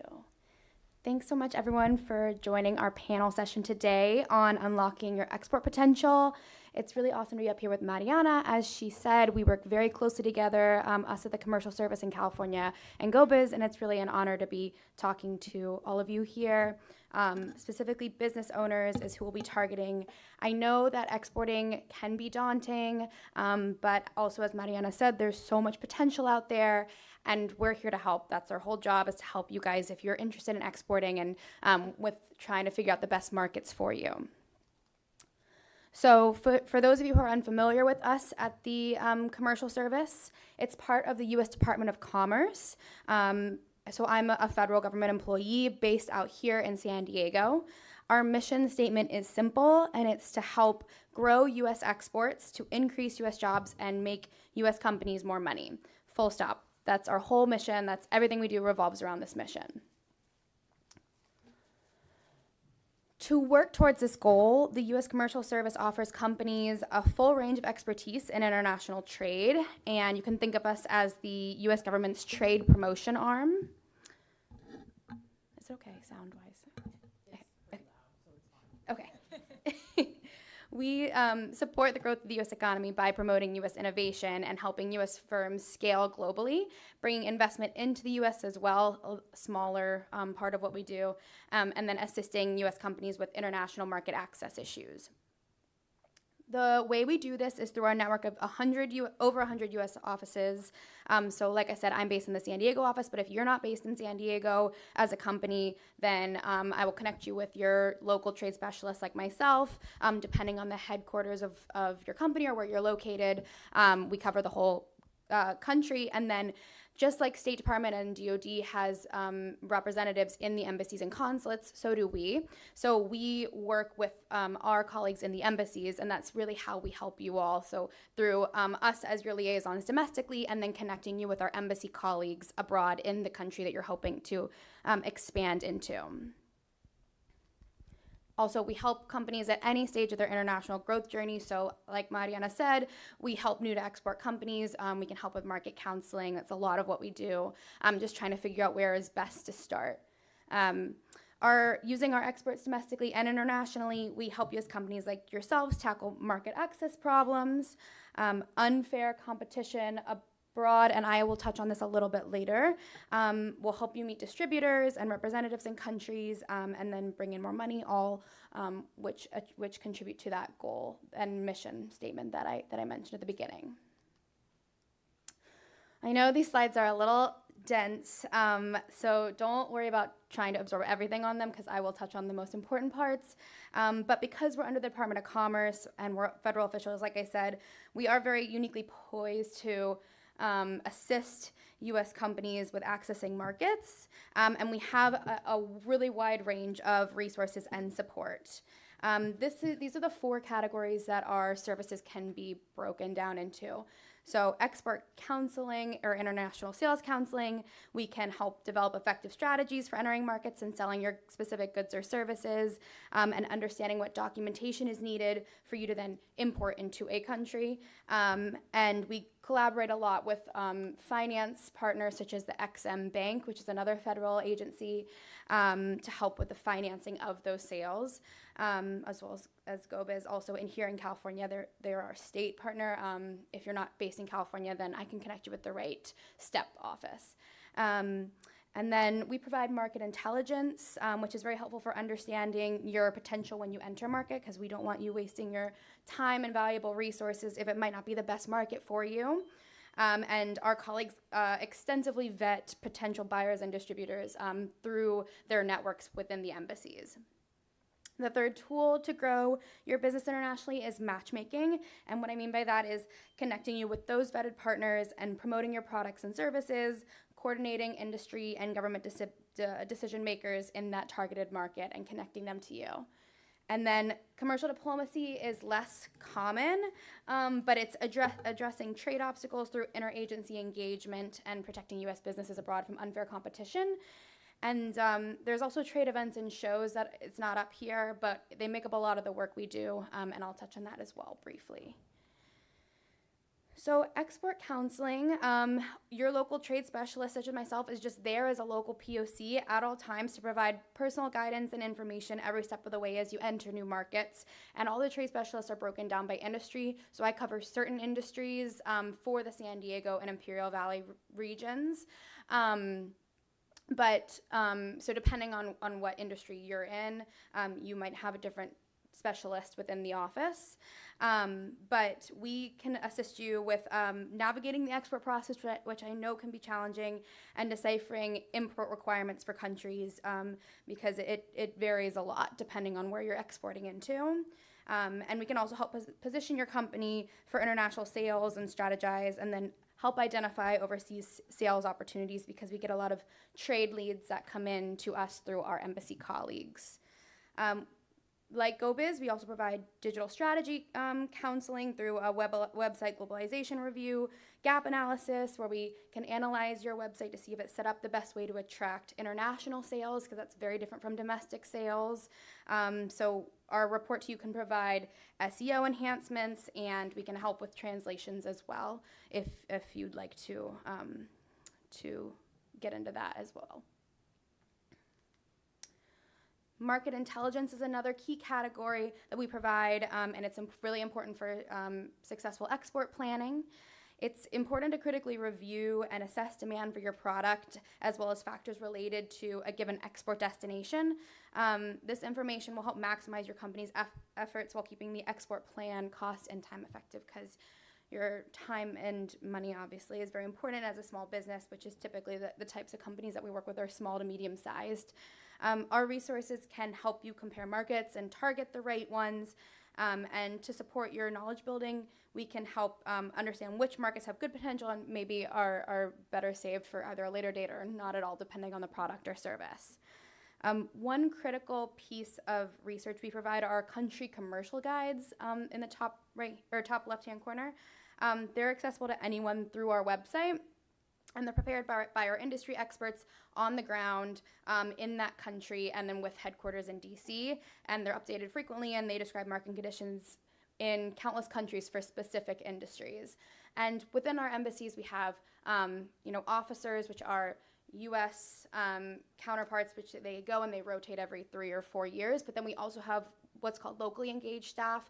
So they're from that country, they're born and raised, they work in the U.S. Embassy, but they are extremely familiar with the market, how the economy works. They're very plugged in. So they are really our whole value here because, I mean, they're just an incredible resource, and they have a lot of say that goes into those country commercial guides. The initial market check is one of our most popular services that we do frequently, and it provides U.S. firms with an initial assessment of market potential for your specific product or service. So we take information from you about your product or service, and then we gather feedback from up to 5 industry participants in that country, and then they provide written recommendations on whether they want to pursue working with your company or not. And our in-country experts at Post, which is what we call the embassy and consulate teams, provide an interim report and a final report with that service, and it outlines the interest of those potential partners, and then you can either reach out to them or you can have my colleagues reach out to them as well if you want that connection. We can also vet and provide background checks on potential international partners through this international company profile. It's a paid service which provides U.S. companies with a comprehensive background report on a specific foreign company. We get a lot of companies reach out to us and say, like, I got this inquiry, does this look like a scam? This happens very frequently. That is always something you can reach out to us about. And I will reach out to my colleagues in the embassy, depending on where that inquiry came from, and say, hey, does this look legitimate to you? And usually they'll say, this is a red flag for this and this and this reason, or like, yeah, that looks legitimate, let's follow up with them. And if you want us to help, we can do that, or you can just take it from there. But we can help with trying to determine whether something is a fraudulent or not.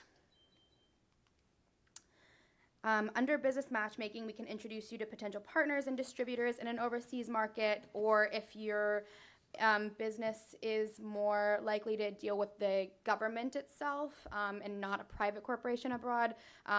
We see this with utility companies and aerospace and defense companies, safety and security companies. Then we can connect you with that government entity as well. So we work really closely with you to understand your business model and connect you with the best potential partners, whether that be private or public.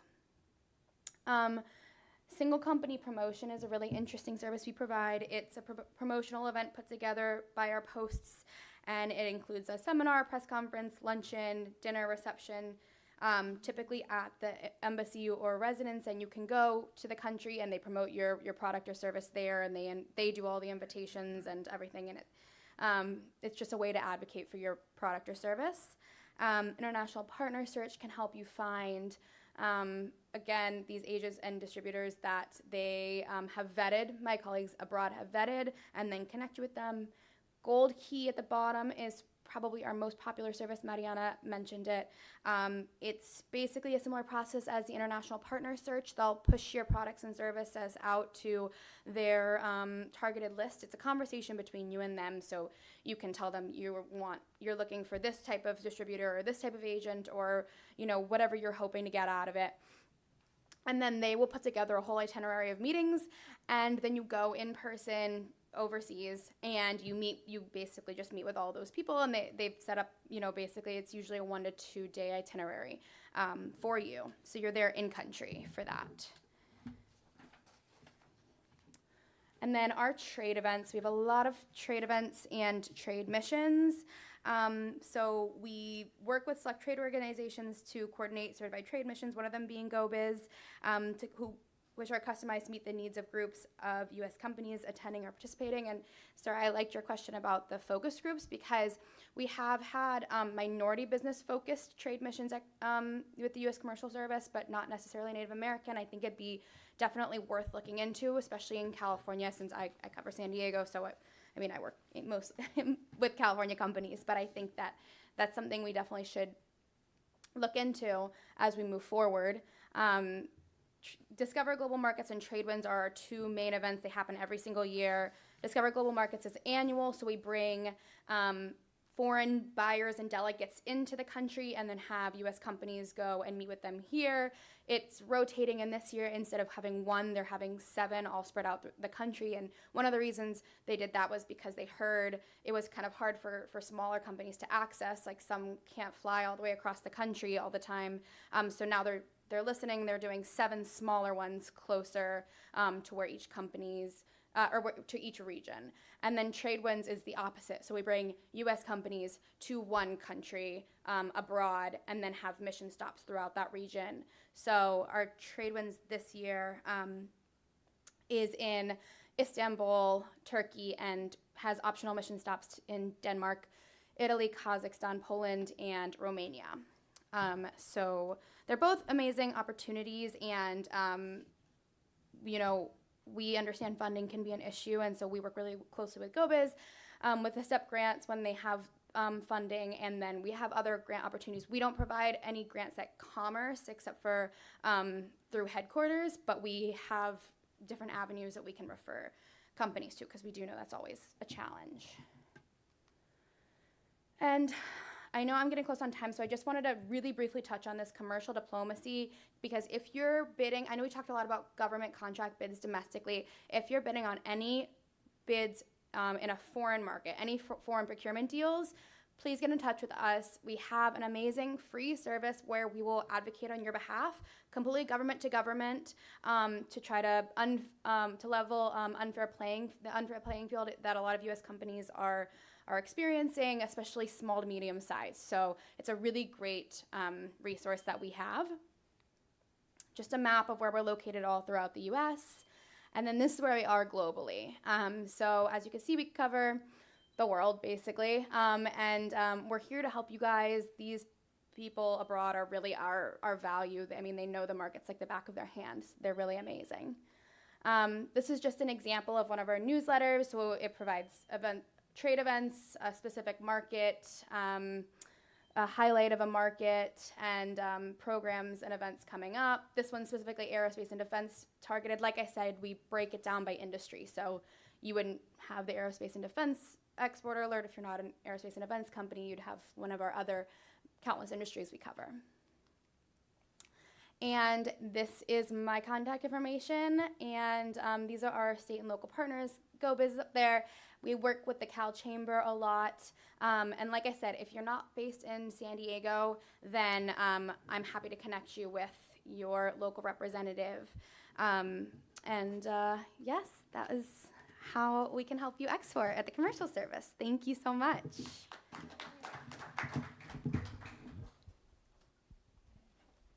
All right, thank you so much. We'll hold off on questions. If you want to ask more, they will be at 4? At the round tables at 4 p.m. Back there, number 3. Thank you. Wonderful. Thank you so much. Now, let me log out of here. We're going to connect Charmaine's laptop for Twyla True, who is here in the back. So come on up. And we were going to do a fireside chat, but I think we had said that Twyla could, we'll just ask some questions. She's going to run her presentation, and then she's going to do a presentation on herself, and then we'll go from there. Okay. Okay. Perfect. Hi. So nice to meet you in person. Thank you. So please, I understand you're ready to go.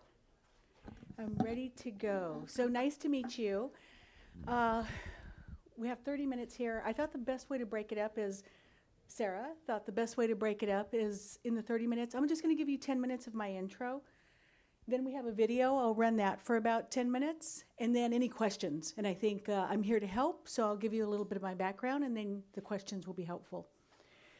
So my name is Twyla True. I run a family office. Co-founded that about 30 years ago. All that means is I manage my own private wealth. We created our private wealth about 30 years ago in consumer goods. Today I hold a family office that I operate out of Orange County, California. And we manage about 3 different verticals.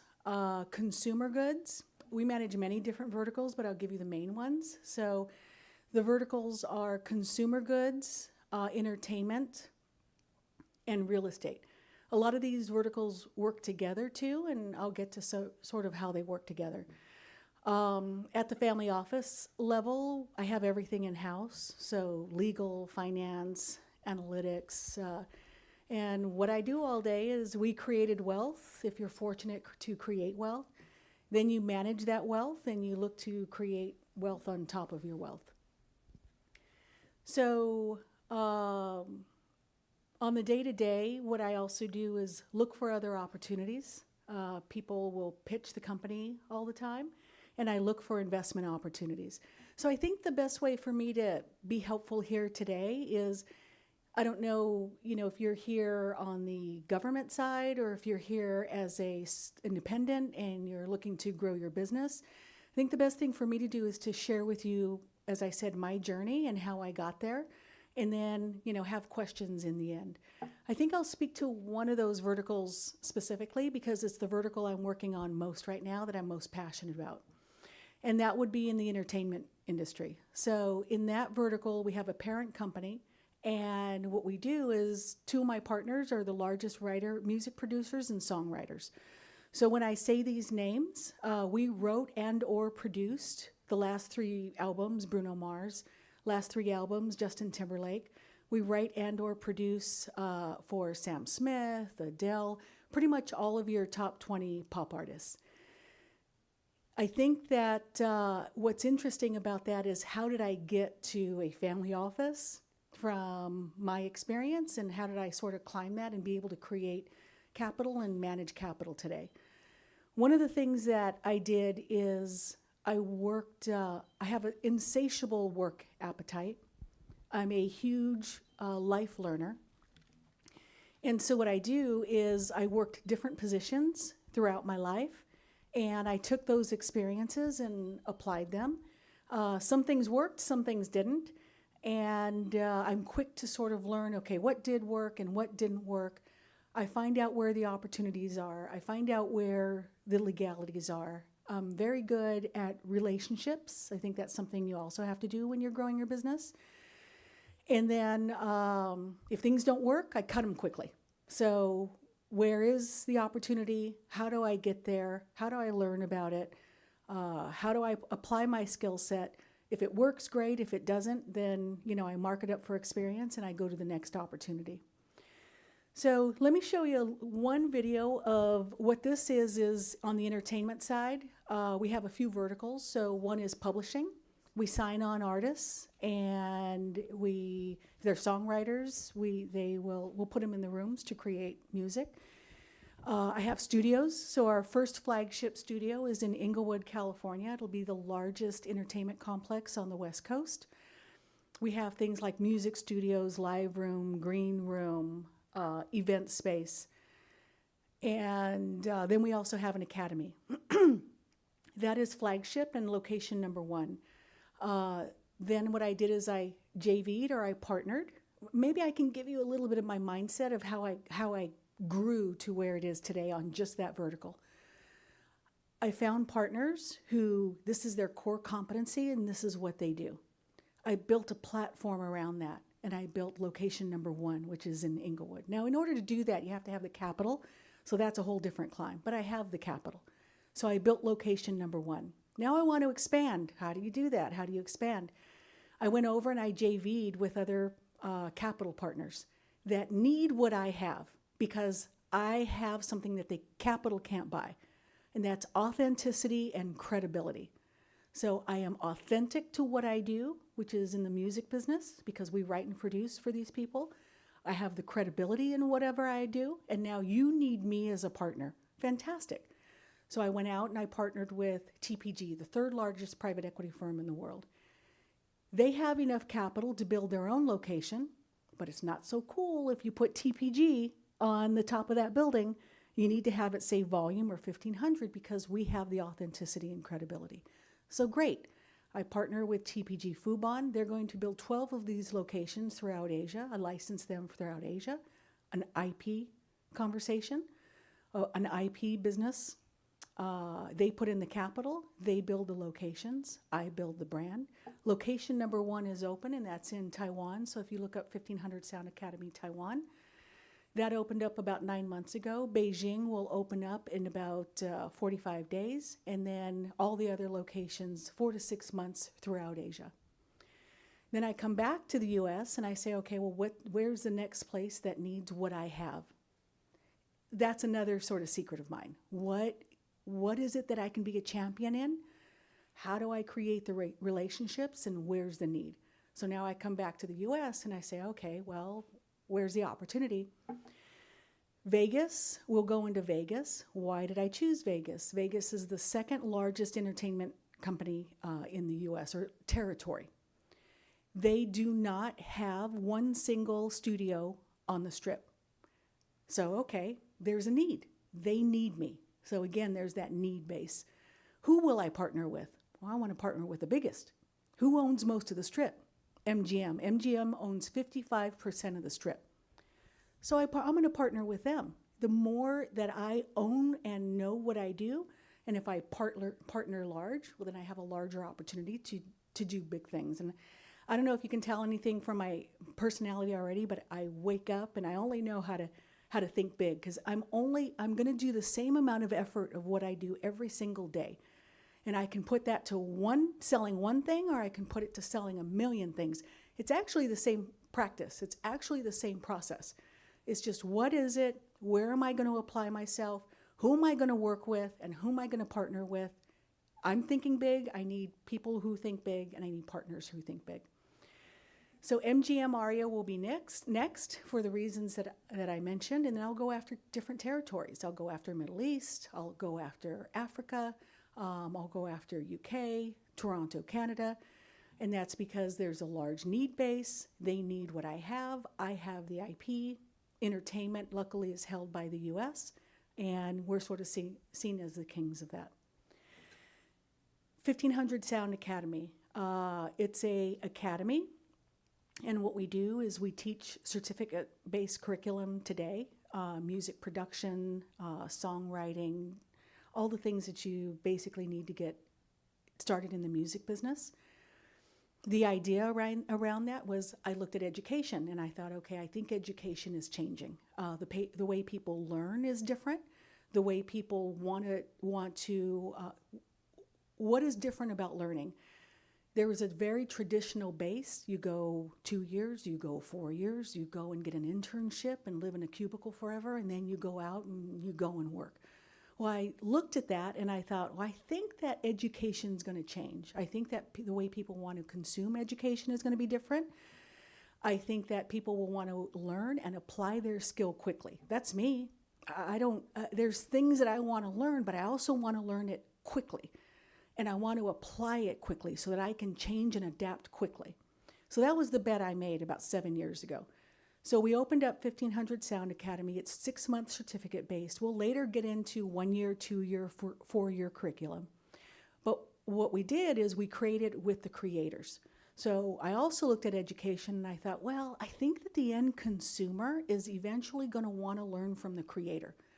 It's great that we built a system that says, here you go, it works for law, it works for finance. Yeah, go get a law degree and take the exam. Go for finance and learn these things. But in creative, not so much. I think that in the creative industry, people want to learn from the creators.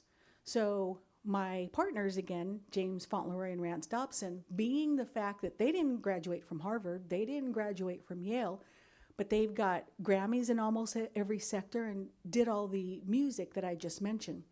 I believe that people will want to learn from these people, not just from standard education. So we built 1500 Sound Academy. We put through about 300 and some students this year, just started it about 2 or 3 years ago. And incredible journey. One of the things that made me interested in 1500 Sound Academy also is I've done a lot of things, and there's a lot of people you have to deal with. There's a lot of companies that you have to deal with. I'm in a very fortunate position today where I don't have to deal with anybody I don't want to. And I want to do legacy. I believe that there's philanthropic, that's wonderful. There's also for-profit. And I believe that you can be profit for a purpose. I don't believe that I have to be stuck into nonprofit only because sometimes it's not sustainable. And I believe that for my businesses, if I can be for profit, I can build businesses, and I can also build a legacy that I can be very proud of. So 1500 is one of those. This is an example of the academy. All the people that you see going through, we don't pay anybody to come through. They're all come by and stop out of love and respect. It's almost considered disrespectful if you're a talent coming in and out, and we're very close to the airport. It's almost considered disrespectful if you don't come and stop by our house and say hello.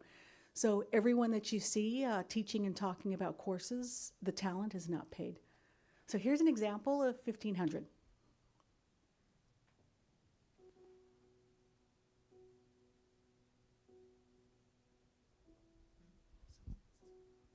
1500 Sound Academy is the premier facility for any creative medium.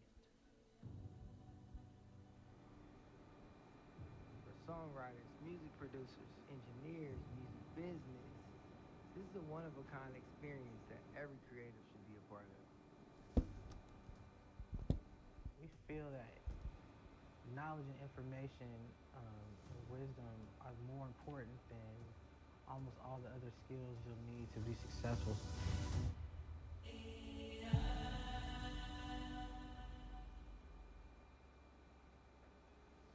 The dynamics of the entertainment business leave a lot of room for a lot of confusion. Like, there's not a lot of real information out there. Everything is hearsay. I think, people calling their songs singles when they don't have a radio budget. People having split arguments for a song that 7 people total are going to hear. Like, it's all these things that you find out over time are not as important as you think they are.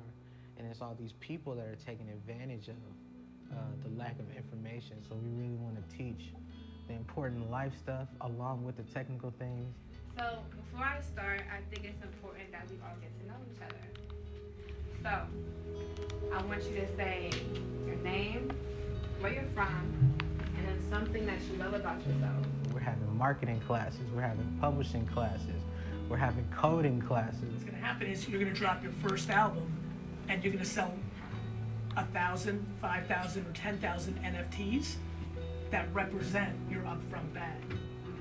So instead of We're having classes on anything we can think of because we want to give people an opportunity to have a better shot at real success and really being able to communicate their creative feelings. He's dead serious. If you really get out there and giving and serving and put your ego aside and you really, really get to it, get to really giving, it'll blow your mind. It's been a blessing to be around the greats, be around legends, and they come in, they talk to us, they give us knowledge, they give us game, wisdom. How do you simplify your message in your music? You know, you want people to be able to move. You want it to move people. You want it to, you know, affect people in a way that a good song affects somebody. Even though we really stress learning music, specifically like learning the chords here, and we're learning scales, and how important having computer literacy, how important life lessons and emotional intelligence and all these different things are to success. That's what makes this facility amazing, because we have all these great partnerships to where you can come in and wanting to be a rapper, but then you'll meet a movie producer, then you'll meet a venture capitalist, you'll meet somebody that does coding, and you might want to learn tech, JavaScript, HTML, C++, and you know, it's so many other things that you can do that's outside of music that you can find a love for here, and this is like the place where you can discover your new love.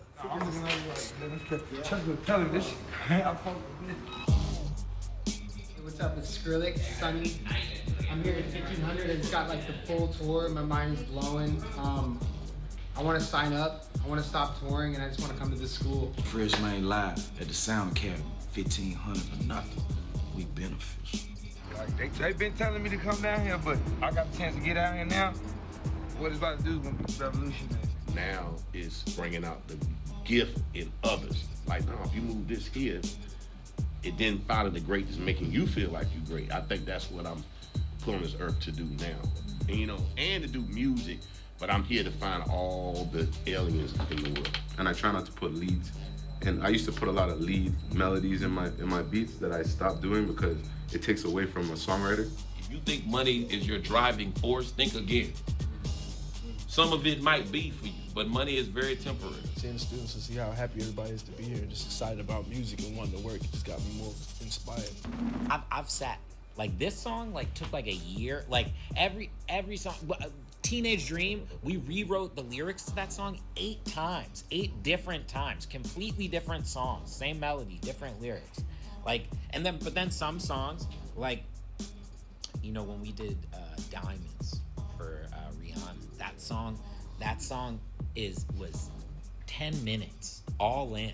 You hear the difference in, like, if you listen to Kendrick records carefully, you'll hear every element, high or low. We don't believe in no ultimate maximizer on the stereo bus, because we don't even believe on stereo busing, because everything is going to be squeezed into these 2 little channels right here. Now, that's a whole nother thing too, him knowing that mic placement. My mic placement. Listening to this now, I can tell that I was probably about this far from the mic, and I had the mic adjusted up. So you spin up into the mic. Yeah, my projection is going like that on this hook, but then I listen to the verse, I can tell I was probably this close and straight, direct. So where it's gonna give that different presence on the verse rather than the hook. When this is unpleasant, if I touch that, that also will become unpleasant, isn't it? If my hands are not clean, I should not touch, isn't it? Hello? Misery means your hands are not clean. You know, I'm telling the story because I hope you guys know, like, I'm sure you do, because I can tell by your energy, like, how blessed you are to have these guys, like, mentoring you, passing this on to you. So, like, man, don't waste a moment, like, soak it all up, because they're pretty good. Stop.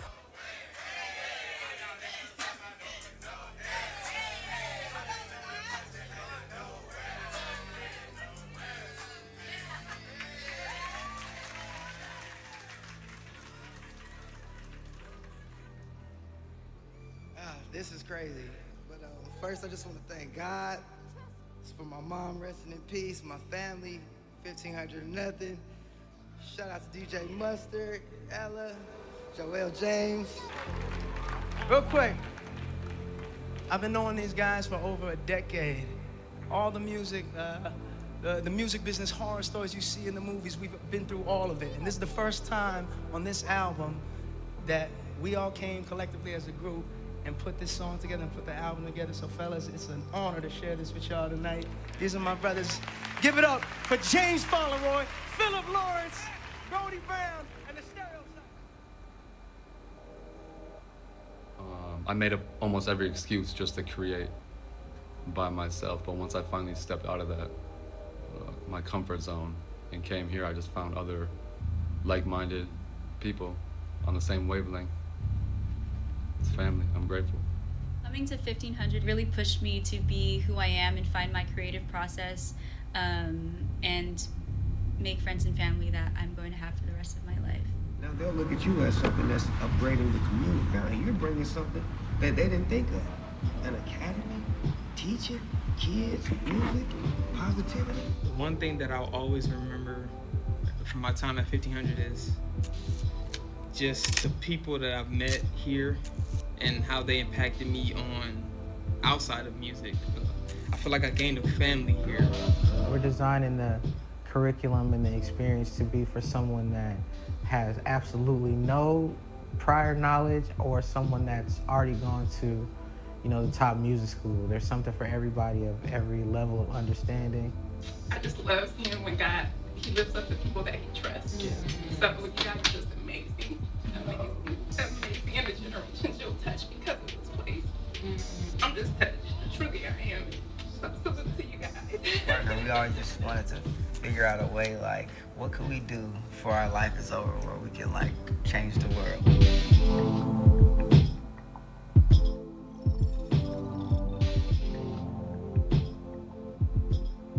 So one example of one thing, hope you enjoyed it. I'm very fortunate today to do a lot of things and work on a lot of big things, but in that, I think community is important. Education is obviously important. Being here with you today is very important. So although I get to work on a lot of things, unless I pave the way forward, unless I make new relationships, unless I teach the journey that I've been on and forward and pave the way for others, it doesn't complete me and the legacy that I hope to leave. So thank you very much, and any questions you might have, I'd love to answer. Nice. Let's give her a round of applause. Yes, thank you. So are there any questions online? Not right now? Okay. I know there has to be some questions. Come on. There's, of course, Mike. Okay. Well, we want the people watching online to be able to hear. Very inspiring. Thank you. So it's a family enterprise. Yes. How did it start? Like when you were 12, you decided you wanted to have an enterprise. Did you inherit this from other family members, or how did it begin? I am first generation broke. So I think my inspiration is that I didn't want to be, I wanted financial stability. And as a female, my examples, I didn't have very many. You can't emulate a lot of people because you don't have parents or siblings or relatives that emulate, how to speak in a room or how to be. And so if I just wanted financial security, because I knew that I didn't want financial greatness, I just wanted to be able to, at first, have food and have a roof and have these things. And then what happens is you start to crack the code, and I liked it. And I just thought, okay, well, I can do this. And now how do I create more security for myself? How do I create more? Then I understood the opportunity of wealth. How do I create more wealth for myself? So I'm first generation. Of course, I'm Lakota. I am Ogallala, so, grandmother lived in a trailer. My family grew up in El Monte. I went to El Monte High School. And so, again, I understood the example of poverty, but I also had culture, and I had relatives around me who inspired me and said that you could do anything. And financial independence is what drove me. Nice. Some other right here. Francis. Thank you. Yes, your story was very inspiring. And you mentioned earlier, or just a minute ago, that you didn't have anyone to look up to, someone that has that strong financial security or professional growth growing up. I can say now that I've met someone who I look up to, so I'll be following you shortly after this. But as a Native woman, how do you find your value in, I'm sure, is a male-dominated industry? I'm sure you've worked through many of those industries, but how do you find your value as a Native woman? I was very fortunate in along the way. I had two people that really mentored me. One was a very traditional grandmother. And so culture of traditional grandmother, I already knew I was born with wealth and value. So I never questioned that. It was just now, how do I take that wealth and value to the outside world? And how do I work in a Western civilization?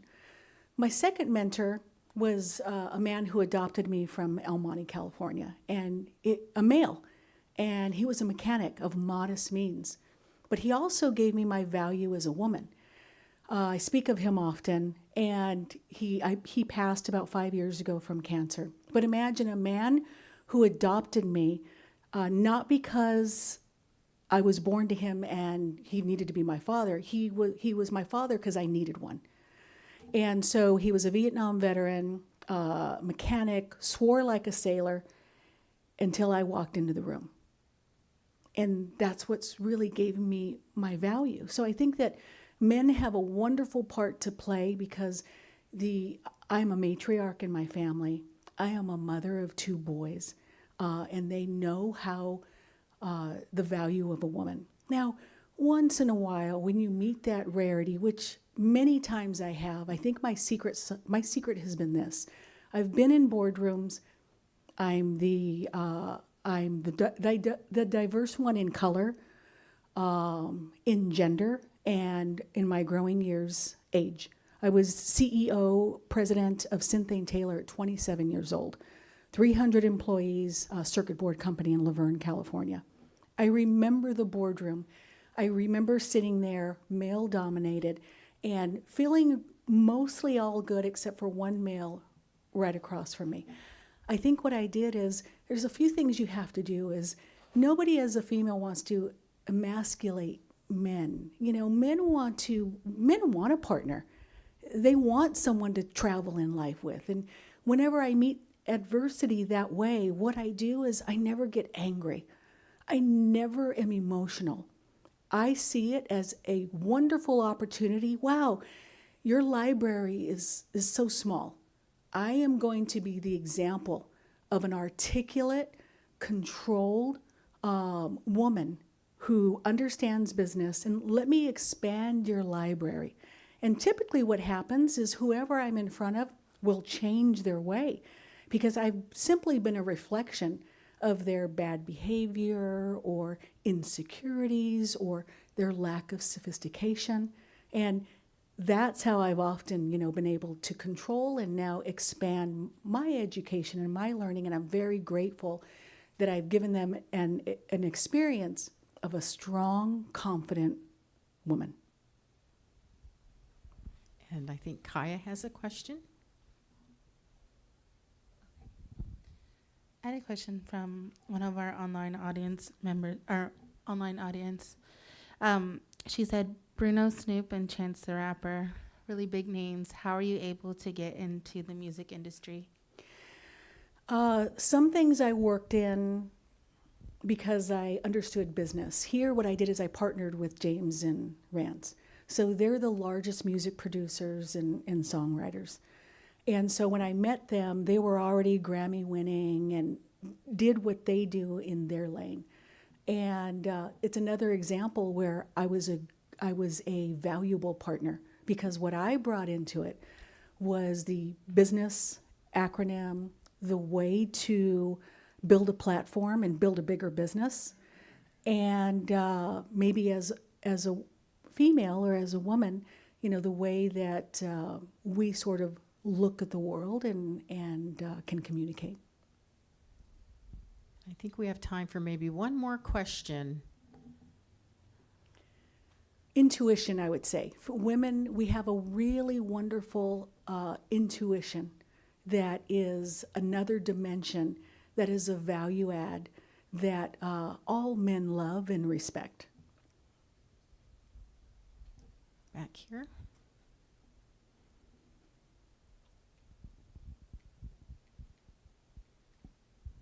Hi. So don't count this as a real question, but I really, really want to talk to you afterward. So I just wanted to see if you're sticking around. I'm sticking around. Okay, great. Thanks. Okay, and I do like, Daryl has one question. I just want to say, as a Lakota Two-Spirit elder now, it's very inspiring to meet you and hear your story, because there are not that many, especially a woman, a Lakota woman, to become as successful as you are. It is inspiring, especially for our youth. That is very, very important to show them that it can be done. And as an elder, and I've been in the entertainment industry for a long time, we're a rarity, and it is inspiring to see you and meet you and hear you, because it gives the youth hope. And I just want to say thank you. Thank you, and that means so much, because the support and the reflection of your people. There's nothing more important to me than that. So if I make you proud, I'm very thankful for that. I would say one last thing too, the education side. We'd spoken a little bit about that, and so anything that I can do for anyone in my journey and my process, please feel welcome to. I'll stick around. Thank you, Twyla. Can I grab a picture with you? Yes. We're going to use your camera. Thank you all for having me. Let's give her a round of applause. Thank you so much. I think right here.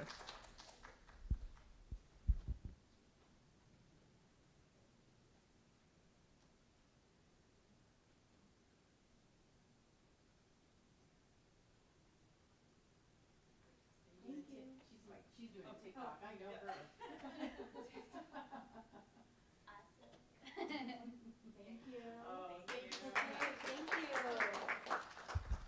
Okay, I think up next we have the access to capital. And we need to unplug all this good stuff here.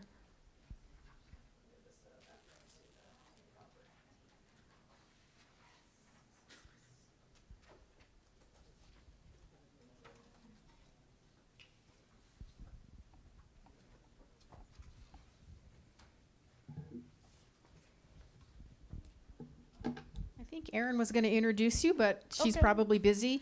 And I'll go ahead. We have Miss Lucy Montgomery, Esquire. I love saying that. So cool. And so she's going to go over the keys of gaining the capital, right? All the good pieces that we need. That's correct.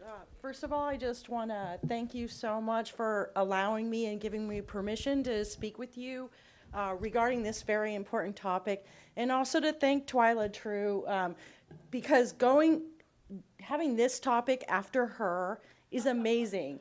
And the reason is because she mentioned it. She mentioned she had capital.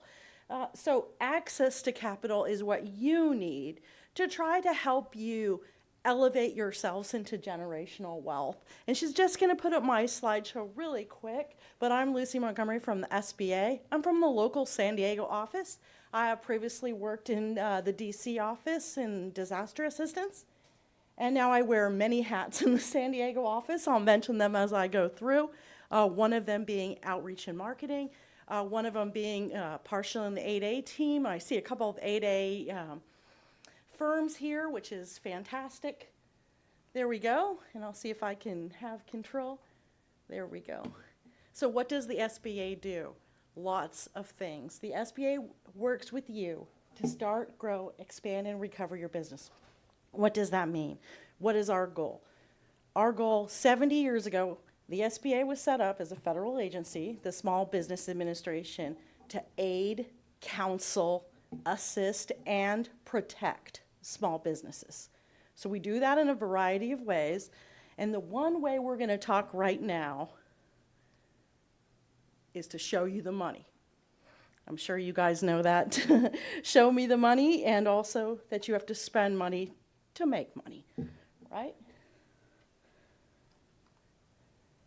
So how can the SBA help? A variety of ways for access to capital. First, SBA-backed loans. Second, private investors. Third, research and develop awarded funds. And number 4, surety bonds, which is very helpful if you're an 8A contractor. So I think this PDF'd, but this was an animation that says how SBA guaranteed loans work. And the reason I put this in is because it's kind of a misnomer about direct from SBA lending.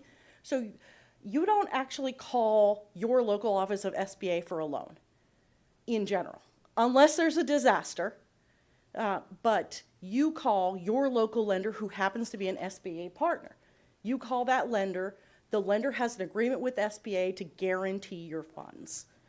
So there is no need for you to contact our office to get an SBA loan. However, there is a need for you to use some of our services and some information. This is going to be information and kind of a practical, because prior to my career at SBA, which is a life-changing event for me, I had several small businesses, and I practiced complex commercial litigation for 20 years.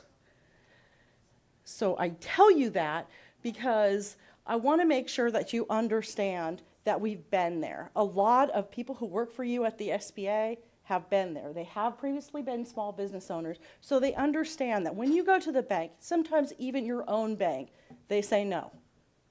They say no for a variety of reasons. You're a startup. You don't have enough experience. It's not a risk. We don't have an appetite for that risk. We don't understand your business. Well, the reason the SBA started doing loan guarantees is because we share the risk with the bank. When I say we, I mean you, taxpayers. Taxpayers share the risk using the SBA by guaranteeing loans of small businesses. And that's good for the community because the small businesses are the ones that employ your local communities. So the guarantee helps with competitive terms, lower down payments, flexible overhead requirements, and the SBA requires counseling and education requirements, especially for lower level loans. So what can you use an SBA loan for? Basically what you can use any business loan for. We just had the exports. SBA has an export loan. You can use it to buy a business. You can use it to purchase inventory, to start a business, to buy a franchise, to launch, grow, or repair. Now, these are all different kinds of loans, so you have to be educated on what kind of loan works for you. Another thing, access revolving credit, which is quite important for if you're an ongoing, especially if you're a government contractor, which many of you were. How many of you are government contractors? Okay, oh, not that many. How many of you are startups or thinking of a business, or a business is just like percolating? Okay, and how many of you have been in business under 3 years? No, over 3 years. Okay, good. So now I know. So it's a variety in this group. So lots of these things, I'll make sure I go through the spectrum to help you. Okay, so what kind of loans does the SBA offer? Now, if you've been around a little bit, one way to get your business an asset and to create generational wealth is to purchase your own building. Have you ever thought of that? The lease rates in San Diego are incredible. The 504 loan here partners with a third-party bank and with a CDC, which is a local community banking institution, where the bank does 50%, the CDC does 40%, and you, the small business owner, usually put in only about 10%. which is amazing. And you can, and then you can pay this off over 25 years, and you can actually, your business would own their own commercial property. So that's owner occupied. So keep that in mind, and that's called a 504 loan. For those of you who have the need for commercial property, that's going to be owner occupied 504 loan. 7A is our flagship loan. These are, in general, we offer a couple of different kinds, including community advantage loan, international trade loans. And this is going to be your regular business loan, capital business financing. And then we have our micro loan, which is under $50,000. I have a quick story in a micro loan. It was a small loan, $20,000, used for a mental health counselor. In COVID, the beginning of COVID, this counselor just started out on their own. They just rented a little room in a clinic, and COVID happened, the clinic closed. They're like, what am I gonna do? What? And so I said, well, consider a loan. And they said, what am I used for? So this person used it for updating their website.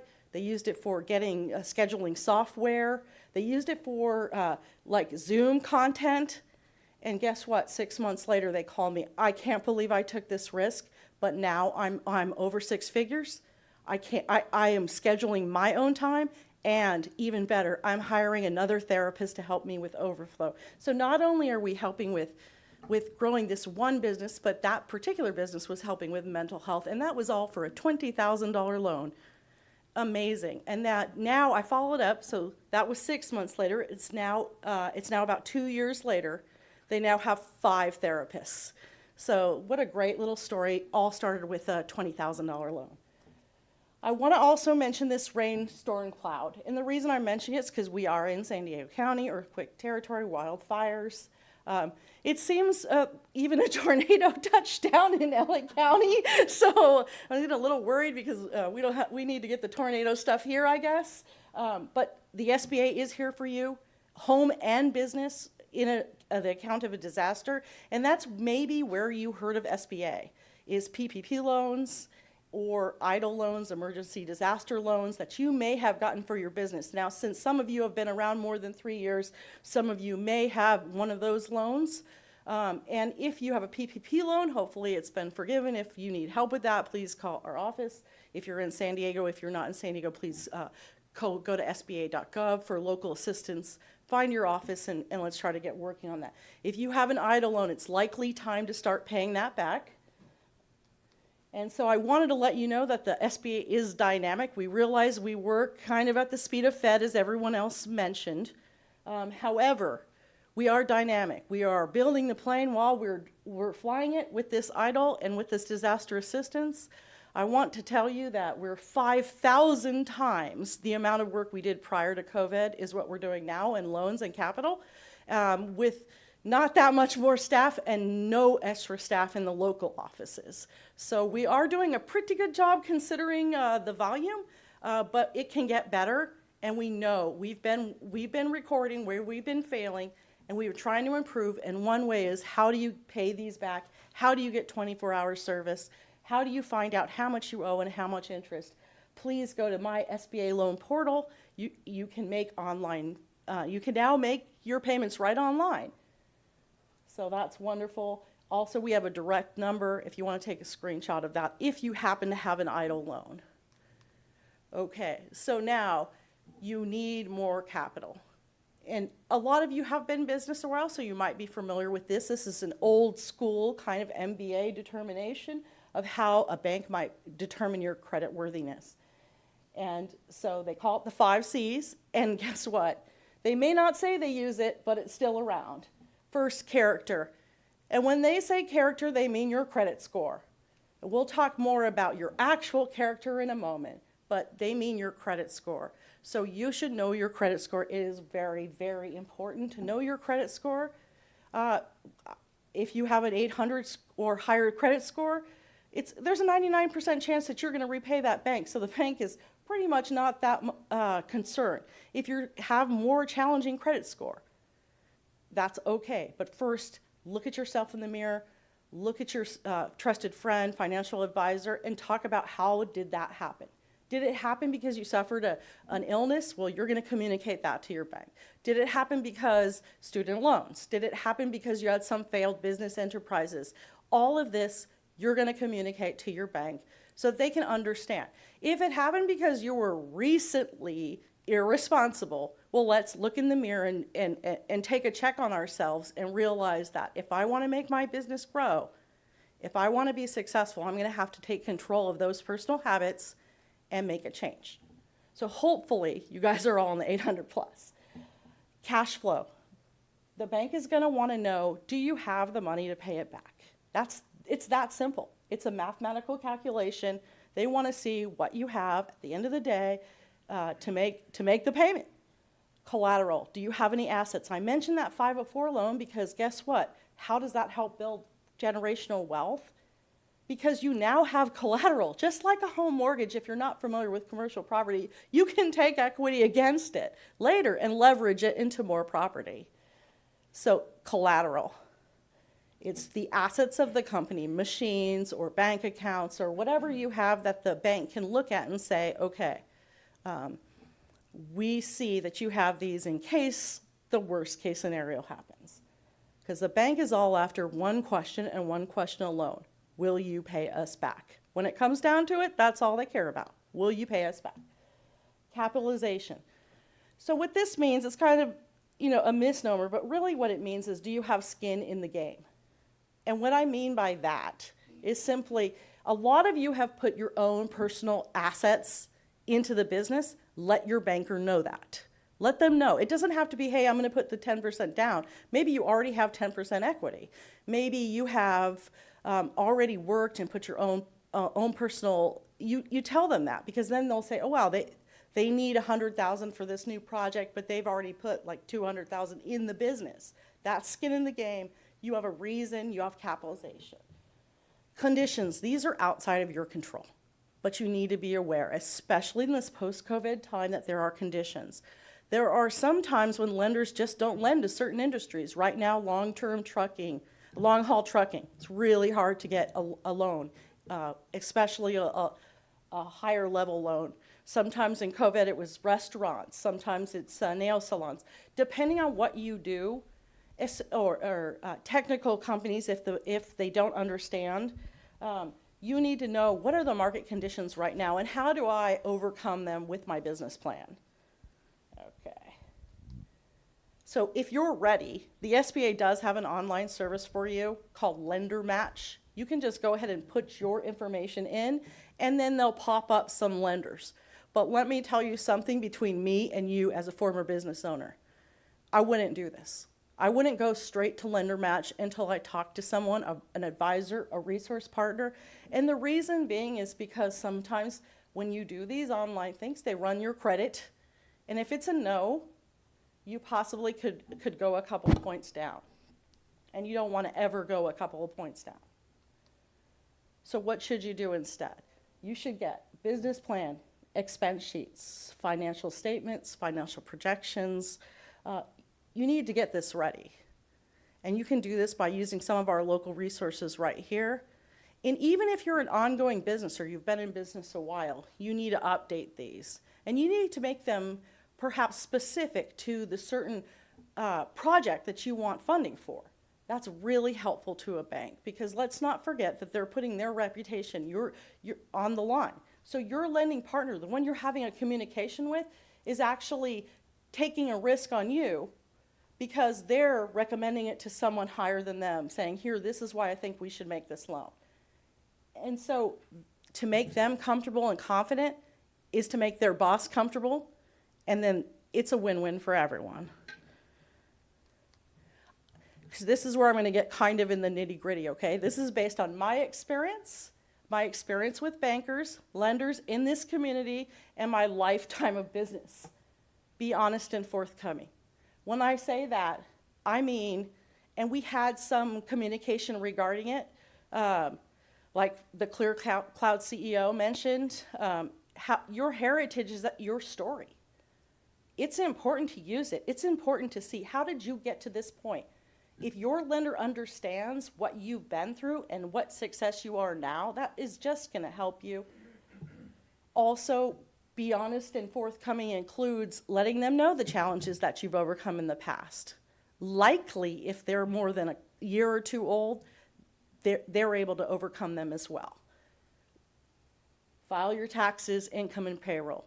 When I first started at the SBA, it was for COVID relief, and which is why I joined, because I saw what was going on in COVID, closing the small businesses, and it broke my heart. And I said, I need help. So I called and I said, do you need help? They said, can you come tomorrow? I said, yes, okay. What happened? I called some businesses and they weren't tax compliant.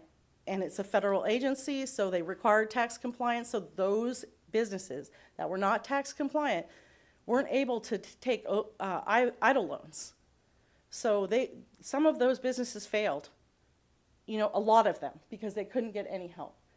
That goes the same for legally compliant, especially for your state and local. They're going to require it, and your bank, your lending partner, 100%. If you're not registered, and your business, if you're saying you're an LLC, you better be an LLC. I once spoke to a small company when I started with the IDLE, and they said, I'm an LLC. I said, okay, interesting, because we don't see you filed. They said, no, I thought you just put LLC at the end of your name. So these are the small businesses that SBA, I mean, we start micro businesses, very small. A little bit of education. That particular person that I spoke to, they had, I mean, they were just an amazing business person, but they learned school of life, and they didn't pass law school yet. So I had to give them a little bit of information, and now a year later they called me. They actually do now have an LLC. They worked as a sole prop. They worked with a financial advisor, and their business is making the turn now to be profitable. And so that's a really good story as well. We talked about knowing your credit score, and this one is apropos right now. I always include it, and I always just go, oh, interview your lenders. But guess what just happened? Banks failed. Local banks, banks you know, banks on the corner, banks with good reputations. You need to talk to this lender, ask them this question. What percentage of your deposits, I mean, like, what's the percentage of deposits to people? Do you have a lot, or you just have a few rich people at your bank, or do you have a large number of people with deposits? Because that's kind of what happened, is they had large deposits at these banks, and they were leveraged. And when those investors took out their money, I mean, this is just one cause of this, but when those investors took out their money, their ratios went off, which caused the immediate problem. And so interviewing your lenders, you want to be comfortable with who you work with, right? They need to understand your story. They need to understand you, and then this could be a long-term relationship. Know your cash flow, know your financials, have an elevator pitch. You never know who you're going to meet on the plane, but also your lender. They're going to say, what exactly do you do?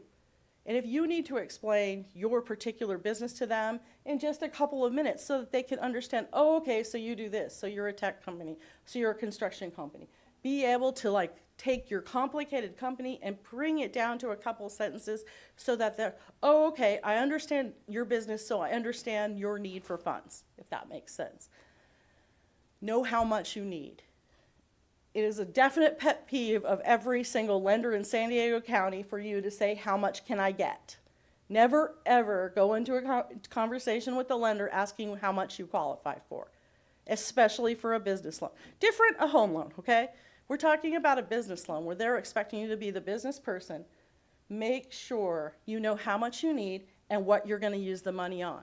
So I need $200,000. I'm going to use $50,000 on labor. I'm going to use $50,000. It doesn't have to be perfect, but if you go in with that kind of, this is what I'm going to need and this is how I'm going to get my project done, I've already put in, you can tell them, I've already put in this of my time and capital.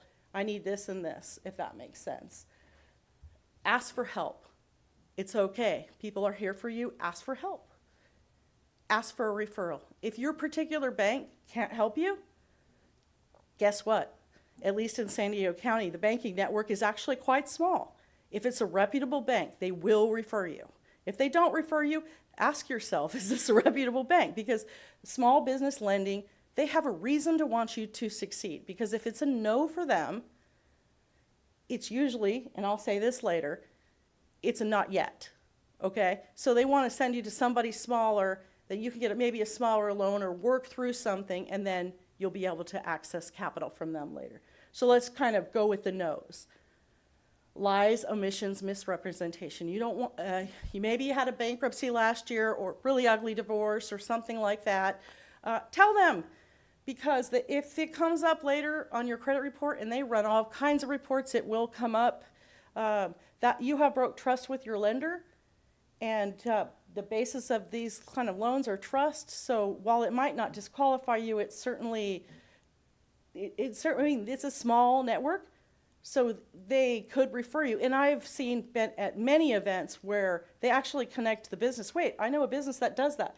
One of my clients does X, Y, and Z, and you guys need that, right? But I doubt they do that if they say, well, I don't feel comfortable because they didn't disclose everything to me. Being delinquent on taxes will disqualify you for a loan. Not knowing your numbers or your business well enough, make sure you can explain it. Failing to respond to your lender is huge. Actually, these lenders want to get these loans out fast. So if they ask you for a certain document, it means you're still under consideration. So you should send that document as fast as you can. If you don't understand what they're asking for or why they need it, just ask them.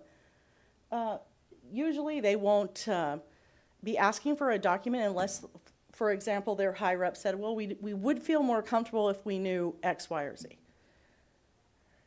When I say avoid running your credit unnecessarily, meaning don't apply for every little loan that comes around, and they kind of tie in together. Working with anyone you don't feel confident in, believing everything you hear on the internet or social media. You'll see tons of things as a small business. Hey, we can get you money in 2 weeks. Hey, there's a grant. Hey, there's an employee retention credit, which there is one, but do you need to pay someone that's not your trusted accountant? It's hard to say, right? You need to, all these things are coming on social media, or there's an SBA grant. Really be careful of that. It's all around, everywhere, every day. Someone texts us or emails us or sends us on our social media about, hey, I heard there's forgiveness for EIDL. It's not true. That's a scam. They want you to click on it and put your information in. Be very, very careful. Call your local office or the national office of the SBA if you have a question about that. With regard to your lender, again, look at the interest rate, read the fine print, ask other people around, interview them before. A reputable lender will allow you to interview them and speak to them before they run your credit. Overextending or taking a predatory loan. Most certainly there are predatory loans out there, and that goes with waiting too long. If your business is going to be in need of capital and you've already maxed out your credit cards, you've already tapped all your friends, neighbors, relatives, family, friends, community. I'm Italian, I hand talk. Sorry about that. You've waited a little bit too long. So that's why we want to get this going as soon as possible. And then the last one that's most important is giving up. In lending, there is not really a no.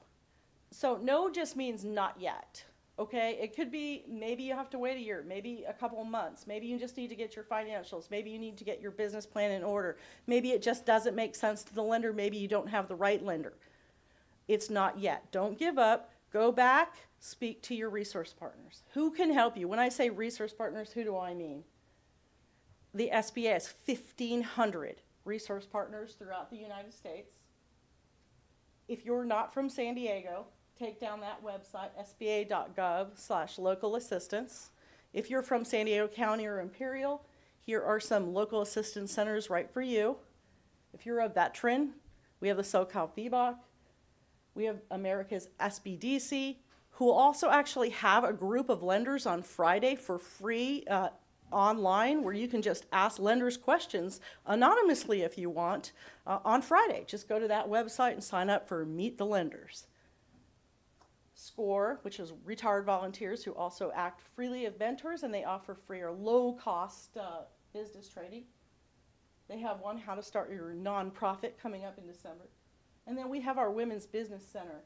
And you should be aware our Women's Business Center just was at the White House about 2 weeks ago. They're hosted by Southwestern College, which is an amazing host. In San Diego, Several of our colleges, UCSD, USD, Southwestern College, MiraCosta, host small business centers. Use them free of charge. The reason they were at the White House is because they won the National Women's Business Center of Excellence Award for the entire nation. Our SBDC, which is San Diego and Imperial County, also won the regional award for the Western states for SBDC of excellence. So that's great. So now we've just finished loans, so we're going to go into number 2, which is small business investment companies. So these are a little bit more difficult to find, so you're going to go, I'll have the website up on the next page, but also we're talking now about equity. So make sure you understand what's the difference between debt and equity. So there's going to be wanting to take just a bit of your equity. So this isn't the SBA or the government itself, this is the small business investment companies that are funded by SBA. So I'm running a little bit out of time, so I'm going to just go a bit faster. That is the website if you want to take a picture if you're interested in investment companies. Also, right here in San Diego, we have the Brink, which runs the San Diego Angel Conference, which are local investors right here in San Diego. So take a look at that. If you are in innovation, tech research, artificial intelligence is huge right now. Take a look at SBIR and STTR and what those are. There's 11 federal agencies who are looking for research and development, and they'll give you grants for it. But they're going to tell you what they want you to research. So take a look, and you're going to apply for these grants. These aren't easy to get, but again, your resource partner, there's one at USD that can help you do your grant proposal if you're in those. Go to sbir.gov to get more information. And then lastly, surety bonds. We can do surety bonds that will help you qualify and win contracts. Thank you so much, and I hope that you enjoyed learning about the SBA. And please come up to me with your local information. We are very active on Twitter. We give a lot of information out. And also on our website, and a list of San Diego SBA lenders is available there. Thank you very much, and thank you for inviting me, and have a great rest of your day. Nice. Thank you so much. Round of applause.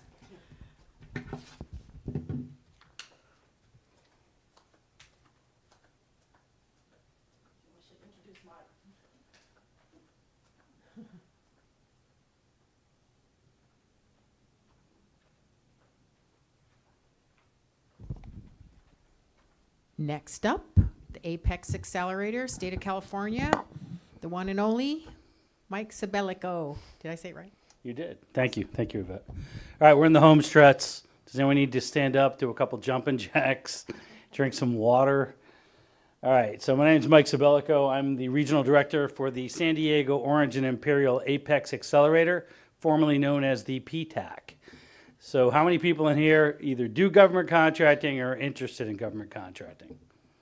Okay, how many people are sitting here, are with the government or sell something or provide a service? That should be almost everyone's hands, right? Because either you're here with the government, you either sell a product or a service. So I'm hoping to get a little bit more liveliness out of this audience. The government is the largest procurer of goods and services in the world, the U.S. government, and it always will be. They buy everything from paper clips to missiles. But it's key to note that they don't buy parts to a missile, they buy the whole missile. For instance, they'll buy the Patriot missile from Raytheon, a large DoD prime. But if you make a circuit board that Raytheon needs and you're a small business, you can sell it to Raytheon, and the government will encourage Raytheon to buy it from you to make that missile. So that's just a little side point about what we do. We are now the Apex Accelerator. DoD Office of Small Business Programs is now our boss. We have more funding, more people, and the reason is because the Defense Industrial Base, the DIB, the DIB, has shrunk over the COVID period. It shrunk by 40%. So DoD is still spending the same amount of money, but it's giving it to fewer businesses. So if you're interested in government contracting, now is the time to get involved. Our mission is to help San Diego, Orange, and Imperial County, small businesses, large businesses, anyone who wants to do business with the federal government. And we help you, the key phrase there, at no cost. Okay, so your tax dollars are paying for us. We do training webinars, how to write a company capability statement, how to respond to a proposal, which is not an easy task, how to do marketing for the government. We do help with market research. And see that word help? I'm going to emphasize that. We do not do the market research for you. We will help you do your market research. We will teach you how to do your market research.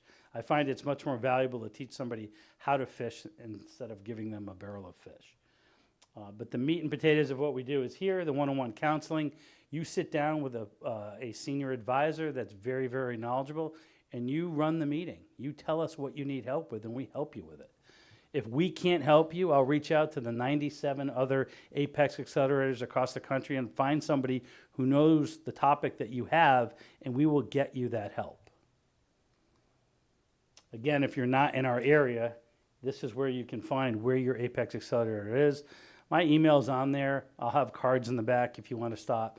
I'll do a personal introduction to the project manager or the PM for that accelerator to make sure you get the help that you need.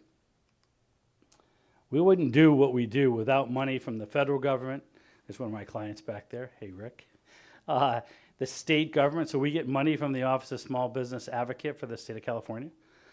We also get money from local sponsors. And you can see we have a variety of sponsors. We have large construction primes in Harper and Son, 3 water districts, Otay, Metropolitan, and Sweetwater, Department of General Services for the state of California, Sandag, a large DOD prime in General Atomics, Alma's little group, the largest school. Isn't it the largest school district in California? Or am I lying? The second largest. Okay. It is big. Okay. And the County of San Diego rounds it out. Perhaps our most important and biggest host is Southwestern Community College. Lucy mentioned it. That's where the SBDC, the South San Diego SBDC, the regional SBDC, and the National Women's Business Center of the Year resides. Southwestern Community College is located in Chula Vista. Our location is in National City, and they are extremely committed to small businesses. And they have a wing of the building that's called the Center for Business Advancement.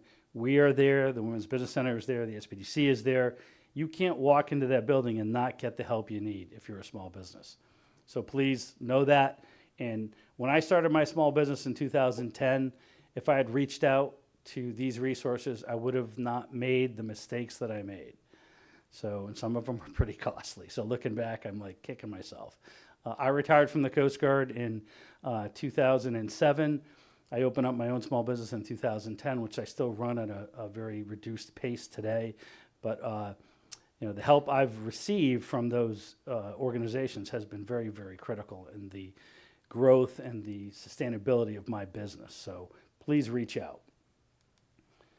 So here's the procurement goals. So the federal government is bid off for 23% of its budget to be spent on small businesses in the form of prime or subcontracts. They break it down with 5% for women-owned, 3% for hub zone, which is historically underutilized business zone, 3% for SDVOSBs, which is service-disabled veteran-owned small businesses, and 5% for SDBs, which is also known as the 8A program managed by the SBA. And if you're a math wizard, that means that's 16%, right? So there's 7% for the rest of small businesses. So it can be any type of small business. Some agencies go between 5 and 65% for just the 8A program alone because of President Biden's aggressive forward-leaning posture on making sure minority businesses are getting their piece of the pie with the federal government. Now, the state of California, which is the 5th largest economy in the world, I did say that correctly, the 5th largest economy in the world, has a goal of 25% to small businesses and 3% to disabled veteran business enterprises. And you might say, well, Mike, where's all the other types of businesses? Despite being the most democratic state in the country, every time the polls close, normally it's a Democratic candidate that is automatically decided to be the winner. Prop 209, which was passed in 1996, prohibits state government from considering race, sex, ethnicity, specifically in the areas of public employment, public contracting, or public education. So we don't have any of those other programs. We just have small and DVBE. But 25% of the fifth largest economy in the world is a heck of a lot of money. And if you are a disabled vet, and veterans are near and dear to my heart because I'm a veteran myself, 3% of the fifth largest economy in the world is a real lot of money, considering there's only 2,000 certified DVBEs in the state of California. So in the System for Award Management, which is SAM, is anyone familiar with SAM? Miserable, right? It is a miserable, miserable process right now. The government is trying to fix it, but when they went from using Dun & Bradstreet to the UEI and also made everybody who wants a grant get a UEI, and went from 600,000 to 1.4 million users overnight. And the entity validation system, which they use to validate your entity, is broke. So it could be 60 to 90 days just to recertify or to renew your registration. If you need help with that, please reach out to your local Apex. We do have a special email we can use for those cases that are extremely difficult. Don't be frustrated. Everyone is having problems with it, but we can help you. So you have to be in SAM, and the federal self-certifications now are only small business and small disadvantaged business. That's it. 2 state certifications, we've got small business and DVBE. We talked about that. They break down for the state small business for public works, which is 37 million in gross revenue. And you may think that's not really a small business. It's a medium small business. I'll agree with you there. And micro small, which is 4.5 million or less. There's no contracting leverage between small business and micro small. The state just tracks that data. They're interested in finding out how many really, really small businesses are getting contracts. And then you've got the Disabled Veteran Business Enterprise. You saw this, so I'm not going to go through this. The city of San Diego, Christian was phenomenal, did a great job with this. If you're not in the city of San Diego, look at your city. There's cities across the nation that have programs, and they're all very, very different. Christian made one comment earlier that was, hey, how come you don't have the same portal as everyone else? That would be nice, I agree.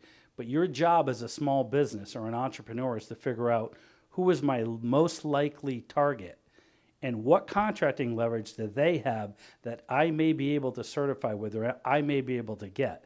Because you could spend 7 days a week, 24 hours a day, 365 days a year getting certified and getting into all these portals, and you'll get how much business? 0. Because you're not going after business, you're just getting certified. And getting certified is just a small piece of it. There's no contract that comes with certification.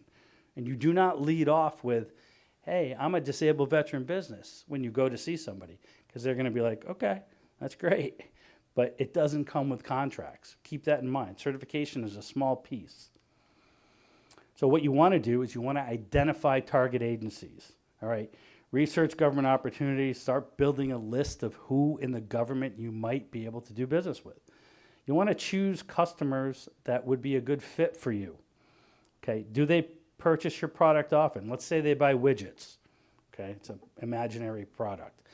But if they're only buying 10 widgets a year and there's 100 people that sell widgets, how likely are you to capture some of that market? Not very likely, right? So you want to find somebody who's buying 1 million widgets a year and there's only 10 people that sell widgets. Because then if you capture 1% of the market, you're doing okay. Remember, the government's already buying probably what you're selling from somebody else right now. So in order to buy it from you, what does that mean? They're not going to buy it from them. So put the hat on of them, and you're like, well, why the heck? I've been selling you this product for 10 years, and now you're going to buy it from them because they're a brand new business? That's not fair. So you have to realize the government really has to be concerned with what is fair so they can avoid protests. They have to do procurement a certain way. And it's very methodical. You have to understand it so that you can compete, and hopefully you can get in there based on price.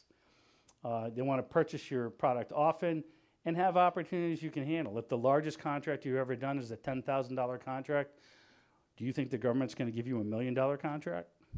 I wouldn't if it was me. If I'm hiring a landscaper, I'm not going to hire a landscaper that's done only front yards to do the entire house or to do an entire estate. I want somebody that's done an estate before. The government's very similar to that. They're very risk averse, and that's okay. Again, they're spending our tax dollars. So keep that in mind, something that you can handle. At first, subcontracting is probably the most easiest and best way to get into any type of government contracting. It's not the most enjoyable position to be a subcontractor because you don't control your own destiny, you don't control when you're getting paid, but you do get to build past performance, you get to get experience, and you don't have the administrative nightmare that the prime has. So there's highs and lows to it. And then we have a list of websites that you can use as resources. Okay, I'm not going to go into this too much because, again, if you're already into it, you probably have this. If you don't have a company capability statement, it is simply your company resume. Okay, it's a one-pager, hopefully, and it tells a little bit about your company, tells you why should the government buy from you, what sets you apart. Contracting highlights some of the stuff that you've done in the past, maybe a partial list of clients and what you do. Your critical information is here, NACE codes, DUNS number, which is no longer required, now it's a UEI, and your contact information is up here. This is a pretty good example of one. But keep in mind, if you go to a trade show and you hand out 100 of these, 50 are going to end up in the trash. They're like business cards. So don't get them bound and get them all pretty and spend a lot of money on them because 50 of them are going to get thrown away. You do need them because it's expected that you'll have a company capability statement. My company, when I first started 10 years ago, I sold electrical supplies, medical supplies to the VA, and I did expert consulting for government contracting. 3 very different things, right? I had 3 different capability statements. And then I had one general that I tried to jam everything into because you don't know who you're going to meet or when you're going to meet them. One of my favorite stories about business development, and I'm going to step off of this presentation for a second. When I first left the Coast Guard, I got hired by a small company in San Diego where I was doing business development for them. I was burning candles at both ends. I got out of the Coast Guard because I wanted to spend time with my family, and then I found myself getting on a plane Sunday night every week, flying to the Washington Naval Yard in Washington, D.C., living at a Marriott from Sunday till Thursday, flying home Friday. But I would be coaching my kids' soccer games, and I was an A-list for Southwest. For those of you that fly Southwest, you understand what that means. So, but I was late. I was the last person on the plane. It was a full flight, so I'm in between 2 guys that have shoulders that are bigger than me. We all 3 couldn't sit at the same, we couldn't sit back. One of us had to lean forward, which was me in the middle, or they had to lean forward so I could lean back. I felt bad. I had a lot of drink tickets, so I bought them a couple drinks. One of them was a captain at the the new operational stress center that was being stood up at Navy Medical Center Balboa. My company had just developed this game environment where it would identify post-traumatic stress and returning Marines and sailors. Started a conversation with them. Because I was late in that flight, I bought him a drink, and I had my pitch about what my company did ready to go. I got a contract out of it 3 weeks later. And I felt good about it because I really felt good about that product. So 2 morals of that story is know what you sell and be ready to talk to somebody in an elevator, at a concert, in the grocery store. You never know where you're going to meet your next customer, your next business partner, or a competitor. And secondly, if you feel good about what you're selling, you're going to be better at it, in my opinion. Everybody says, you can sell anything. It's true, but if you feel good about it and you understand the product and you want to stand behind that product, you're going to be more successful. Okay, if you're going into business, you already heard this from Lucy, but some of the same things are here. You want to have adequate financial resources. If the government says this has to be delivered 30 days after the order, and you can't do that, don't bid it. Because the worst thing you can do is win a contract and not perform for a government, state, federal, local. Because then you're going to get a bad performance rating, and you're not going to get another contract. So if you have issues with it, make sure you tell them, well, we can bid this, it's going to cost you this, but it's not going to be delivered in 30 days. It'll be delivered in 60 days. Be upfront with the government. You want to have good past performance, integrity, and good business ethics. Again, this is a lesson I learned when I left the military. You know, when I was in the military, I was a commander, I was executive officer, a commanding officer of my 5 last commands. So when I said something and somebody said, yes, Captain, or yes, XO, this is going to get done, 99.9% of the time, it was done, and it was done properly. When I left the service and I had a deal with my first 2 partners in the civilian sector, shook their hands, looked them in the eyes, they said yes. It wasn't a yes. And I didn't put it in writing. So that's one of the lessons I learned. Everything should be in writing. Get it in a contract, or else the business ethics are not out there. And I'm sorry, it's just the way it is in business. You have to get it in writing, protect yourself. You don't have to have it done by a lawyer, but you have to have it in writing. And then you're going to have the necessary organization, experience, operational, tech skills, facilities, equipment, so forth. Final thoughts. Have a strong business plan. It doesn't have to be a book that's the I's are dotted, the T's are crossed. It's perfect writing. Now, if you're going to get a loan from a bank, you want that business plan to be a little prettier. But it could simply be a table of contents type thing. You know, it doesn't even, it could be bullets. It doesn't have to be something that is, you know, really, really pretty, but you do have to devote time to it. So what I do is once a year, I put on my calendar, and if it's not on my calendar, it doesn't happen. It has to be on your calendar or some way that you can track it to make sure you set time aside. You have to sit down and look at your business, and you have to say, I thought I was going to be here, but we're only here. Why are we short? What happened? Or we blew by our goals, we're up here. How did that happen? And try to replicate that. But you have to think about this as the business owner. So you have to have time to plan and strategically think about your business as well as doing your business. When you're a business of one, it's not easy. Know your target market, strong cash flow, we talked about that. And you're here today. Network, network, network. This is a very intimate group. Yvette does a good job getting the lineup of speakers and making sure that you get a wide array of talent here. So network. And then finally, my advice is be patient and persistent, because eventually it'll happen. Government contracting is not for the faint of heart. It's going to take a while, but when you get your first contract, you build upon that, and you can be very, very successful. We have a couple webinars coming up. Creating a capability statement is going to be tomorrow. And then the California Department of General Services is doing a live in-person one, which we're starting to have full houses again, which is kind of nice. But that's 2 p.m. Also tomorrow. And then June 7th, are you ready for government contracting, government certifications on the 14th. CMMC, I forget who was talking about that. Was that Clear? What's the guy's name? Darren from ClearCon. And that's serious. CMMC is very serious. And if you're going to do business with the federal government, this is a requirement. I guarantee you the state government's going to follow suit, and then it's going to become standard practice in the industry. You have to be secure in your online environment, your cloud environment, your social networks, everything. We're just losing too many trade secrets to adversaries that are not, you know, they're adversaries for a reason.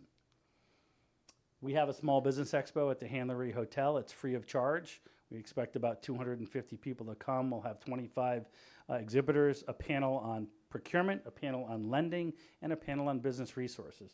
We'll also have a nice little breakfast for you. So if you want to sign up, please come here and sign up. Navy Gold Coast, if you want to do business with the Department of the Navy, this is the largest small business opportunity conference in the entire country. It's held in San Diego, usually in June, July, or August. It's going to be July 26th through the 28th at the Convention Center. It's not free. It's about $599 to attend. You get breakfasts and lunch and a couple of other things. But you'll talk to every Navy office that's buying goods or services at the event. It's a tremendous event to be at, as well as other federal agencies too. We are all over social media, Facebook, LinkedIn. We have a Twitter account. I'm not a huge tweeter, but we do have it, YouTube and Instagram. Here's how you sign up. Are these slides going to be available, Yvette, for folks? Yes. Okay. Okay. And I didn't want to go long, so I'm cutting myself off now. If you have any questions, I'd be happy to answer them. Any questions?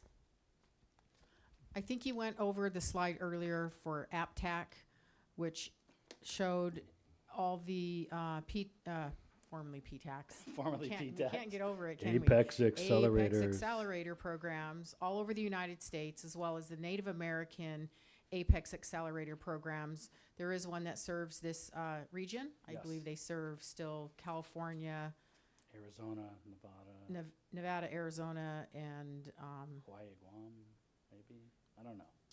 That's Vanessa's. I'm forgetting. I don't know. Right, I know. It's so, but I love their website because it's so easy. All you have to do is, what is it called again? AppTac, and then click on the United States, and then it'll show you exactly. But Mike is the state PTAC, or excuse me, Apex Accelerator, and we will be going into the roundtable discussions. And if there aren't any questions, then we will say goodbye to our online audience. And there it is right there, AppTac. So all you need to do, if I lived in Montana, I would click